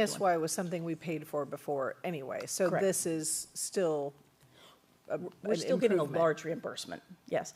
And they are still funding many teachers. They're directly hiring many teachers, many VUSD teachers. You know, I don't know if anyone, all the emails I got just had me, it wasn't a copy of the whole board, about the way the summer school eligibility was written in explaining who would be eligible. You know, I had a lot of parents concerned that the way it was written, they felt like it's just going to be a camp for poor kids and kids who couldn't learn. Like they use, more colorful terms, but, when I read it, I was kind of concerned the way it was explained too. So I don't know. I know we have to pay for it, we have to do those things in a certain way, but I'm wondering if there was a better way to present the email. I forwarded it to. Yeah, And I'll at PAC, we had some questions about that as well. Like, oh, well, now not everyone can go to summer school, right? Which was why I was asking that question. Because if it's revenue neutral, why would we not want anyone who wants to send their kid to summer school come to summer school? I'll let the team address the enrollment process. I just wanted to apologize. Laurel, we haven't had a chance to follow up. We've been very, very busy. Indeed. But this was one of the things I was going to follow up on Trustee Peterson's behalf on the email communication. But Don't worry about it. But go ahead, if you can talk about the second issue, which is the Can I enrollment. just ask a quick question about that $300,000? What Of course, fund did yeah. it come out of? Yeah, I don't know where Sana's other is. Yeah. Yes, yes. No, we had your back. We had your back. I'm asking about the We didn't say 300,000. that. Where did it come from? It's approaching cost neutral. We just talked about the fact that we took on some expenses, so that's the nature of the question, which is when it isn't cost neutral, effectively, does that come out of the general fund? Yeah. Okay. Okay, so that's addressed. Now we can go back to who can attend and under what conditions. Indeed, yes. And that does relate to LCAP goal number 1. As far as raising student achievement, we definitely want students to be at grade level. And so the high school criteria didn't change. It's still about getting students to recover their credits. I'm anticipating perhaps fewer students this summer than last summer because our DNF rates are currently lower than they were at this time last year. So I'm hoping that there's a few fewer high school students. In elementary, it has to do with kids who are below grade level on their MAP scores, their MAP growth scores in language arts or math. And so if they're not achieving yet at grade level, we want to give them a little extra boost during the summer to help them either not lose during the summer or potentially gain a little bit in the summer. And then unduplicated students as well, because it works into the extra 30 days per year that ELOP supports. And so students who attend in the morning are welcome to stay in the afternoon and vice versa. We're having students sign up for the whole day. They don't have to attend the whole day, but they get registered for the whole day. I'll just offer two things. At secondary, we did have some staffing challenges. As we tried to maintain the initial credit offerings, we did struggle to staff our credit recovery sections. So we prioritized staffing our credit recovery, and we shifted our initial credit, most of our initial credit, into dual enrollment because that helps our college and career indicator on the dashboard. And it keeps us sort of mission focused on what needs to happen in high school with respect to credit deficiencies. And I just was going to echo what Dr. Dawes just said. In elementary, since it's a part of ELOP, we have a responsibility to conform to the spirit of ELOP, which is servicing unduplicated students, giving them something extra above and beyond what other students get.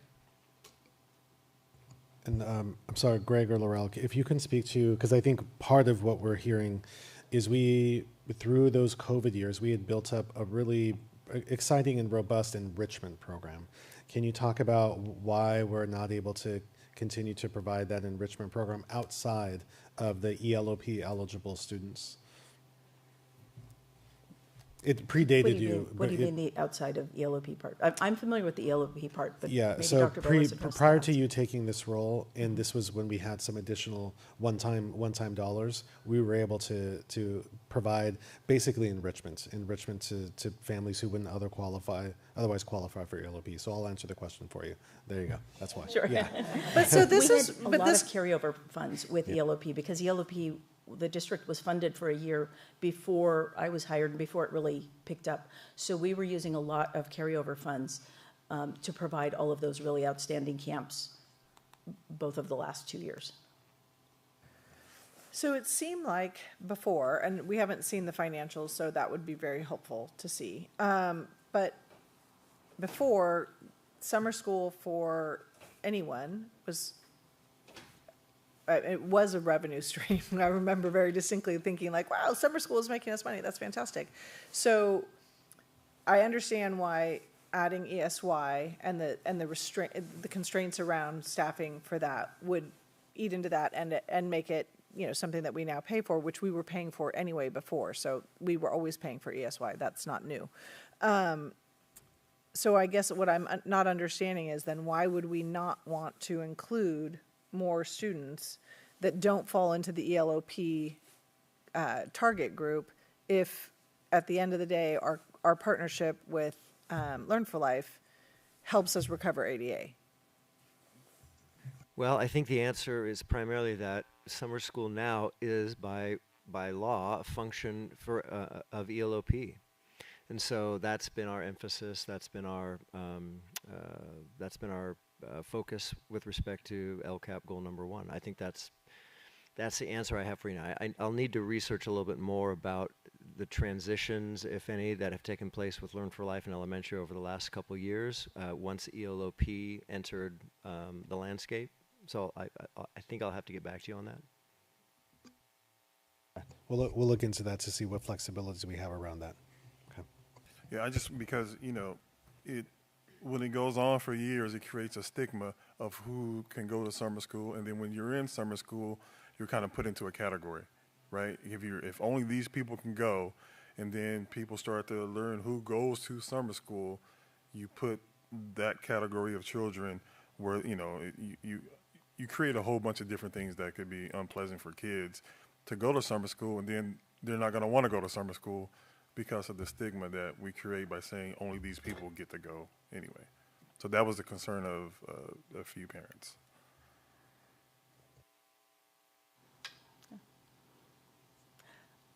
So this is the intended plan for this summer. Continue with the high school credit, the ability to walk with the additional week of June. I think that will really help with students having more time to complete their credits before June 30th to meet the state deadline that is new this year. At that time, it was previously a little bit later. We intend to continue with the online health for 9th graders so that they can spread out their learning, potentially have a health course in June, a college and career seminar class in July, and that spreads it out. Some kids are able to do both courses in July, but for some kids that's pretty fast. And then in July, we chose July 7th through 31st, and we had to change the sites down to these ones because of all the construction projects going on. We wanted to have something a little bit further west, but the farthest west that is not under construction is Will Rogers. So that will be the site serving the west end, and we will have a bus coming starting at Sunset and then stopping at like the Pepsi plant, E.P. Foster, Sheridan Way, et cetera. This year, we are taking students from the West End schools, and we've designated which ones those are, and those will be going to Will Rogers, and that's including Montalvo, Sheridan Way, and Will Rogers, so we'll have a dual language strand at Will, as well as an English-only strand. And then all of our East End schools will be going to Juana Maria, and there will also be a bus taking kids and picking kids up in that direction. Likewise, transportation to Balboa. So Balboa will serve 2 groups. It'll have the ESY group on one part of the campus, and it will have a 5th to 6th grade bridge on the other side of the campus. And that will have an ELOP camp in the afternoon. The college and career I've mentioned, Dr. Bayless mentioned the dual enrollment that we are encouraging for grades 10 through 12 initial credit, and then there will, of course, be credit recovery and driver's ed, like we always have. That's it. What questions can I entertain? Yes. If your program has taken over summer school, as Dr. Bayless said, will it be cost neutral this year, or can we expect a contribution from the general fund? We are still partnering with Learn for Life for the morning portion, the summer school portion, and we're working out the budget with them. It appears that we will recover about $670,000 from them this year. I anticipate that there will still be some expenses. There are always more paraeducators needed than we are able to budget for with them. They kind of put a cap on us. They say that we don't need as many paras, as many health techs, as many campus supervisors as we think we need based on our campuses. So I am anticipating that we'll still owe some money out of the general fund. I think it will be reduced because we've reduced the number of sites. We're at one fewer elementary site and one fewer middle school site compared to last year. So I would anticipate a smaller overage. So essentially, if we really want to be cost neutral, we should staff it according to exactly what our reimbursement is from Road for Life, but we're not. We are staffing because our needs are a little bit greater than what they're paying us for. Is there any ability to find some restricted funds to pay it out of versus the unrestricted funds? It's for salary, so I don't have any magic pot. Does it come out of ELOP? Because if it's not coming out of the ELOP restricted funds? Just the portion of the day, the ELOP portion of the day. The correct? afternoon portion will be funded entirely by ELOP, right? You had mentioned the busing. Was that sent out to the parents about busing for summer? It was. We haven't sent out the exact schedule. We said that would come closer to summer. But the fact that there is busing was sent out in the big parent square that went out last Tuesday through Marianne. I would have to check the newsletter to check. There was a lot of information there. dense. But I think you mean the parent square going out tomorrow? The one tomorrow just refers people to the website. Oh, the large summer and the school. website does say that I would there have is to check the transportation exact available. wording. I don't remember exactly what was said, but I'll look that up. Yeah, it is on our website. Thank you. I assume I should say that there are meals provided as well. That's almost an assumption, breakfast, lunch, and 2 snacks as well in this long day. Well, thank you. And I love that we're doing the high school extra like graduation option. I think that's fantastic for kids to have that as a way to walk with their friends and then finish cleaning it up later, right? So thank you. Thank you. It's a great partnership with VACE. Appreciate it. Thank you.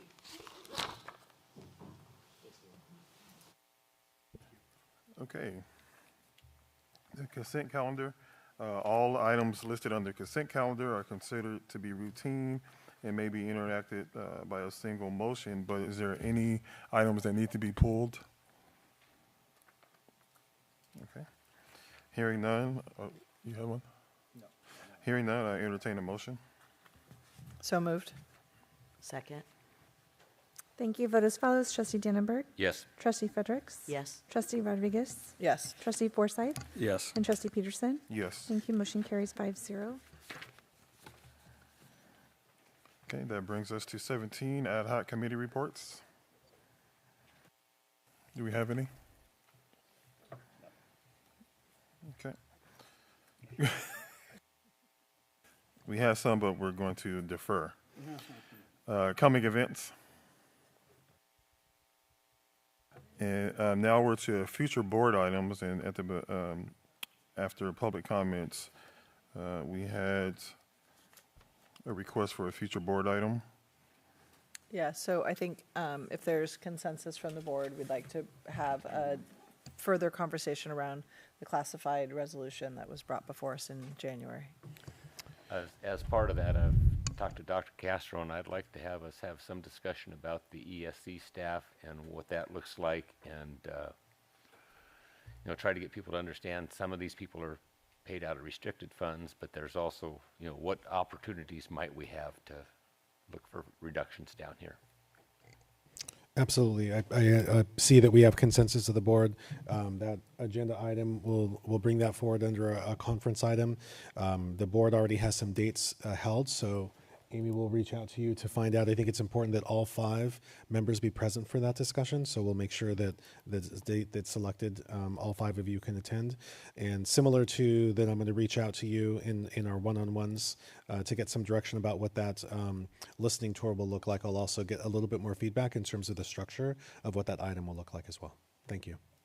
Can we have some of that conversation now? Because I think one of the hard parts about doing the one-on-one is that we don't know what each other are asking you for. Not a discussion, but like what some of our questions are.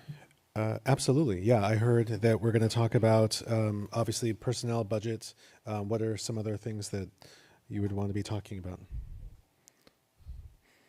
I heard Dr. Dannenberg's comment. Yeah, just that, you know, we need to ask people what they're thinking, but we also need to educate them as far as, again, some of the stuff that we do that they think we can just get rid of is with restricted funds that are required to be spent that way. So we need to do some education, I think, with it.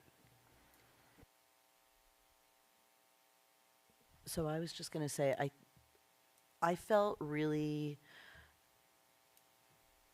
well informed with the way we did that line by line for the certificated. And I feel like if we could take the different VESPA categories and really kind of break them down that same way. So like if we're talking about, you know, bilingual paras, it's like, okay, where does the, you know, is there any other place that we can fund this from? And how many of them do we have?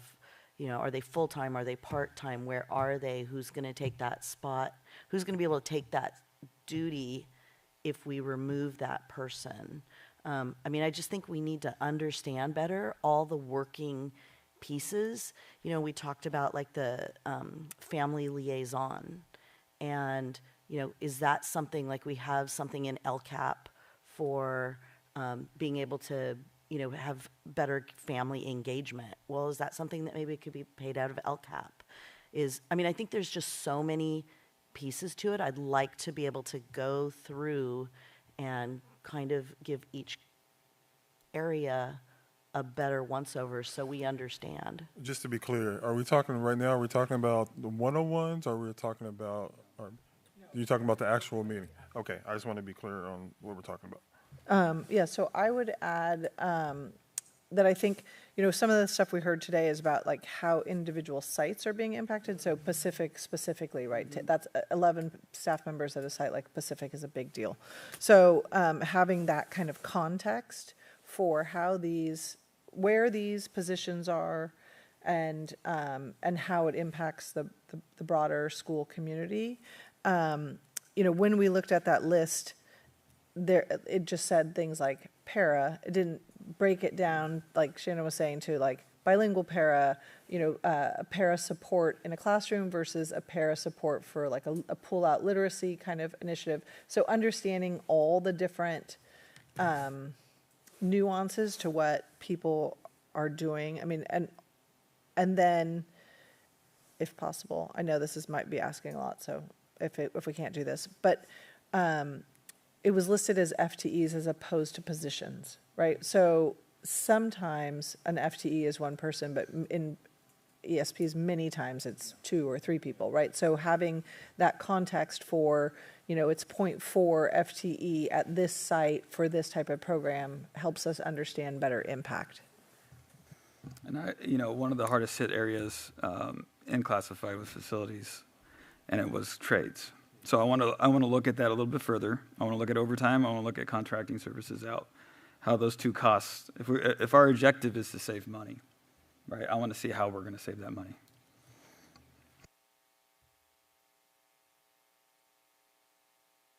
I mean, I would just add that is not to say, I know staff made, you know, staff worked in order to develop that list. I'm not saying that they just put a list up and threw darts at it. So I know that there is more information that I feel like we just need to fully understand. And I'm not saying that we would, you know, make decisions one way or the next, but I just feel we need more knowledge about the decision we've already made.